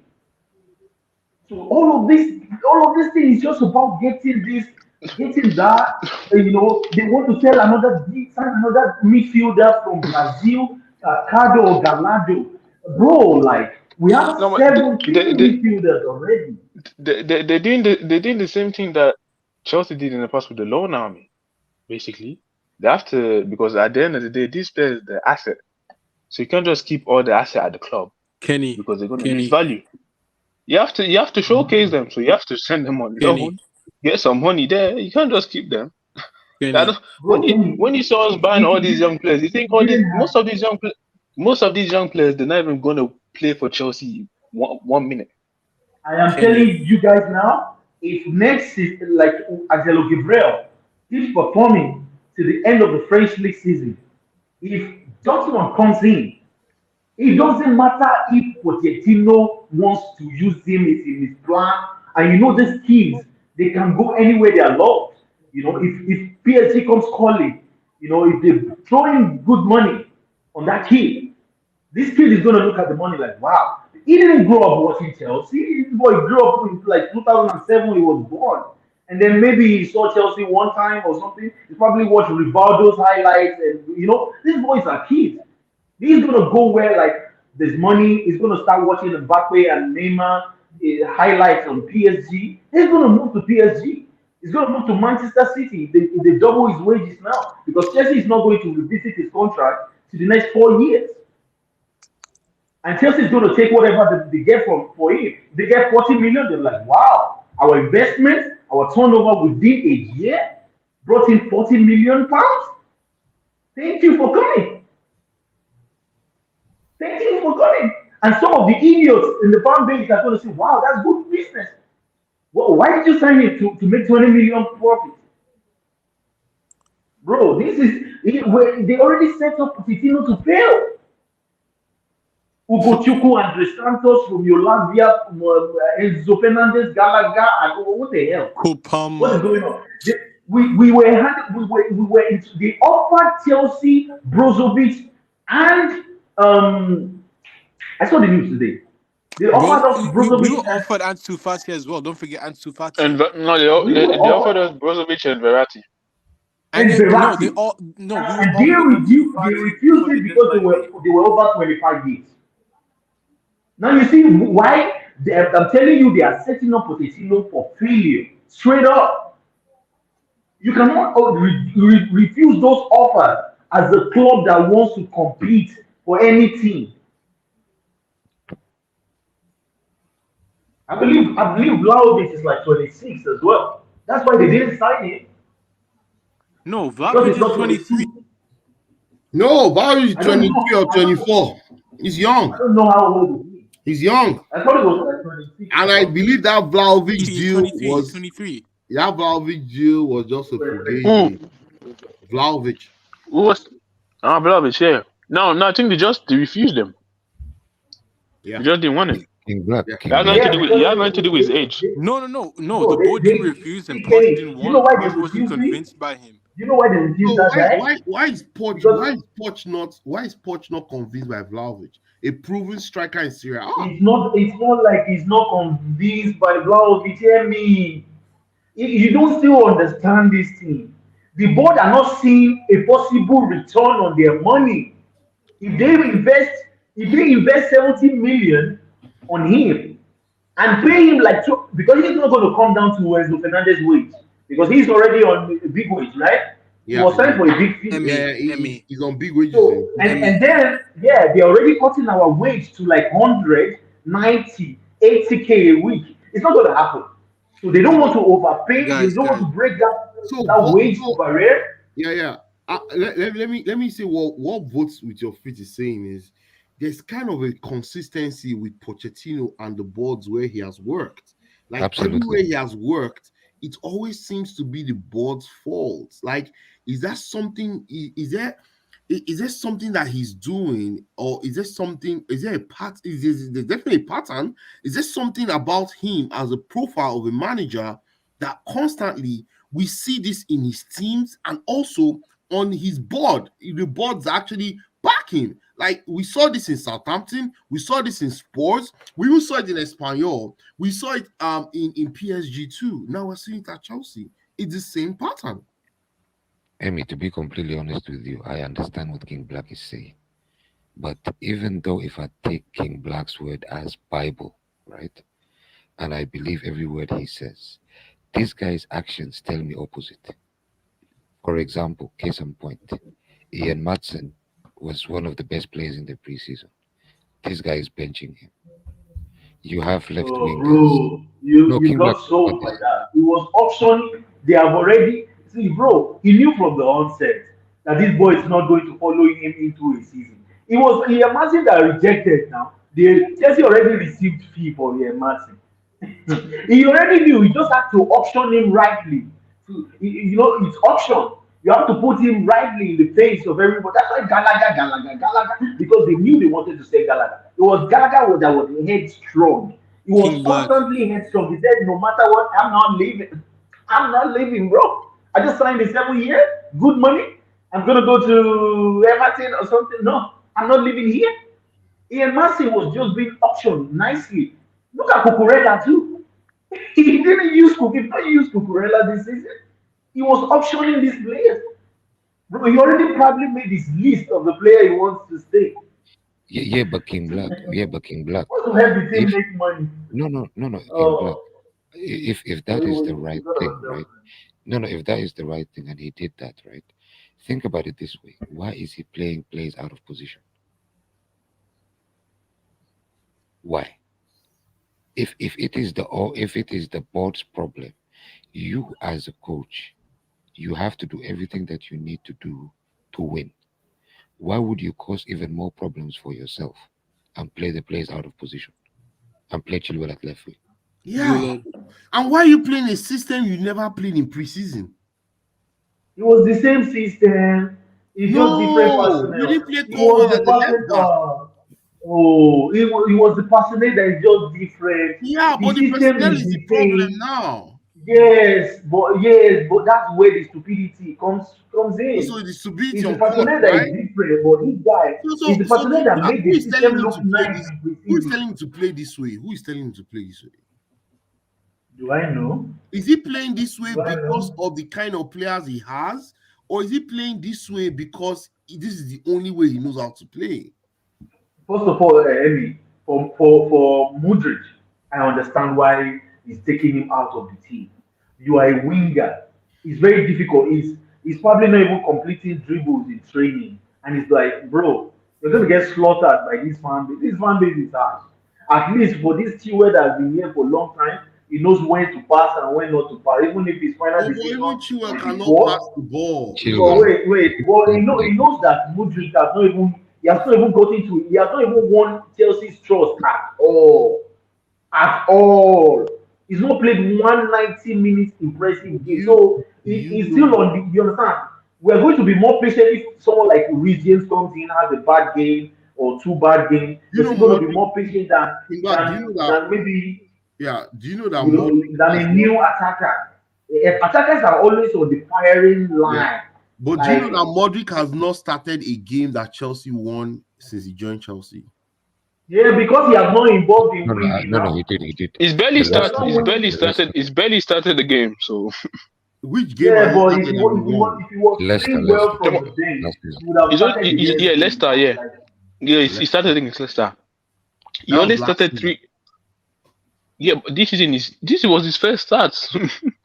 yeah, but guys, think about the guy. I think the guy only started 3 times. But you know, to be fair to him, guys, to be fair to Modric, the 3 chances we created in the first half were from him. He could have had 3 assists.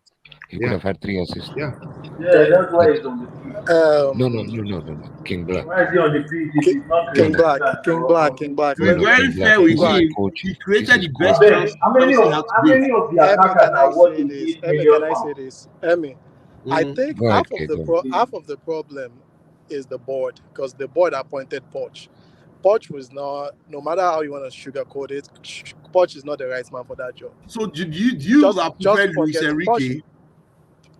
Just forget Poch. Poch is not the right man for the job. But the board himself, there's a problem going on. You guys don't know. Even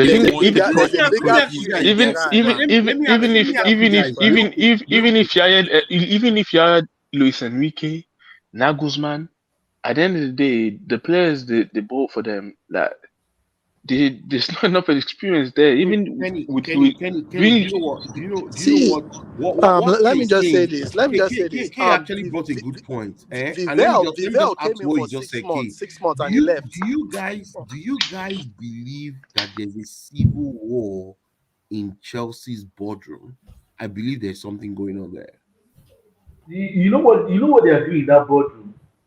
Go and sign your own. Let me sign my own. Exactly. So that we see anyone that clicks that bank. I believe there's a civil war going on. Like Emmy, can I tell you something? I think there's an Egbali click, and that's from Clear Lake, and there's a Boli click. And then apart from that, there's I think those 2 sets. Can I tell you something? Because and don't forget, because Boli is the head of is not like the main. He's not the main guy. He's just the head of the. Like he's not anymore. He's not anymore. No. Yeah, I mean, it's their face like for Chelsea, but like this guy can get anymore. That's why the war started. It's like this guy can be if he doesn't take care, this guy can be moved quickly. Kenny. You guys will say, go ahead, Stephen. Go ahead. Yeah. Like back to what King Black was saying, like about the striker thing. Like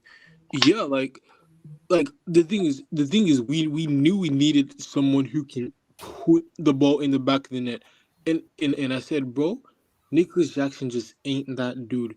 And okay, I can understand. Okay, there weren't many strikers available in the summer market, but there were a few.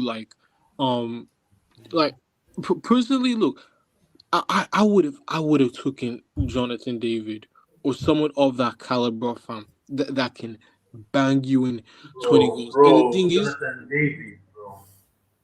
No, I would have been fine with that. No, you say Jonathan. You see the level they are trying to reduce. No, but you see the level. Very soon we will be looking at Richarlison as the player we should go for anything. But for example, but the thing with Jonathan David or the guys like that. But these no, guys Jonathan David wasn't my top priority though. No. It's not a top priority, but Jonathan David or strikers like these are the strikers that these are the strikers. No, but you might be average. These are the strikers that another club is gonna buy. You're gonna have one good season, and then a big club like Chelsea are going. A big club like Chelsea is gonna come. A big club like. Sorry, my thing is, a big club like Chelsea. I was Chelsea buy three strikers. They bought three strikers. Nah, that's not true. They bought Fafana, they bought Jackson, and they bought Washington, and they still got it wrong. Not just the striking department, Guys. Check the goalkeeping department too. The same thing. But got David Raya and they got honestly, Sanchez was good today. He's still not the guy, bro. No. Start in the top 8 team in the Premier League. No.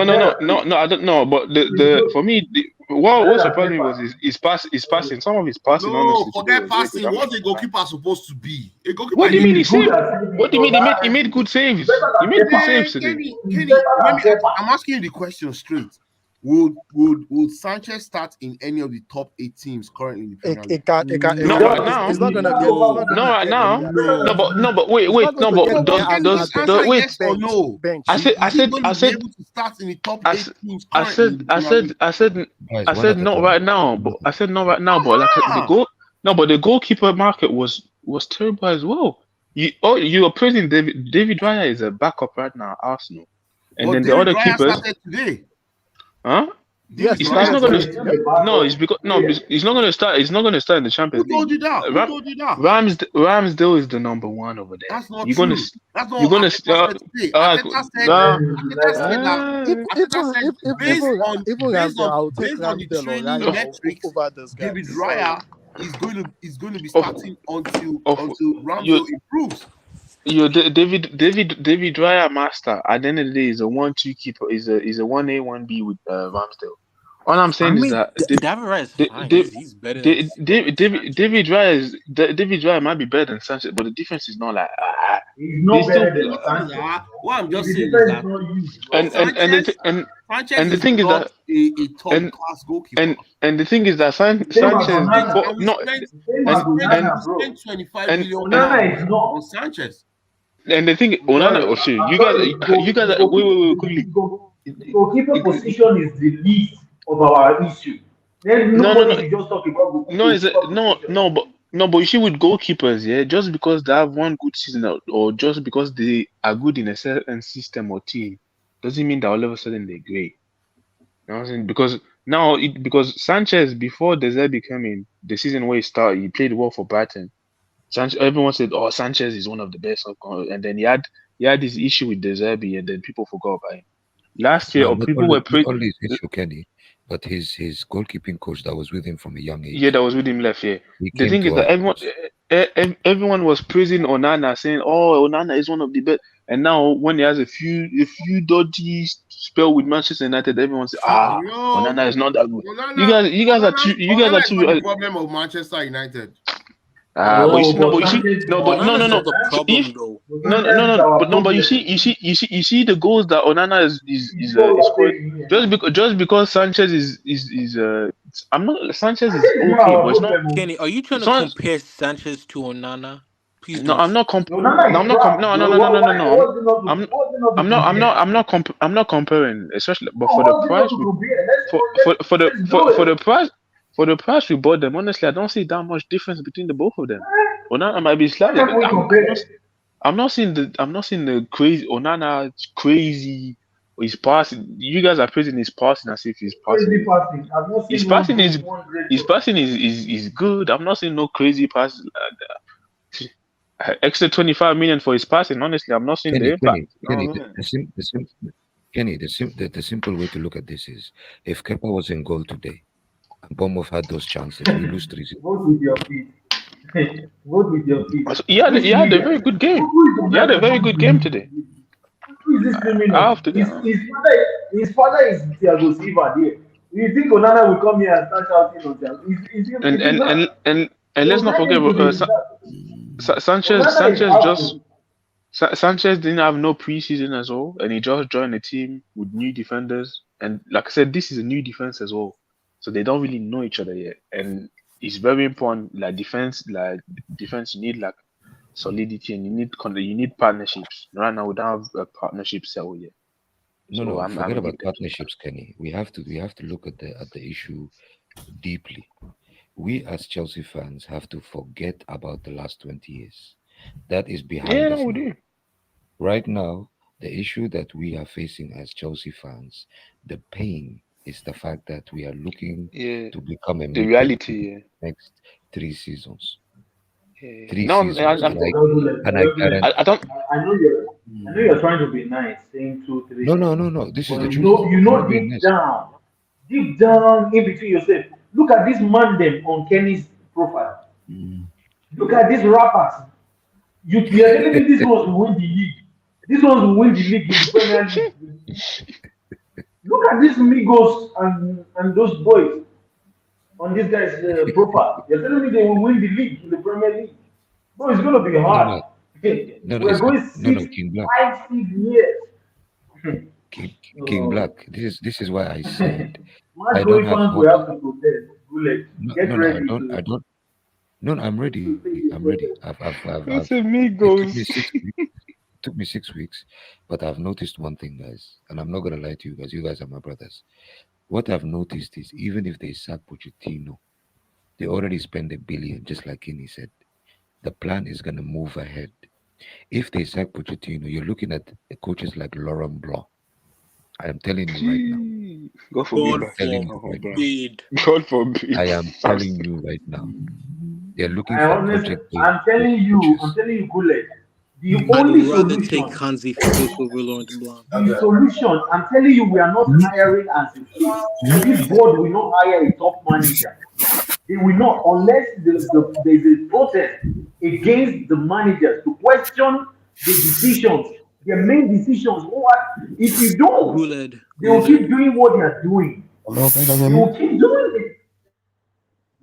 Guled. It's true. If we lose absolutely in the next 10 games, in the next 10 games, guys, if we lose 8 out of 10, they still will not sack this manager. If we lose 8 L's and 2 wins, they will still not sack this manager. Good. Yes. Yeah. I just wanted to, Speaking of, I wanted to tell you something good. Like what I because like after the game, because like I always check Chelsea reviews on YouTube. So I was watching some Chelsea fan TV and I saw some fan cams, and I don't want to name certain names, but some people, some fans were saying, trust the process.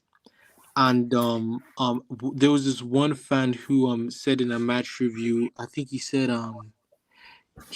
get behind the team or F off, because you know how the fans are booing the players after the game. Yeah, Bilal, and I'm like, are you serious? Like, we drew to freaking Bournemouth. What do you expect? Again, our standards as like some of these fans, their standards have dropped because they're just accepting all this mediocrity from the club. Have they dropped, or have they accepted the reality we're in right now? You know what that is?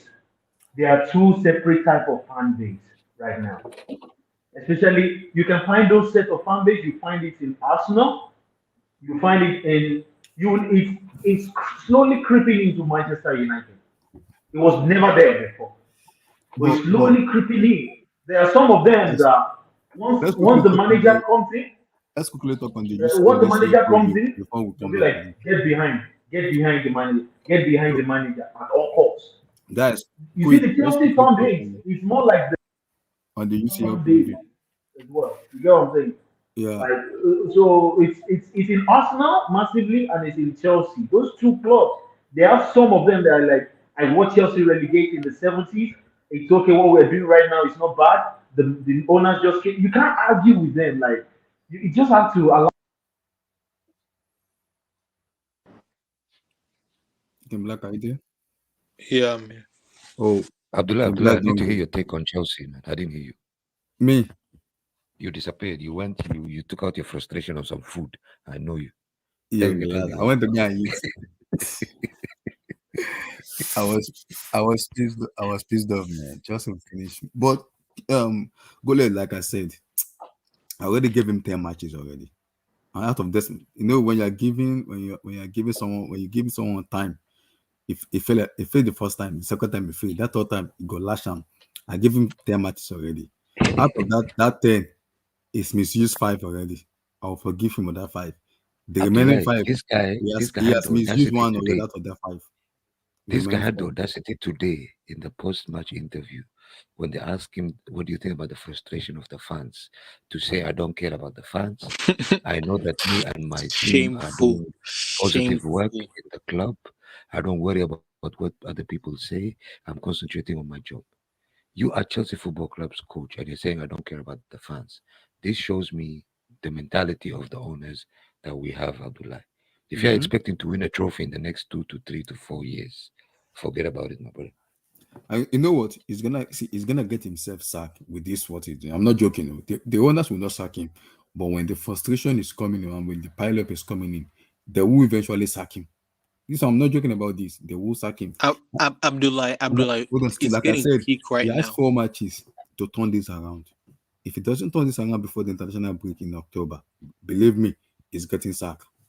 Abdullah, guess what? The owners, they learned the game of football. The game of football is no problem. If the fans react, sack the coach. If the fans react about not spending, spend the money, but still keep doing what you're doing underground.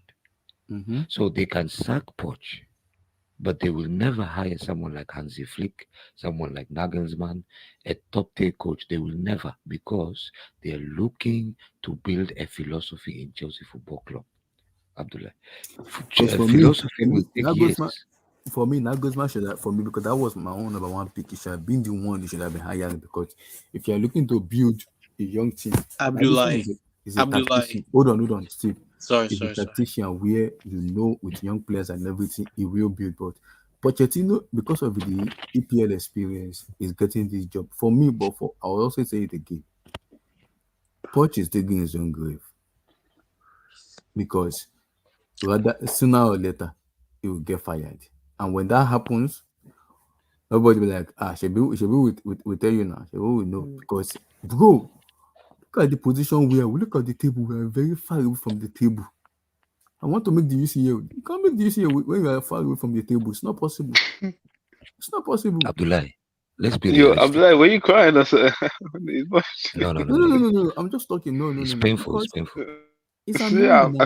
I can hear the pain in the voice. Bro, it's annoying. It's really entering me, man. This is Chelsea Football Club. This is Chelsea FC.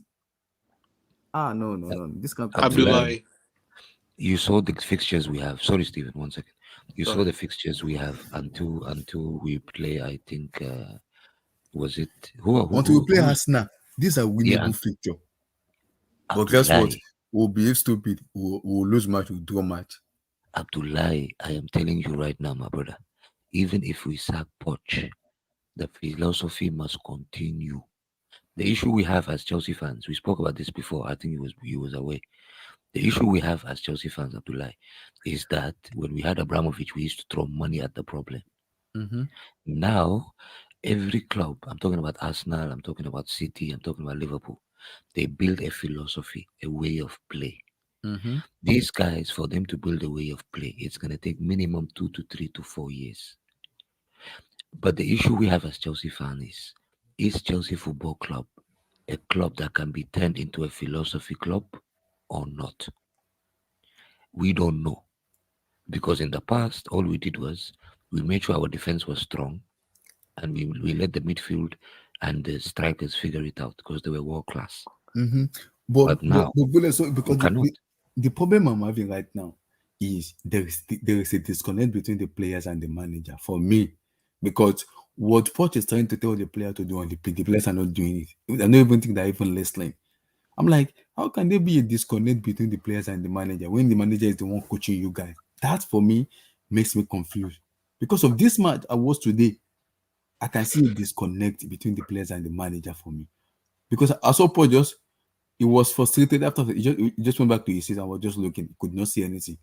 That shows me someone is frustrated and is not happy. What causes it? A disconnection. Maybe he's talking to them, they don't listen to him, and they just walk about and sit down. Yeah, but Abdullahi, what do you expect when a player was brought up as a young kid to play a certain position, and this became his bread and butter, and then all of a sudden Poch has the audacity to move them around, like Colwell, like Chilwell. I mean, what do you expect, Abdullahi? Players like Thiago Silva that are experienced. The reason why they're holding on to the ball for so long is because Leslie Uguchuku doesn't know how to go left or right. Ugolele. I don't think he did that really bad though. But again, I wouldn't take a risk on him. But Uguchuku is young. I understand you can play him in these matches. I understand you can play him in these matches. But again, I thought I was telling Kim like that. Poch has a blame in this place, not only the players only. He has a blame too. You can't just blame the players only. Poch has a blame too. He's an experienced manager, but he's behaving as a rookie. That makes me like, why are you behaving as a rookie when we all know you have an experience? That one is even confusing me. Do you so my issue with saying Poch has like 20% of this blame is because are you telling me that you guarantee that we're going to beat Bournemouth if Chilwell played as a left back today? I can't guarantee, but I can tell you that. I think we're more likely to lose than winning if Chilwell played in the left back and all these things. What I can tell you is if Chilwell played the left back and he dropped one of Desancy or Silva, that's a how do you know we will not lose the game with that's a back four. A 19-year-old number 6. How do you know we will not lose 2-0? But this is it. We have an advantage because look at Gusto and Sterling. They were overlapping. In that left wing, nobody was overlapping because Mikhail Modric was expecting an overlapping in the left back wing. When he hold on to the ball, nobody's overlapping. Modric does not even know when to move, when to stay. He got the yellow card because he was frustrated. You know what Modric needs? You see, it's not running up and down. He needs real personal coaching or positional play. He probably needs a different coach to work with. Yeah, but King Black, I'm telling this you, shows he's not even here yet at all. Yeah, but this shows you Potter, Pochettino, Lampard, all these Yama people. They don't know how to coach. Even you, if you was a coach, King Black, and you see a player like Modric, after the main training, I will stay behind with him with 3 players, right? And I will make sure those 3 players bully him, right? And every time he falls down, I tell him, get up, go and face them again. Until you get this right, this is going to be your training. Until you become a man, and you show me some balls. I don't know if they can do. I don't know if they can do that nowadays. Will never do that. He will. I see them train. If I were a Chelsea coach right now, just because I know that these players are not ruthless, my major training with them is not this pass here, go through the cone and shoot. I know they can do those ones. What I'll do is a 5v5. Can they? I'll do a 7v5. 4 defenders, 3 midfielders versus 5 players. From the 5 players, 3 let me read the chat because wait, first let me finish. Once you do that, you tell the 5 players. Shout out to Felipe Cautious. You tell the 5 players to put the ball in the back of the net in the opposition. Felipe said, if we are schooled, man, even if we serve exactly, King Black. Exactly. If you don't train against low blocks and try to break them down in training, you're not going to do it on the pitch. That's why a Carlo Ancelotti would have found a way in this team. He would have found a way. 5v5, 7v7, 3v3. See, it will put them against each other. Play against, break your defenders down and score goals. Not when there's no player on the pitch. Especially this Modric guy. You are moving the ball through cone. but they are showing it on the screen. They say, "Yay, you scored against a second tier 2 goalkeeper in training." Are you nuts? How are you going to score in real games? They want This to break shows your you, leg King in Black, real there is no games. coaching. There is no coaching There's here. no. What are you doing? I There is just no look at the coaching. training. It looks weak. The goalkeeper is small. They bring the academy goalkeeper to face Modric, and Modric is scoring goal. I'm like, bro, if you don't score, I'm going to score against that guy. I mean, I'm not And even. he's I've not got, played football. I'm going and to they're score against putting that guy. dummies. They're putting dummies in front of him instead of putting Disasi and Badiashile. Instead of putting Disasi, Badiashile, okay, come and break them down. Thank you. Come and break them down here. If you can't break them down in training, you're not going to break Louis Dunk down. No. You're not going home until you break them down. This is what you call coaching. And you lose the ball. You do push up. You do push up, or you pay fine. You pay fine, £100.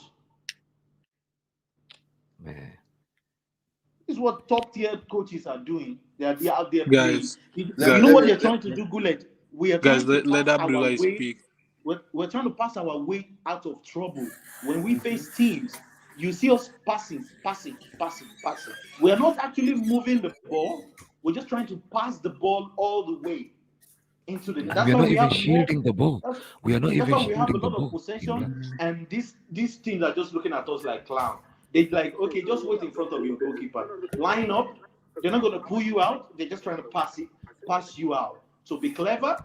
Don't follow them. Don't press them. They're going to make mistakes eventually, and they're going to give us the ball. Guys, let's quickly talk. Let me quickly read the chat before we go on. Let me read the chat, then we'll talk UCL. Wait, Abdullah, I have one more thing. Many truths are going to be revealed today. Oya talk, Poch his ass. This week, relax, easy, chai. All this ownership had the chance to sign. 8th place finish is coming. I said this from day one. If Poch starts Monday next game, if it doesn't top, I'm assaulting him myself. Abdullah. Yep. Do you realize he's gonna lose against Villa and Brighton? If that happens, like I said already, he has a grace of 10 matches. He's finished his grace. If he loses against Brighton and Villa, you see, what Poch needs to understand is this is not Tottenham Hotspur fan base. This is Chelsea fan base. We don't take rubbish. He needs to know that we don't take rubbish. They've booed them out of the team already against Nottingham Forest and today match. I'm not joking right now. If things doesn't change drastically, wallahi, he will get sacked. This is not a joke. This for real. He will get sacked. The Abbey against Colwell, that's gonna be funny. Lord have mercy. We need to talk about Opanka today. It was poor. Oh my days. Argentina Chamenas, people are trying to blame Bolivia with as if Jolan Romero and Argentina didn't play well this week. They all play, but if you look at them, they look very somehow for their club. For me, Lisandro Martinez for United was ass. I watched the Tottenham Hotspur match. Romero wasn't good in my own way, though. It was only Alvarez that was only good for me. People trying to turn up to the board, the same body was sent over 10 windows. Stewart is the Steve Jobs of recruitment. Aha. Potter is smiling somewhere in the world. Now, wow. 12 injuries equals Potter language. And this injury talk is actually overblown. We only have one attacking injuries. What are we talking about injuries? I think the rest I think only Nkuku is attacker that is injured. Broja is injured too. Cucurella. We only have Nkuku out injured. Broja ain't gonna make no difference, man. He was here before. He was at before injuries. We were poor. He'll be back next week. But Madueke got injured. Abdullah, I got one and Kunku's not there. Is okay. I can't believe I'm saying these funny names. This manager asked for 20 to 22 months. Caicedo wasn't there as well. Imagine. Poch just need to agree and just agree and said to whatever Una wanted to hear. Don't worry, Una Emery is coming to the booth next week. Hi, Chineke. Abdullah. We're coming. We are being journalists. Come on. Hey, wow. This draw has nothing to do with international break. Chineke. But Abdullah, you're going to a comment of 4 hours ago. I didn't read That the person is comment. probably sleeping by now. People want me to read the comment. I didn't read it. No, guys, I went to go and cook upstairs because I was pissed off. I need to eat. And I was mad. I need to eat because I don't want to start lashing. My head is gonna go on hot more. So I just need to. It need to be a little bit hot, not too much. Game 5, we should expect young players with an unprecedented opportunity to play for Chelsea to be buzzing. They look flat, not just this game, but every game outside Liverpool. I agree. I appreciate the Felix, but I don't want him to stay. If I knew how dry this football would have been, at least have a baller like Felix to numb the pain. Chai. I think Poch loves road runner, vanilla player. Chelsea. Chai. Now I realize that the owner are for business. What a pity. At this point, I'm Poch, the man doesn't play anything, doesn't have anything to offer. Transition doesn't done at once. It is God, but do we have? But do we do? We do ours at once, which is bad decision because there are other players we need to allow to go. Okay. Chelsea have 6 wins in 2023, 6 wins in 35 matches. That is a terrible record. Ha Chineke. Angelo was the man of the match for Salzburg yesterday. Twice. He gave 2 assists.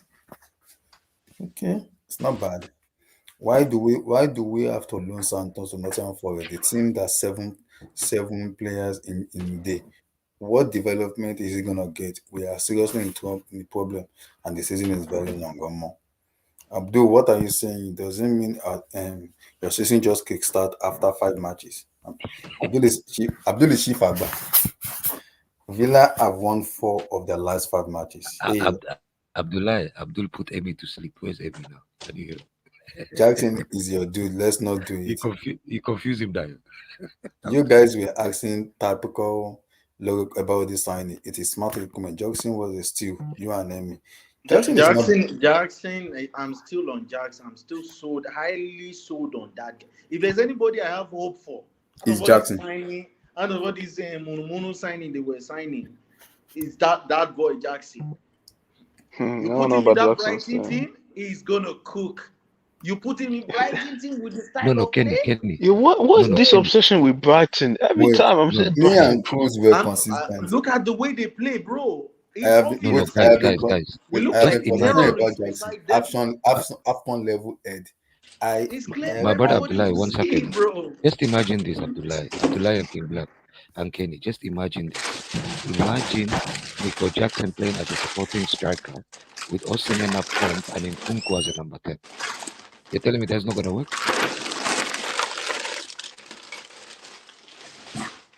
Is that Abdullah's sound? Who's putting body bags in the closet? You put even if you put Jackson in this sports team with Son and Kulusevski around him, you think he will not be balling out than I don't think he's a striker. I don't think he's a striker. Kenny, I said a supporting striker.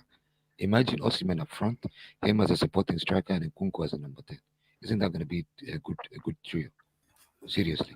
He's a striker, bro. I don't know why people say even if you bring Osimhen, the problem is he's not prolific yet, but he's a striker, bro. But the problem, even if we bring Victor Osimhen, if you watch the first 10 the Drogba game in Chelsea, all of you will write him off and say we should go and buy Ronaldinho. Thank God there's no social media back then. Because that guy would have quit the club. After 4 seasons, he said he wants to go back. Because he was sick of how the fan base were just mourning and mourning. It's a racist fan base as well back then. The thing is, now in big clubs, you don't have time. We don't give them time. Bro, Chelsea is the most aggressively ruthless fan base in the world. I'm telling you, it's worse than Madrid, it's worse than Barcelona, worse than Man City, worse than Man United. It's worse than every other club in the Premier League. No other person gets the kind of treatment that we give our strikers, especially. We don't get to it. Maybe it's a lack of understanding, or just because we have had Drogba one time, honestly, or maybe because we've not really built a team, I don't get it. the lack, Guys, No, the lack of guys, the aggression let's of round the it up fan base on with the players UCL is talk. sickening. So It's sickening. let's round it up with the UCL talk. Go ahead. Champions League Tuesday, Wednesday. Where's the head at? Is there any particular games here you want to talk Yeah, Man United, Bayern Munich. Yes. Arsenal versus Milan versus Newcastle. Then Arsenal versus PSV. Cha. Man United. Yeah. Man, Abdullah, I can already picture Man United getting baptized by Bayern. No, because they don't, look, unless Ten Hag changes his formation and he gets Rashford close to Rasmus H, I don't see any hope for Man United. They have to play at least 4 midfielders against Bayern Munich. Otherwise, they will open them differently. They will circumcise them, baptize them, Lara Croft them, whatever you want to call it. Like, I don't see. I think it's going to be probably 3-0, 4-0 Bayern. Interesting. What of your on Milan Newcastle? Milan just got baptized 5-1. Did I even trust Newcastle to go? It's a little bit because it's their first season. You know what? You know what, Abdullah? I think this game is going to be the most boring game because after what happened to Milan, I think they will try to shut the back door. But they lost 5-1 in the Milan derby in the San Siro as well. Goodness gracious! So I'm thinking they're going to play more defensive. And I think Newcastle, because they just came to Champions League, they won't take any chances. So I think it's going to be a boring game, maybe 0-0, or maybe Rafael Leao does some magic and Milan win 1-0. Interesting. Okay, Black, United, Bayern Munich, AC Milan, Newcastle. United Bayern the same day? United Bayern on Wednesday, AC Milan on Tuesday. Okay. This Milan Newcastle, honestly, seeing Newcastle in the Champions League is just weird. No Liverpool. Oh, get used to it. Is this UCL? It looks like Yes. Europa League fixtures, bunch of Europa League fixtures. Look at Lazio, Atletico, Feyenoord. Yeah, because Abdul, you came back. Leipzig, Young Boys, PSG, Dortmund, Man City. It's very rare you are still here this time. I'm still here. You still better answer his question, Abdul. Yes or no? I say yes or no, Abdul. It's objective. ABC, not theory. Go ahead, It's so average. It's because I'm not here. That's why Emi is still here. Abdul will never answer that question. Abdul will never answer that question. Like, I know Abdul. That's why I asked you the question. He will never answer the question. He will What tell do you ask Abdul? He will stay in between. Abdul will always feel like what do you ask him? Because when I went to go and cook upstairs, what do you ask him? Asked him. I don't want to deviate, but I just asked him a simple question: have these current Chelsea owners, the footballing decisions they've made, have they made the best decision for Chelsea Football Club? And he said, giving me story. Let's move on. I know Abdul. Don't worry. Abdul will not tell you yes or no. Not for like I bet anything. My internet has been down for like I think 2 hours now. Did I leave like 2 hours? Yes. Let Kubla finish. Yeah. Milan, AC Milan, Newcastle. Yes. Milan, Newcastle. I think Newcastle might beat AC Milan. Well, these teams in this Champions League, they don't look like top teams anymore. Is it just me? But Champions League has dropped. Is it just me? Like the teams I'm seeing, Antwerp, Vienna Zvezda. No, they won the Belgian league last season. I mean, this past season. Yeah. I'm on Antwerp. If you just go knock Barcelona, I'm gonna put money on. No, so okay, like you're saying Antwerp now. Because I'm gonna come there. So yeah, I know Antwerp is the traditional Belgian club, right? You said Newcastle to win. And this guy played there. I think Bayern actually played for Brugge. Bayern United. Okwaraj. Okwaji played for Antwerp, yeah. King, what of Bayern FC Man United? King Black. King, go ahead. King Black. King Black, are you there? No, he's not there. Emi. Can I go? Emi, Newcastle AC, Man United, Bayern. Millan, Newcastle. Millan will beat Newcastle. Is it San Siro? I think they will have something. I think they need to bounce back from that Milan derby yesterday, debacle. And Newcastle, I don't know. I think it's to be a draw. 2-2. 2-2. Yeah, then Bayern Munich, Man U, two teams that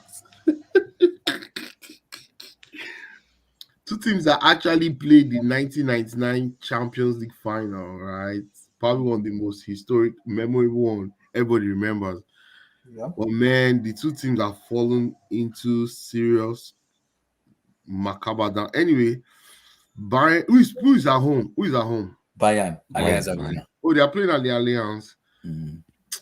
Tuchel should be able to beat their hand. I think it will be 2-0 to Bayern. If Onana is not careful, they will make him pack his bags to Cameroon, I'm telling you. No. Nobody cares about Onana. It's not Onana's fault. You guys, Onana is not the problem of Manchester United. No, I know, but what I mean is they might finish them tomorrow, that game. No, it's just be 2-0. I don't think Tuchel doesn't come on and 2.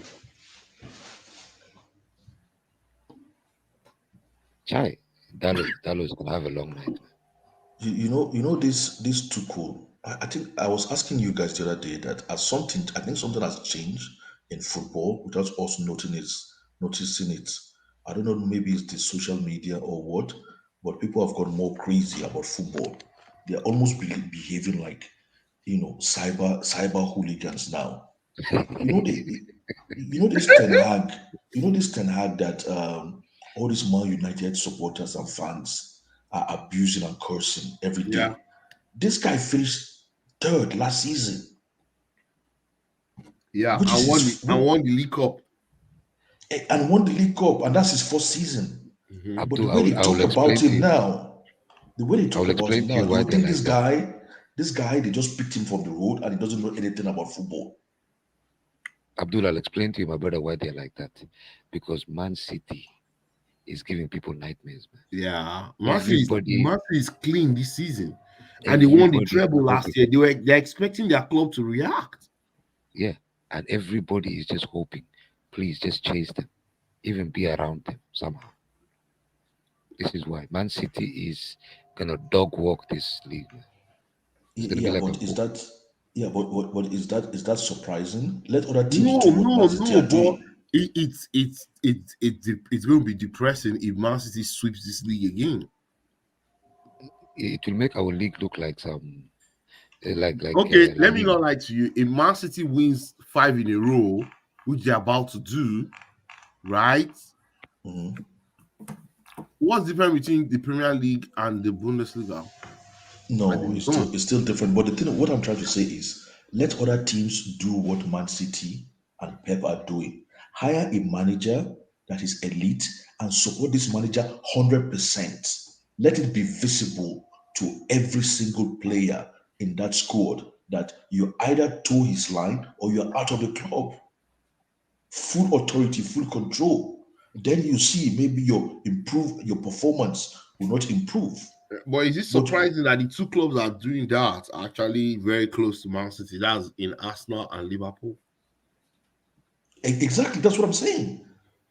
So it's easy, everybody, how do they say it? Everybody wants your glory, but nobody wants to, follow, they don't want to follow the path you used to get to that level. Abdul, let me ask you a question. If it was Chelsea, don't you dare ask another question. Wait. And this is a yes or no answer too. Please, I'm begging you. If it was Chelsea that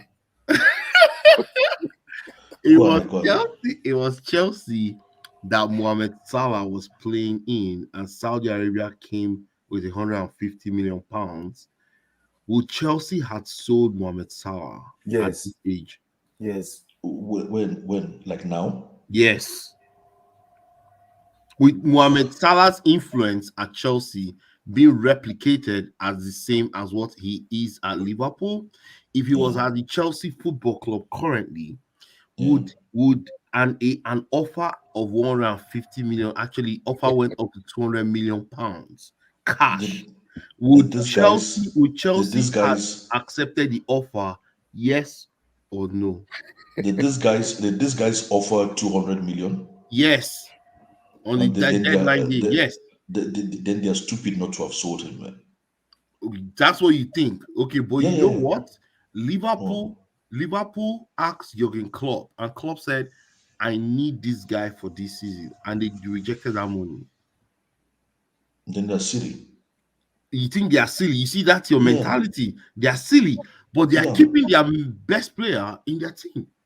Yeah, but Klopp doesn't own Liverpool, does he? He doesn't own Liverpool, but what we're saying is, just to go back to your point, he has 100% control of what is going on at that football club from player perspective. It's like those are going in and those are going out. Yes, even contract extensions. So will you categorize that as control? Yes. As commercial control or player control? Because to me that's commercial. That's commercial control. Here we go. Abdul just said yes or no. Let me finish up the use here, Abdul. You don't start thinking. But that's tied to your survival. That's tied to your survival. Abdul, they just made they made both a commercial and a player decision. Hey, we are not selling him at any price. And they backed the manager. And you think it's Klopp that said that requested, that made that request? Yes, Klopp wants him to stay. 100%. Klopp said it in the interview before the transfer window ended that they are not selling Mohamed Salah goes, at any price. He said I'm walking away if it goes. Yeah, Abdul, that's the difference between Chelsea and Liverpool. What we just talked about just now is the reason why we are where we are, and the reason why Liverpool is where they are. That's the difference. Yeah. Okay. Yeah, I think that's it. Is there another game you wanted me to predict, Abdullah? Man United. Okay, you predicted Man United. Yeah, I think Bayern will beat United 2-0 at Allianz in Munich. Unless you want me to talk about the Lazio Atletico. Yeah, that one is terrorism football. That's a Europa League football. No, that's these two teams were actually in Europa League. Was it 2 seasons ago? Yeah. Okay. Champions League prediction. Your take? I mean, the only game I care about is the City 4-0 win. The rest are just average games. Probably Bayern, Manchester United. My brother. How can he be this shameless, man? You just bad. I left down how you put Chelsea. How can you pack your bags? How can you pack your bags and leave your brothers in the middle of a well? The owners are clueless owners. Clueless. They don't know what they are doing. Clueless owners. So Man City 4-0. Then I think Bayern will win United.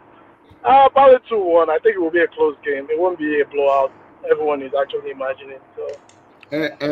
Kay, before you go, do you want to answer the question? If Salah was in Chelsea, would Chelsea have sold him? Yes or no? Yes, Chelsea will sell him 100% because you know why? Because they are clueless. They are clueless. They are all about the money. They don't care about the actual results on the pitch. Clueless owners. Clueless. Okay. They ruined that team. Okay. They don't have a team anymore. They just have bunch of individuals with he has potential that might not even materialize to anything. Average team. Top to bottom. Abdul, please, your prediction, Mr. Abdul. Which games, man? Bayern, Man United, AC Milan, Newcastle. Abdullah, chill out now. We're talking football, man. Why are you in a hurry? Abdul, you run away for 2 hours. I went to go and cook, and when you run away, I was cooking. was listening to you guys at the background, so I heard I went all I the was abuse you pissed guys off. give me, especially Emmy. All the Abdul, I abuse he didn't was give you abusing abuse. me. Abdul, I didn't abuse you. I heard him. Hey, Abdul, I didn't abuse you. Eh? Abdul, I'm innocent. see, I I mean, always Abdul, say you yes said or you, no. you said There's no need you for are you to enjoying give it. me plenty story. Go ahead. Abdul, talk you see. Go ahead.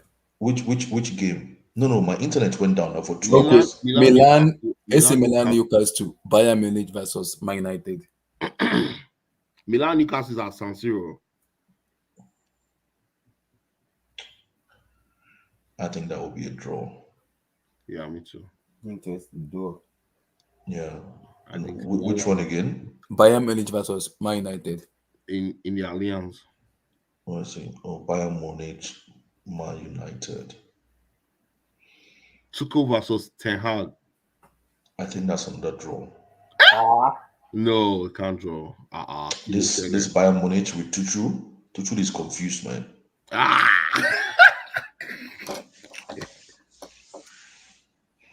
No, Abdul is right. Tuchel is confused, but Pochettino knows what he's doing. Did I say? Is that what I said? Yeah. Is that what I said? Which one is the third one, Abdullah?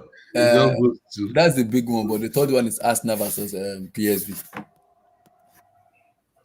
Arsenal, PSV. PSV is this guy's Arsenal. club now. What's his name? Arsenal will win. They played last 2 seasons. They played them in right? the Europa League. They played in the Europa League last season. semi-final. Was it last season or 2 seasons? Last season, yeah. I think Van Nistelrooy last left too. Is he left? Yeah, he left Arsenal because they were selling his players left, right, and center. The guy had it. Arsenal will win 3-0. Man, there are other good games on Wednesday. This Sociedad Inter is not a bad game, and Sevilla Lens is not a bad game too. Arsenal will win. Man, this looks like Europa League, Damn. Look at Man City group. That City will be that team. 13-0. No, but this Osimhen better scored hat-trick against Braga. No, Braga is not an easy club. They play one kind of football. That Portuguese team. Yeah, that Portuguese team. Yeah, they play. Come on, man. I know their stadium is right on top of the water. That stadium is. Have you seen that stadium? Yeah, very weird. It's like Newton Town Stadium. That one won't help them now. Well, man, big Braga people really like their club. Wow. You can just sit on top of the mountain and watch the game. No big matches. Passe though. The Champions League was watered down to me. No, Abdullah, there is a big match. Chelsea versus Aston Villa. Excuse me? We'll do that. That's a big match. We'll do that on Friday, not today. Wait. Okay, you know what, Abdullah? You see Union Berlin versus Madrid. Madrid will win. Don't be surprised. There are some games that I'm seeing here. You see Sociedad Inter. I have a feeling this year Champions League will go to an underdog. Underdog will win it for me. No. For me, I don't see. I think Napoli has a good chance. It's just that he went to go and hire a wrong coach. I don't see Man City going back to back. I don't think Madrid will win it. I think it's PSG. I think it's gonna be Inter Milan. No, I don't think so. For me, Abdullah does not think Man City will win. I don't think they'll go back to back. We will go back to back. We'll easy back to back. You thought Chelsea will win the league, so see. There's a difference because this is a UCL where you kill me. I understand what you say, qualities and everything, but for me, I still don't think they're going back to back when it comes to UCL. Because sometimes UCL. So who will stop them? Which team do you think will stop us now? Which team? Just point one. Madrid can stop you guys. Madrid are probably worse than they were last season. It doesn't matter. They have an origin. Okay. Without Benzema. You think they are going to? It still doesn't matter. You think Jude Bellingham will? A team. Let us catch Madrid. I will even give them one go ahead, sir. A team you can't write off when it comes to UCL is Madrid. I'm writing them off right now. City will destroy them. We'll destroy them. We destroy them. No problem. I hope we will destroy them. No problem. Okay, this is not pro evolution. Why are you going to give them 1 goal ahead? Come on. I'm giving them 1 goal ahead. this is PES. The way we are playing PES is too easy for us right now. We'll give them 1 goal ahead. I'm not surprised. So it's okay. It's understandable. It's understandable. But we'll see. This Man City fans, they don't realize that all that is happening is they're just having a good start to the season. They think their season will fly all the way like that at the end. Dude, the thing you don't realize is it will even get better. Let's De Bruyne come back. I'm not talking about you because you are just like a wishy-washy fan. Because I left Chelsea, Because I left Chelsea, Next month you'll be Liverpool fan. No. I'm signing my permanent deal with Man City soon. Don't worry. I was on loan, but I'm signing permanently soon. I don't think Chelsea has any future anymore. I don't understand these people where the first crisis they encounter, they just pack their bags and leave, man. So this is crisis, huh? I don't have time for crisis. This is a billionaire's crisis now.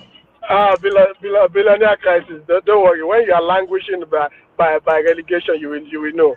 Start panicking for 40 points soon. I don't think we're going to relegate, but we shall see. You see, a lot of people don't want to. A lot of people don't want to believe what's going on at Chelsea. I just don't understand. Like, people have become so. Abdul, you are the only one that believes in what's going on. So you are still sleeping. Soon you will wake up. Seriously. No, it's quite ridiculous how people have become so fickle with football. Sometimes I sit down and see, look, if I follow football the way you guys follow football, I will have a heart attack. I can't afford to follow football like that. Abdul, remember you and Edwin said your midfield is better than Real Madrid midfield. God, I can't see. You see that is what I'm saying. That's what I'm saying to you. Give this same team to another coach, you guys will be amazed. So the coach is not good. You said the coach is not good. Is that what you are? I've always said from day one, even when the rumor started, that I don't think Poch is elite. I know he's a good coach and is better than Poch, but I don't classify him as elite. So, and I've never changed. So, and a good coach should always be capable of giving you a good season. Not necessarily a successful season, but at least a good season. And I think that's what Poch is likely to give us, especially this season. Where do you think? So what's a good season? What's a good season? What's it categorized as? Like top 4, top 5, top 7. A good season is either top 4 or top 6. That's a good season, but that's not a successful season for Chelsea. A successful season for Chelsea is competing for the title. So what happened if it doesn't even hit the top 6? It's not a good coach anymore. No. Even if there's an opportunity to hire an elite coach, even if he's good, if he has a good season, then you have to go for the elite coach. You can't afford not to go for an elite coach. There's a difference. That's why you guys are like dancing now as if you are you're having Christmas every day. It's all because you have Pep. Man City was not like this before Pep. You guys, let's not fool ourselves. It's because you have elite coach. Man City has not done anything different in terms of recruitment, in terms of structure. You just change manager for an elite manager, and you backed him like 1,000%. So that's what it is. So if an elite manager becomes available, you obviously as a club you have to think of it. You have to think about it.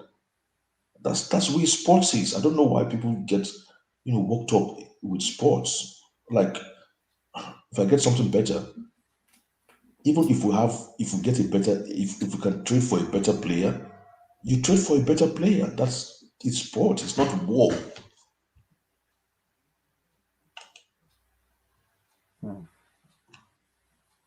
Wow. So, but me, I'm excited. I'm excited about the season, and I thoroughly enjoyed the game I watched today because I saw some things. I thoroughly enjoyed the game I watched today. I did that. I'm doing the last one. Stop doing this. Nobody enjoyed that game. I did not enjoy it. No, but you're American now. All you want is just the goals, man. That's it. Just I didn't enjoy any game. I just want 3 points. Abdul, let me ask you a question. Do you mostly watch Chelsea games? You don't watch other games? No, I watch other games now. Actually, I watch too much. I watch too much football, and I've neglected other sports now. Before I used to watch a lot of sports, like I watch football, but now I hardly watch. Which other team do you like to watch their games? I'm just curious. Man, except I don't have time. I watch a lot of football. I used to, but not now because I'm busier now. But I used to watch like everything before, everything I can lay my hands on. I just watch. So have you seen Brighton's game like lately? Did you watch my Brighton Manchester United? No, I didn't watch that game. I didn't watch that game. But I was watching a few days ago. I was watching.